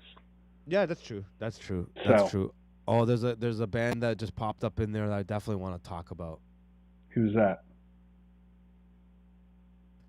Velvet Underground. Oh, okay. Yeah. All right, you go first. I'm putting in the overrated category. I've never been a big Lou Reed fan. Okay. You know, I just, you know, like the, what's, trying to remember, what's their most famous song? I'm spacing on the name of it. For me, my favorite one is Heroin, but I can't say it here. There's famous. I don't know. They have like the one with the bass line. Boom. Oh, that's Lou Reed on his own. Okay, gotcha. Yeah, okay. That's Wild Side. Yeah. That's on his own. Yeah. I mean, like that's cool because like the bass line, there's two bass, one's going down and one's going up at the same time. Yeah. I'm like, that's kind of cool, but I don't know, like I said. It's just my personal bias living on the West Coast where like I have like a weird East Coast is very hit or miss for me. I could see that now the more we talk. And yeah, Zappa and Lou Reed had a huge rivalry. They actually like there's a really weird history between Zappa and the Velvet Underground. Again, let's put aside all the darkness and all the drugs and all that stuff. I think the Velvet Underground are underrated a lot. Okay. And I think they get pumped up and are overrated for the wrong reasons. Like they're overrated for all the debauchery, the hedonism, and all the drugs. When you strip it all, for me, Lou Reed's voice is interestingly unique. Okay. And then some people might want to put him in the Bob Dylan thing, but Bob Dylan's an act. Lou Reed wasn't. Although we could talk about Dylan for a second. I think Lou Reed, the way his delivery style. First of all, I love Jonathan Richman and the Modern Lovers. You can't have Jonathan Richman and the Modern Lovers without having the Velvet. But that's not my reasoning. I found the Modern Lovers way after. I think the Velvet Underground are underrated, but overrated for the wrong reasons. And I don't care about Andy Warhol, all the bullshit and all that. I don't need that garbage. When I just sit down and I listen to what they put out, like his lyrics, the voice, the way the instrumentation goes, the way that the landscape, there's like a sonic landscape that's being built around it, the droniness of it, the dark, but with like a begging for God. Like Dave Sims and I had like a really big conversation on this. You could see Lou Reed's always struggling with that concept, the dark, the light. It's always bringing him back. He's always questioning himself. He's always on the edge. All of these elements, like all encompassing. I think they're one of the most underrated bands in that sense. Yeah, so maybe I should go back and listen to some more of their stuff. It's hard for me. I think you'll like them. Excuse me. My bias obviously comes from like an artist. And so when I hear like Andy Warhol, that's in like the way overrated category. I was surprised to find out the Ramones connection between Warhol, Velvet Underground, and the Ramones. That was an eye opener for me. It's also a very, very Tavistocky subject right there. Yeah, you have a lot of tiny hats, and you have a lot of like it's the whole Picasso thing, move towards like brutalism type of thing. I know they don't call them that, but like that whole concept thing. If you strip away all that stuff, and you just look at the Velvet Underground musically, sonically, and lyrically, and then you kind of like look at how Lou Reed fits into this, and Cale and all them, like and how they all fit together. It's like even Nico and her vocals and all that. I think out of all the bands we've talked about that we'd like to select, whatever, I would strongly recommend. For sure. And I'm open to you picking a band too. You're like, Mano, you know what? I challenge you. You know what? Maybe we should do this for another stream. You could. I challenge you to go into the Velvet Underground catalog and come back with your breakdown, and you can give me a band or an artist, and I'll do the same, and then we'll both like kind of like see if we could revisit it. I think you'll come out of this a fan. Velvet Underground and Blink-182. I'm just kidding. I saw that face. That's like... Yeah, I know. I know you're joking, levels of disappointment. I know. Even just me saying that, the levels of disappointment that, like, the eye daggers that are shooting through the screen. Yeah. Breaks my heart. I almost got into a fist fight over Blink-182 once. I didn't get into I never started a fist fight, but like there was this one situation that almost led to one. I had to like back out of it. Well, since we're on Blink-182, I remember those punk rock samplers, right? That song "Damn It" that came out, the bum ba bum ba bum, like the one that like really. I remember listening to that like 2 years before it came out on like MTV or whatever, and I was like, these guys are going to be like the next Green Day or whatever. And then they went through their arc. Obviously, I'm not a huge fan, but the self-titled album that they did after their most famous thing, where Travis Barker was like officially a part of the band, it's pretty decent. Like they get Robert Smith on one of the tracks, like not the stuff that you would hear on the radio is good. It's all the other stuff, which is kind of a theme, but it's in the tolerable camp. Okay. Not amazing. You know what I mean? I get it. You could probably listen to one of those things to be like, okay, well, that was like maybe not something I would want to listen to again, but it's definitely not like I'm going to change it immediately. Look, I've never said this before. I'll say it now since we're having a conversation like this. And I definitely would have said this in private, but I'll say it now. Like it's not that big of a deal, really. I'm making it a bigger deal or anything. Yeah. It's like I get what you're saying. I see what you mean. Yeah. To me, AFI is like Blink-182 in a lot of ways, but they're like they went gothier. They went into Hot Topic, and then Blink-182 went into Pacific Sunwear. Right. Like they're both in the mall. Exactly. And they're like, they want to fight with each other. Like, you know what I Yeah. mean? But then, you know, you watch it, like, who are these losers wanting to fight? Why do we even care? Totally. And the only reason I play those 2 or 3 AFI songs is just because I like the energy that's coming off of them. Yeah, and no, like, I mean- I like that style, right? So I'll even throw Springsteen on this list. Mhm. Any of those bands that have had that career that they had, at some point they had to have done something good and tolerable to listen to. With the For exception sure. of Neil Diamond, who never did anything good in his entire life, I'm not defending Neil Diamond. like ever. But I mean, like, Don't worry.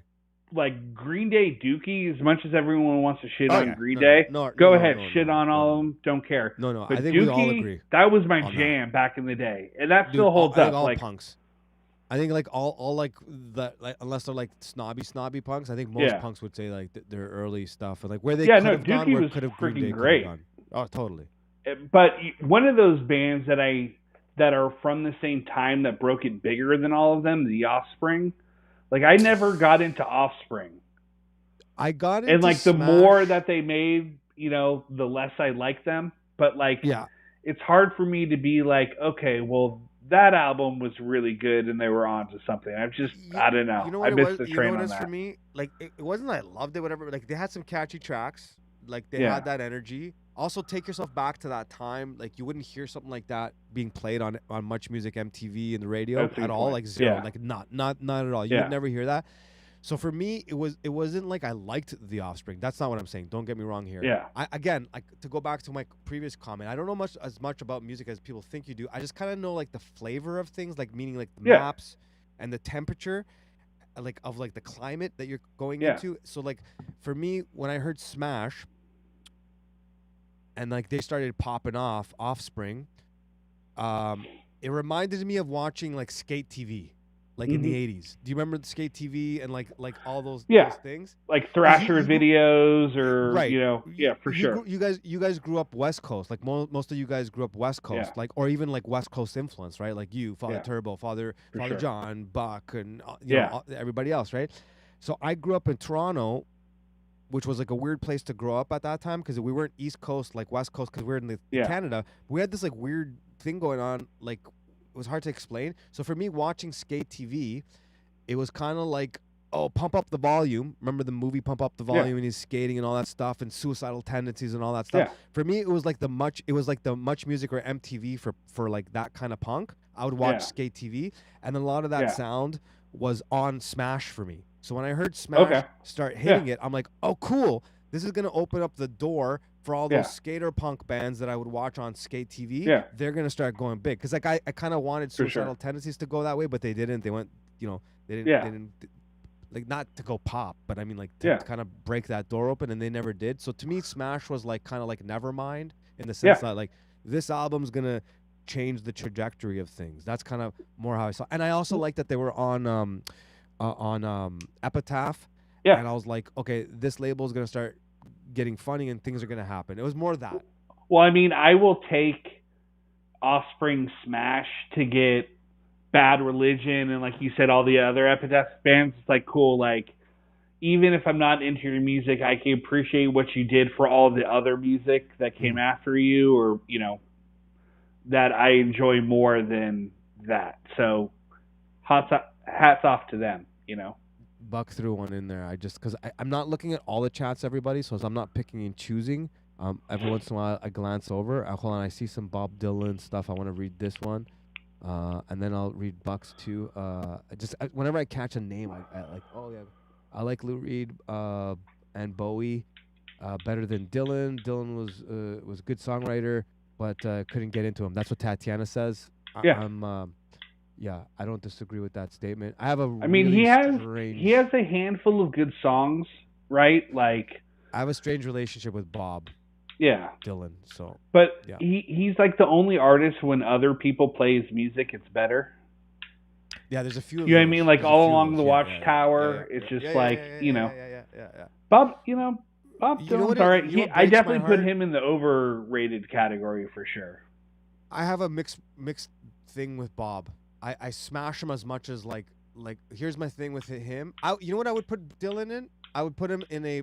He's better than, but I'd put him in a similar category as. I'm going to be very careful with my words. He is much better than the comparison I'm going to make, but I would put him in the same folder in my head, and that would be the Bruce Springsteen folder. Yeah. Where they're both playing a character.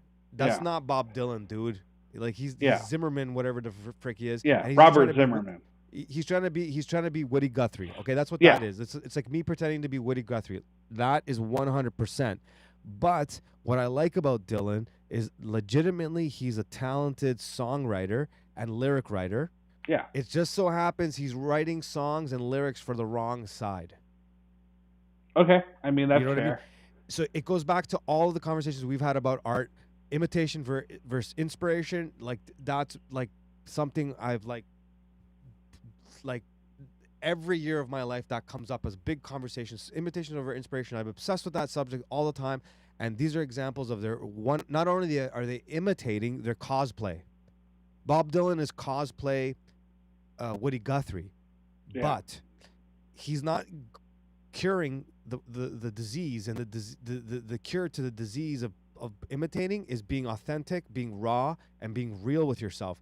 He easily, Bob Dylan, if he just stuck with like being like authentic, real, and all that stuff, and like maybe the money didn't come to him so early, he might have been like a Tom Waits type, because if you go back and you just break down some of his lyrics, unless somebody was handing him those lyrics, they're well done. And like no, for sure. I think he gets screwed over in '64 where he goes electric, but like once the Beatles are like, hey, we look up to Bob Dylan. Yeah. That elevated probably Dylan further than he deserved to be, and then he just rode that fucking train all the way through. I think he should have been real with himself. I got a band to bring up, but I'm gonna finish the thing, and I think because it ties in Dylan real good. You know what? Well, let's do it. Let's tie in Dylan, and I'll read the other comment. The band. Yeah. The band. No, the band. Yeah, no, I know Okay. the band that you're talking about. Underrated and overrated. I think they're underrated. Like I would put them in that same camp as like so many. I love the band. I've always loved the band, and the band is the band that backed up Dylan on that album. And I think the band is the band. Like they're like the bomb. The band are awesome. Underrated category, all the Southern rock. Skinnerd, Allman Brothers, like all of that whole group of musicians, underrated. Yep. Like even though everyone shouts out agree. Freebird, it's like, I agree. You know, No, just like the South has that soul that was missing from a lot of that rock. And like they did the 100%. jam band thing, but they still kept it kind of country and Southern, and 100%. like, you know, a bunch of dudes with like Confederate flags drinking beer, playing like, you know, Gibson Explorers or Flying V's. It's like, dude, I'm fucking all in for it, bro. Like, so I should put the car again back here. Or should I say? That's right. Generally, I'm gonna put Dukes of Hazzard. I'm gonna bring it. I'm gonna bring it from my parents' house. I'm gonna put it in the back over there. about. No, totally. Skinnerd, Allman Brothers. Well, they're all like amazing musicians, right? Like good songwriting. Like they have a whole catalog of like great songs. You know, sorry, go ahead. No. I was totally interrupting you. You go. You continue, sir. No. I was gonna start throwing like I was just thinking of like bands like that that I forget about, and then I go back and I check them out, and then the other day I thought about it. Buck had sent me a message if I knew this band, and then I do know the band, and then like I didn't go into their catalog well enough, and I was looking at one of the artists that's part of the band, the Texas Tornadoes. I don't know. That doesn't fit in the Allman Brothers, Lynyrd Skynyrd thing. Yeah. But like that, they're incredible. Texas Tornadoes. Let's see who else. Los Lobos.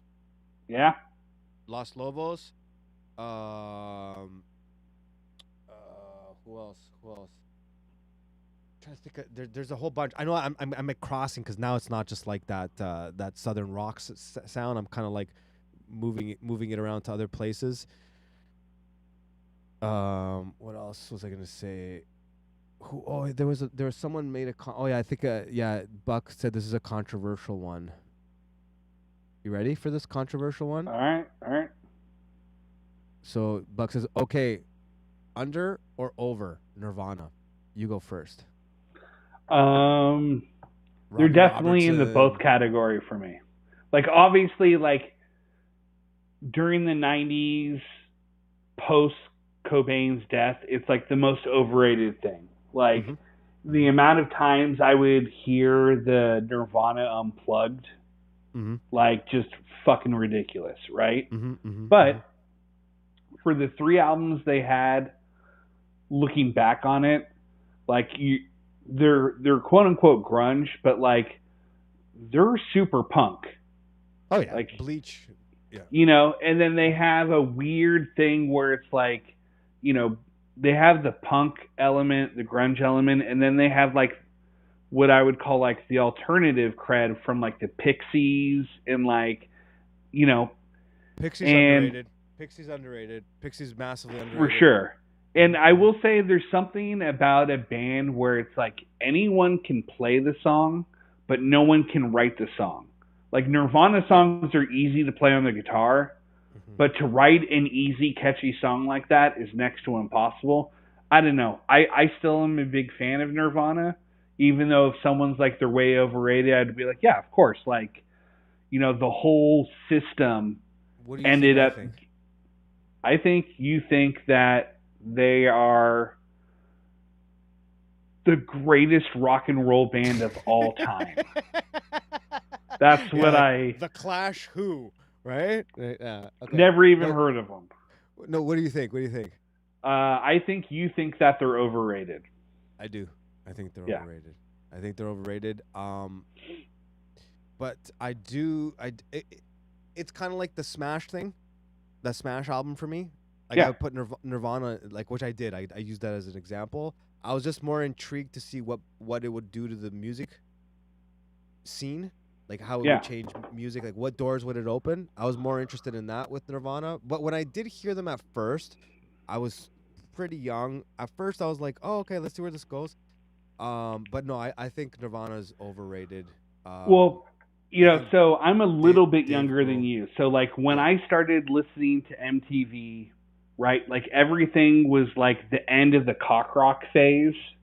And, like, the only interesting thing when I was in that time period was, like, Guns N' Roses and, like, Metallica were, like, the only 2 bands that I knew that weren't, like, fucking Milli Vanilli, Michael Bolton, Kenny G, Whitney Houston, who Whitney Houston is the shit, so I'm not denigrating her. But, like, that was, like, going on, and then Nevermind came out. And that was, like, you know, for me, a game changer, where it's like, oh, it's not all cheesy mom jean rock. You know what I mean? Can I add something to that? Yeah. And then I also want to get your opinion on this. GNR, Guns N' Roses. Let's put the cheese aside for a minute. And then Appetite for Destruction, to me, was... Forget about the video and then, like, seeing Axl with his stupid hair like that and all that stuff. Just put that aside. The snake dance? All of that stuff. Yeah. The what's his name? Davy Jones from the Monkees. He pretty much is the same dance. Like, Appetite for Destruction, and also some of them came out of a punk thing, like a punk scene, like, and all that stuff. But there's something about Appetite for me that like kind of did the similar thing. It kind of built to a Nirvana thing. But I wasn't a massive GNR fan, but I do think if you go back and you listen to certain things, like, and you forget about like the Much Music, the MTV like thing of it, there's something more to GNR that gets kind of overlooked. Like, I think they're like overrated and underrated, like, for the wrong, you know what I mean? I know people are gonna hate my the reason why they're underrated, I could make a strong case for both, but the underrated side is the fact that everything was being so whitewashed and tamed in the late 80s, early 90s, right? Like the Bryan Adams, the Cougar Mellencamp's, all that shit. Yeah, GNR was like the first dangerous band that I ever knew about, where I was like, holy shit, this is dangerous. And like that to me is more simpatico with rock and roll. Like rock and roll should be a little dangerous. So that aspect, it's like cool. Like at least they're keeping that thread, that danger thread in rock and roll, alive. The thing with GNR is like, okay, you had all these like those hair metal bands, and sometimes people put them in there. They were not a hair metal band. Metal band.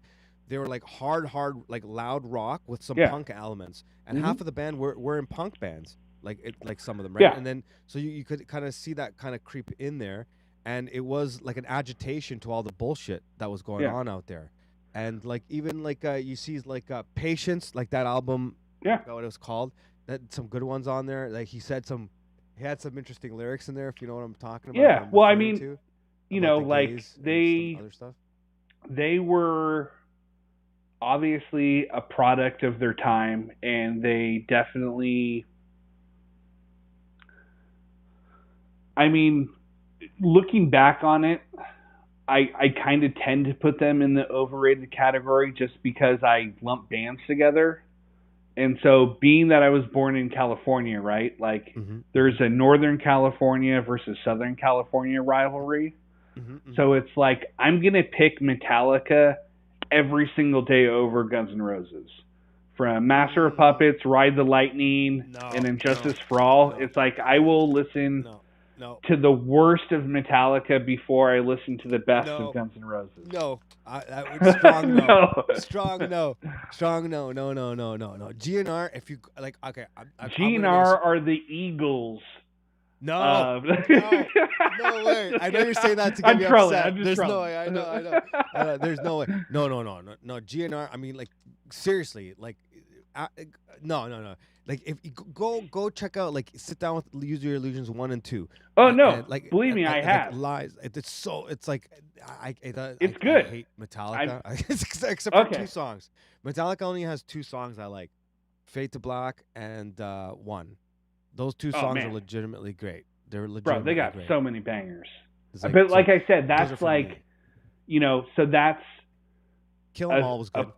Personal subjective bias where it's like I get it. You know, they're in the neighborhood that I'm born up in, so it's like obviously that thrash metal thing is inherent in my DNA, whereas if I was in LA it would have been more like the glam rock and like the cock rock, you know, hair metal kind of stuff. You know what I mean? Yeah. So I mean, I didn't really go heavy into that. Like, I was super young too. Yeah, that was a weird time. My older cousins and stuff were into the hair metal stuff. They were older by 6 years. There was some very few exceptions there for me. Okay, I got a question. Yeah. Does Iron Maiden count as hair metal? No. Okay, I didn't think so, but like they're kind of cusp. You know what I mean? Well, because of their 80s career, but they're like they're like the late 70s. Oh man, my history on this stuff is not the best. Late 70s British metal scene. Yeah. Like you had like that's a whole different scene. Yeah. Yeah, but my Iron Maiden comes out of that. Like comes out of that stuff, right? Like some people would like forget that the first album that Def Leppard did was kind of in that vein. Yeah. And all that stuff. So I'm not a huge Iron Maiden fan, but you know who is? Manny is. Manny's a Maiden fan. No, dude, Maiden has some freaking awesome songs. Like, I was never a big fan. The roommate that I had who moved out, which is a whole nother thing that we'll get into in private. Okay. Bro, I came back from church one day and just all the shit was gone. And I was like, what the hell happened? And he was just like, yeah, I freaked out and moved back home. I'm like, you left half your shit here, man. He freaked out? Okay. Yeah. All right. Maybe we'll talk about that. Keep him in your prayers. But anyways. Yeah. Okay. He was into like the Iron Maiden and stuff. And so I watched like a full documentary, you know, like 5-part documentary on them. And I was like, dude, they had some fucking bangers. And like, totally. Regardless.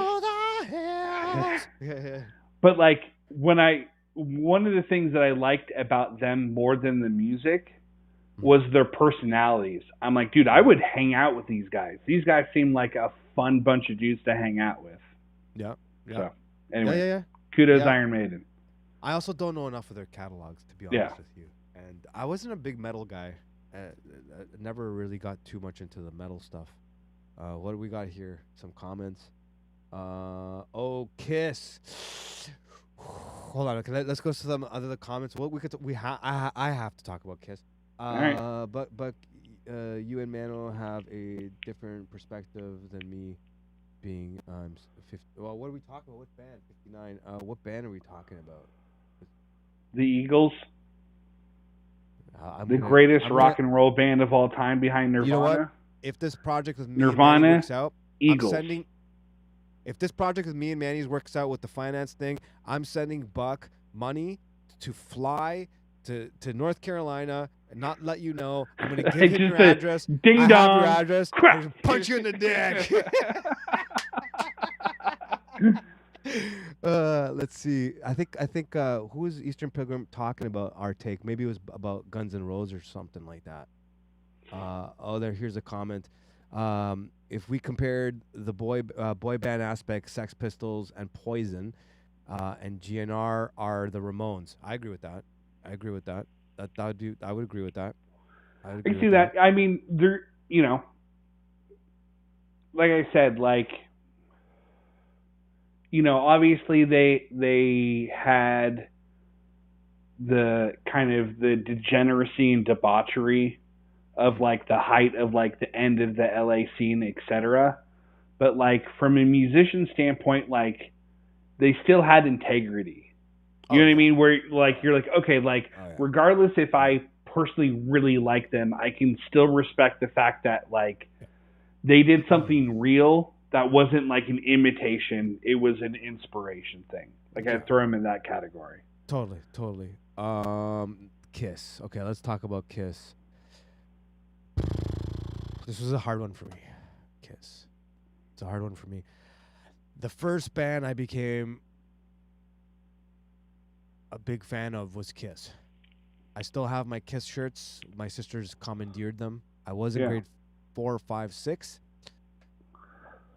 I oddly know a little too much about Kiss, more than I should. Yeah. I should go back and revisit some of them. I don't know. They had some albums I like a lot of albums. You know what? I forgot his name. Forgive me. One of the few podcast interviews I've listened to all year. I haven't listened to many. One of the few was the one Buck did with the Danzig guy. Forgive me. I forget his name. Jar. I forgot the guy's name. And he brought up how Kiss, his relationship to Kiss. Mine was similar. Not with my parents and stuff, but it was there was something about them that pulled me in. Yeah. And he says Kiss, or underrated. Overrated or underrated. Josh. He's saying it's Josh. When I say overrated or underrated, well, musically, I don't know. I have a hard time even commenting on Kiss. I would say the same. They would be overrated and underrated, I would say. Guess what you think I would say. This is a tough one because you're a visual artist as well.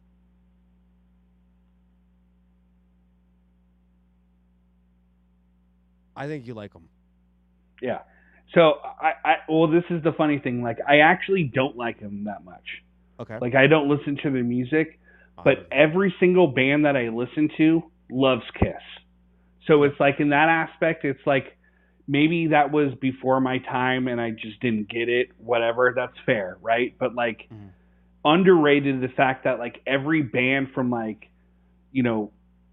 newer bands, right? That came out after them, Pantera or Tool or, these kinds of bands, it's they're all dude, fucking Kiss. And I'm dude, okay, I don't get it, but every one of you guys, is I mean, from Pearl Jam, whatever, it's they're all huge Kiss fans. So it's okay, underrated, your legacy, regardless if maybe people want to knock their music or it's cheesy or whatever, or Gene Simmons is a huge douchebag. It's fair, but whatever they did, their legacy that inspired like all of the 80s and 90s bands, it's like, dude, whatever, man. Like they must have done something right.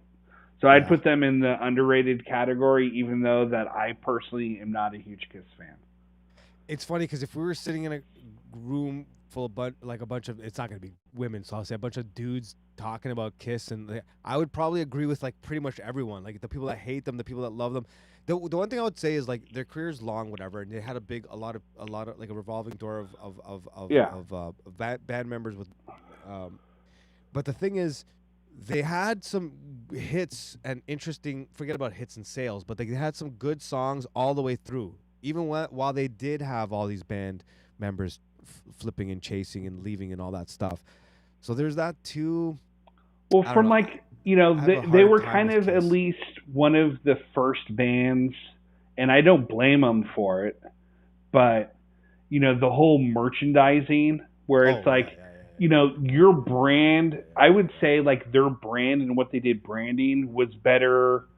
They're better branders and marketers than they were musicians. They would tell you know what I mean? Too. They would tell you that too. They would tell you that too. But at the same time, it's like that's kind of the world they grew up in, and that was kind of the game. Like MTV comes out, it's like, okay, it's no longer how good of a musician you are. It's like how good do you look on TV in your music video. Well, they actually took a hit because they started way before MTV. Yeah, and then they took off the makeup and, you know. No. They got big when they started. In the beginning they had a hard time because of the choices they made in terms of their marketing and stuff like that. And they started to break when they started to they got a live album recorded. Yeah. And it was one of the first that was like a anyways, yeah, Kiss. I can't believe we're talking about Kiss. Dude, we're talking about everything tonight. We are. Who else? What else we got here? Let's see. Let's go from top down. Boy bands, we did that. It's obvious that Mano and I are 49. No, you're 49. I'm not 49 yet. That's true though. GNR Eastern Pilgrim says GNR was mainstream radio in the 80s. I had to hate it. Yeah, no, I get that. Okay. I get that. Yeah. I get that. That makes sense. Like when I got older, there was bands like that too. Something was mainstream, and like maybe I would have listened to it when I was younger if I was like, but yeah, I get that. I totally get that. Josh, his name was Josh. Does Mano need glasses? So a couple people have picked up on this. So it's Moldy and Buck. I'm supposed to wear glasses from grade 7, but never wore them, and my eyes never got worse. But since I've come back to Canada, I'm not blaming it on Canada. I think it's probably being in this room all the time. Let's blame Canada. The fattiest. Dude, I'm way fat. Like, I can't believe it. I just looked at that picture. I think I'm just, I got to take better care of myself because I noticed, like, some things were bugging me. So, but do I need glasses? Yeah, technically, people would say. I do. A lot of people would probably say yeah, but I won't. I will never wear them. Not because I don't like wearing them on my thing. It'll make my eyes worse. I'm one of those guys that believes that. The Melvins. Ooh, the Melvins used to do Kiss covers back in the day. Oh yeah, that's true. Melvins, interesting connection with Nirvana. Yeah, well, and like that whole scene, like I never got into the Melvins for the same. You know, I'm gonna make the comparison again. Like Buzz seems like, you know, Fat Mike, where it's just like you're just you want me to not like you.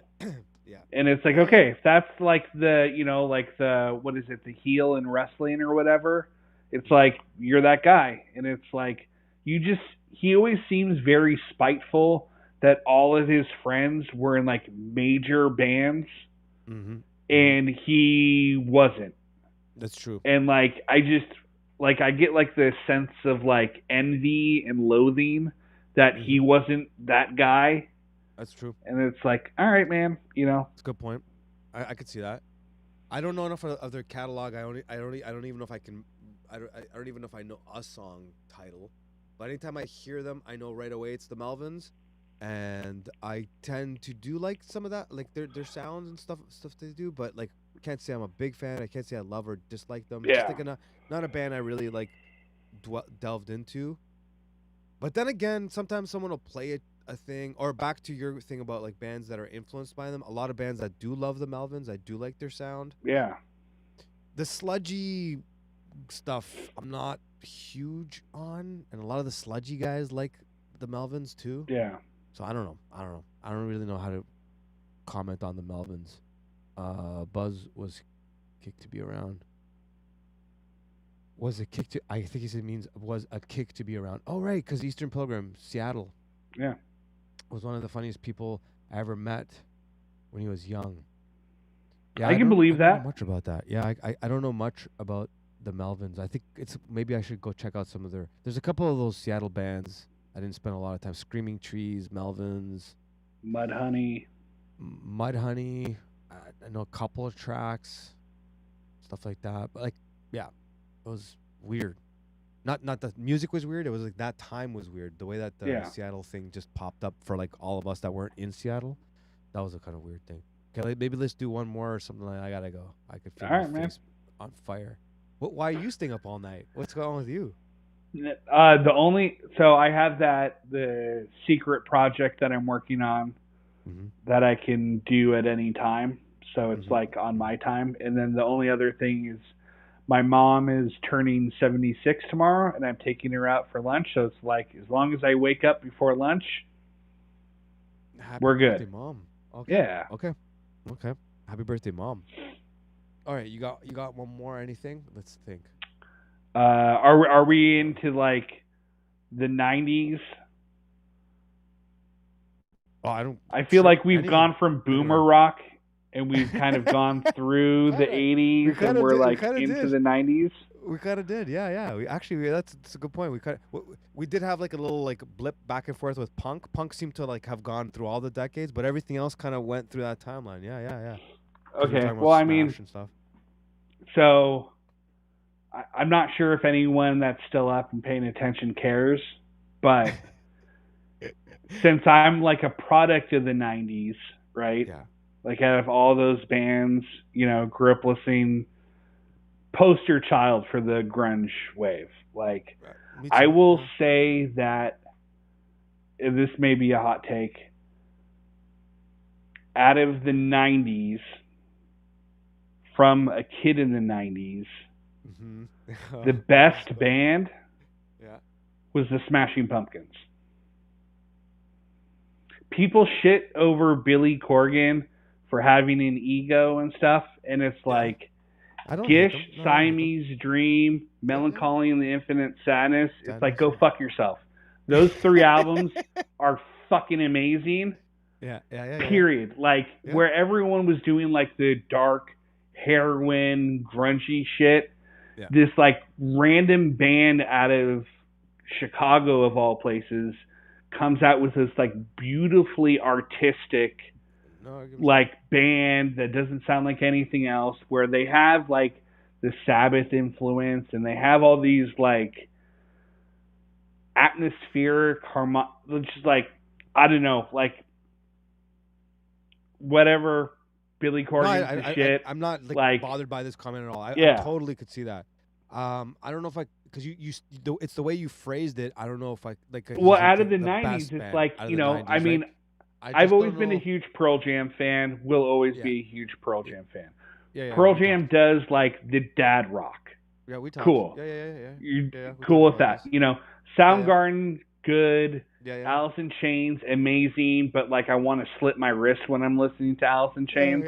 And so I'm thinking of like, out of the 90s, from 90 to 99, a band that spanned the entire time, that was a better band than the Smashing Pumpkins, or came out with like better music. And it's like, good fucking luck, man. You know what I mean? Because like 95, no, I have 96, some bands I can challenge that with, but I'm just trying to think if there's a better one than the one that just popped in my head, which is Radiohead. Hold on a second. I mean, Radiohead's good, but to tell you the truth, like, I was a big Radiohead fan until OK Computer, and that's when most people got on the bus, and I was like, OK Computer's okay, but like the Bends is one of the best albums of the 90s, and if they would have stuck on that train, Radiohead hands down. But like Kid A, like You know, they ended up losing me when it got way too like electronic and digital.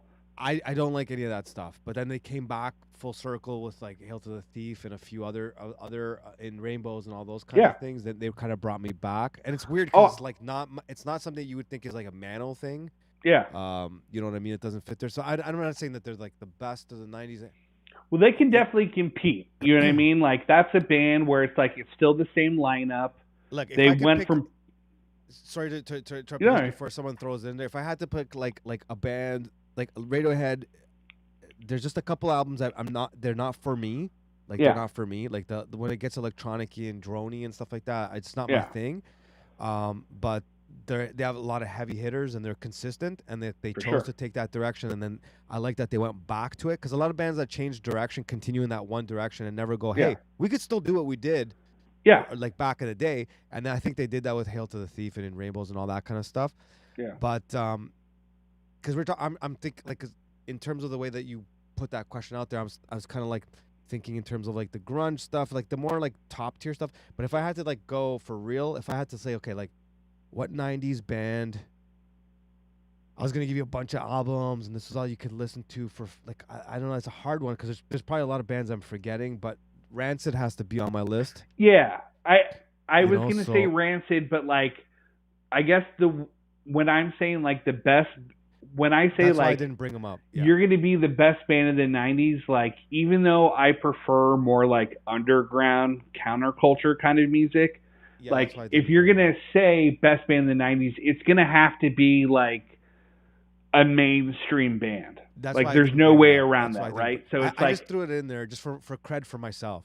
Yeah. Okay. Fair enough. Well, no, I mean, I'm not. You know, if you're gonna, you know, if I'm gonna pick like a category or like lump in a bunch of bands without ranking them, like the '90s in terms of punk, like if we're just gonna say punk of the '90s, no, I'm going Rancid. Yeah. Like Rancid's consistent. I'm not talking about you. Yeah. Go ahead. Sorry. Well, the thing with Social D is like what they had one album, or maybe two albums in the '90s. Yeah. No, I know. I'm just because I'm like. So I'm sorry. I derailed it by bringing up Rancid. I kind of threw that in for my own ego to kind of be like, well, like I'm just gonna throw this in there because I kind of have to like get some credit here, like to make myself feel better. But let's go back to the way you set it up. So it's like more like the mainstream stuff. So like we have to look at like Britpop. Grunge. I mean, I love Oasis. Oasis, like if someone could give me a very good argument for why Oasis is the best of the '90s, and I would be like, I can agree with you that they're worthy of that consideration. Mm-hmm. Subjectively, I would still pick the Pumpkins. I'm having a hard time. The way you framed this, I'm having a hard time finding a band that I would pick over Radiohead right now. I'm just trying to think. I mean, Radiohead is obviously an amazing consideration and definitely worthy of that title, right? Yeah, I'm just trying to think who else. There's ones I wish I wanted to see what Jeff Buckley would have done, but I can't. There's only one album there. I would have loved to see what he would have done. Then there's like the Ben Harpers of the world I'm forgetting. Yeah. It was a weird time. Oh, for sure. But I'm trying to pick like. I'm trying to think too. You like mainstream, like Radiohead's mainstream, Oasis is mainstream. Like these are bands that everyone would be aware of, and I'm not, trying to be the cool kid by picking some sort of like obscure band that no one's ever heard of, like. Just in terms of, I don't know. It may be one of those things too, where just like it hits that nostalgia button, where it's like when I listen to Pumpkins, it's just like it brings me back to being that age and listening to that stuff for a first time. I don't mind. Like, I think I feel about the Pumpkins the way you feel about Radiohead in this conversation. So like, I'm totally okay with that. I get it. I'm just why am I struggling thinking of band? I must be tired because I can't. I'm like blanking out of like bands in the '90s. I would have loved to see what Sublime would have done, But okay, For sure. We can't bring up Sublime. Can we bring up Sublime? Yeah, fuck yeah, we can bring up Sublime. Okay, Sublime.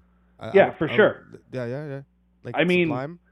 There was probably not, I probably listened to 40 Ounces to Freedom probably more than any other album in the 90s. Maybe. Smoke the joints in the morning. I mean, it captured the sound of Southern California. It was a great ska, punk, hardcore blend. Bradley's voice was phenomenal. The bomb. Phenomenal. The bomb. And, for people, that weren't around in the 80s to listen to Minor Threat or any of these other bands, it's like they were the gateway for kids younger past that generation to go back and listen to all that stuff. Totally. And so, definitely, it's kind of hard playing the what about game with Sublime, right? But I would have loved to have heard more. I think they would have gone, personally, I think they would have gone more hardcore. Not hardcore as in punk, necessarily in terms of sound. I think, after the Sublime album dropped, the one that broke them, I think Bradley Noel would have gone more reggae, and I think he would have gone more punk. I think he would have gone more I definitely punk. think he would have gone more reggae. I definitely think he would have been the perfect steward of the reaction to the pop punk thing. Exactly. So when Blink 182 is coming out, he's like, no, okay, I'm not going to be doing this shit anymore. Yeah. But I definitely. Sorry. Oh no, I was just going to say I think. Okay, sorry. Go ahead. I'm tired because I don't normally do this. I'm tired. Go ahead. I was just going to say I think I would say that he would have steered more towards reggae than hardcore. It's just because his voice was so beautiful that if you had to have him pick between one or the other, with the backdrop of everything else happening in the 90s, there wasn't anyone doing the reggae thing in the 90s. And I think that would have been the open lane that he saw. Yep. Whereas, hardcore was doing all these weird evolutions. I shouldn't have used the term. I didn't mean hardcore as in hardcore punk. I meant hardcore as in, I think what would have happened was he would have saw the success of that album. And he would have been like, no, these aren't my roots. This is a little too poppy. And I think what I meant by hardcore, I think he would have gotten he would have done like a legitimate reggae stuff for sure, like I said. But also I think he would have done that punk reggae really well. I think he would have been one to a Joe Strummer kind of archetype where it's just okay, we're gonna go down that road. Exactly. I don't think he would have been happy with this. I'm sure he would have been happy with the financial success, but I don't think he would have been happy with the attention of it. Of all that stuff. I don't think he would have looked at No Doubt and said, yeah, you guys got it going on. I think you know what you're doing. He would have looked at Gwen and be like, what are you doing? I think he's more comfortable playing a barbecue at someone's house than being on stage in front of a stadium of 20,000 plus people. Exactly. I think he would have saw that and just completely been nope, not doing that. And I heard he was a super good guy. A lot of people said he was a super sweet, good dude. Where there's this sensitivity to the artist's soul where they feel things deeper than your average person, and so they take the tragedy harder than most people, which I think is what leads a lot of them down the heroin road. You know what I mean? Where it's just that's a coping mechanism for them. Totally. I think I gotta go. I'm starting to get foggy in my eyes. I get it, bro. We almost made it to 1. Wow, that's crazy. We didn't even get into hip hop, but I don't think you listen to hip hop. Bro, test me. For real? Oh, I was just playing E40 for the last roommate, and he had no idea that all of the West Coast, East Coast, rap stuff. I'm like, bro, that all comes from underground Bay Area hip hop. Yeah. That's where Tupac comes from, Digital Underground, Too Short, E40. Bro, I grew up listening to all that stuff. Right down to MC Hammer, man. He ran that stuff. He did. Bro, he did. That's what I'm saying. That was all in my neighborhood too. Okay. So it's and then there's we're doing hip hop. Yeah, legit Next stuff time. like Not now, Dre not now. Dog, Mac Dre. There's like a whole bunch of that underground, all my friends in high school would listen to that shit on repeat. Oh yeah, me too. I bet Buck Johnson was a huge fan of Two Live Crew. All right. You remember those guys? It was a fun stream. It was definitely one for the records. It was 100%, and it went like what? How long did it go? We went like 5 minutes. Bro, 7:30 to 1. That's like 5 hours. Wow. Okay, I gotta go to bed, man. All right, boys and girls, you know I gotta go. Dan's gotta go. Love you, sir. God bless. Love you. Shang-a-lang a ding-dongs, bud. I'll message you in the morning or all right, bud. At some point. Adios. Yep. Bye-bye. How do I end this? Here we go.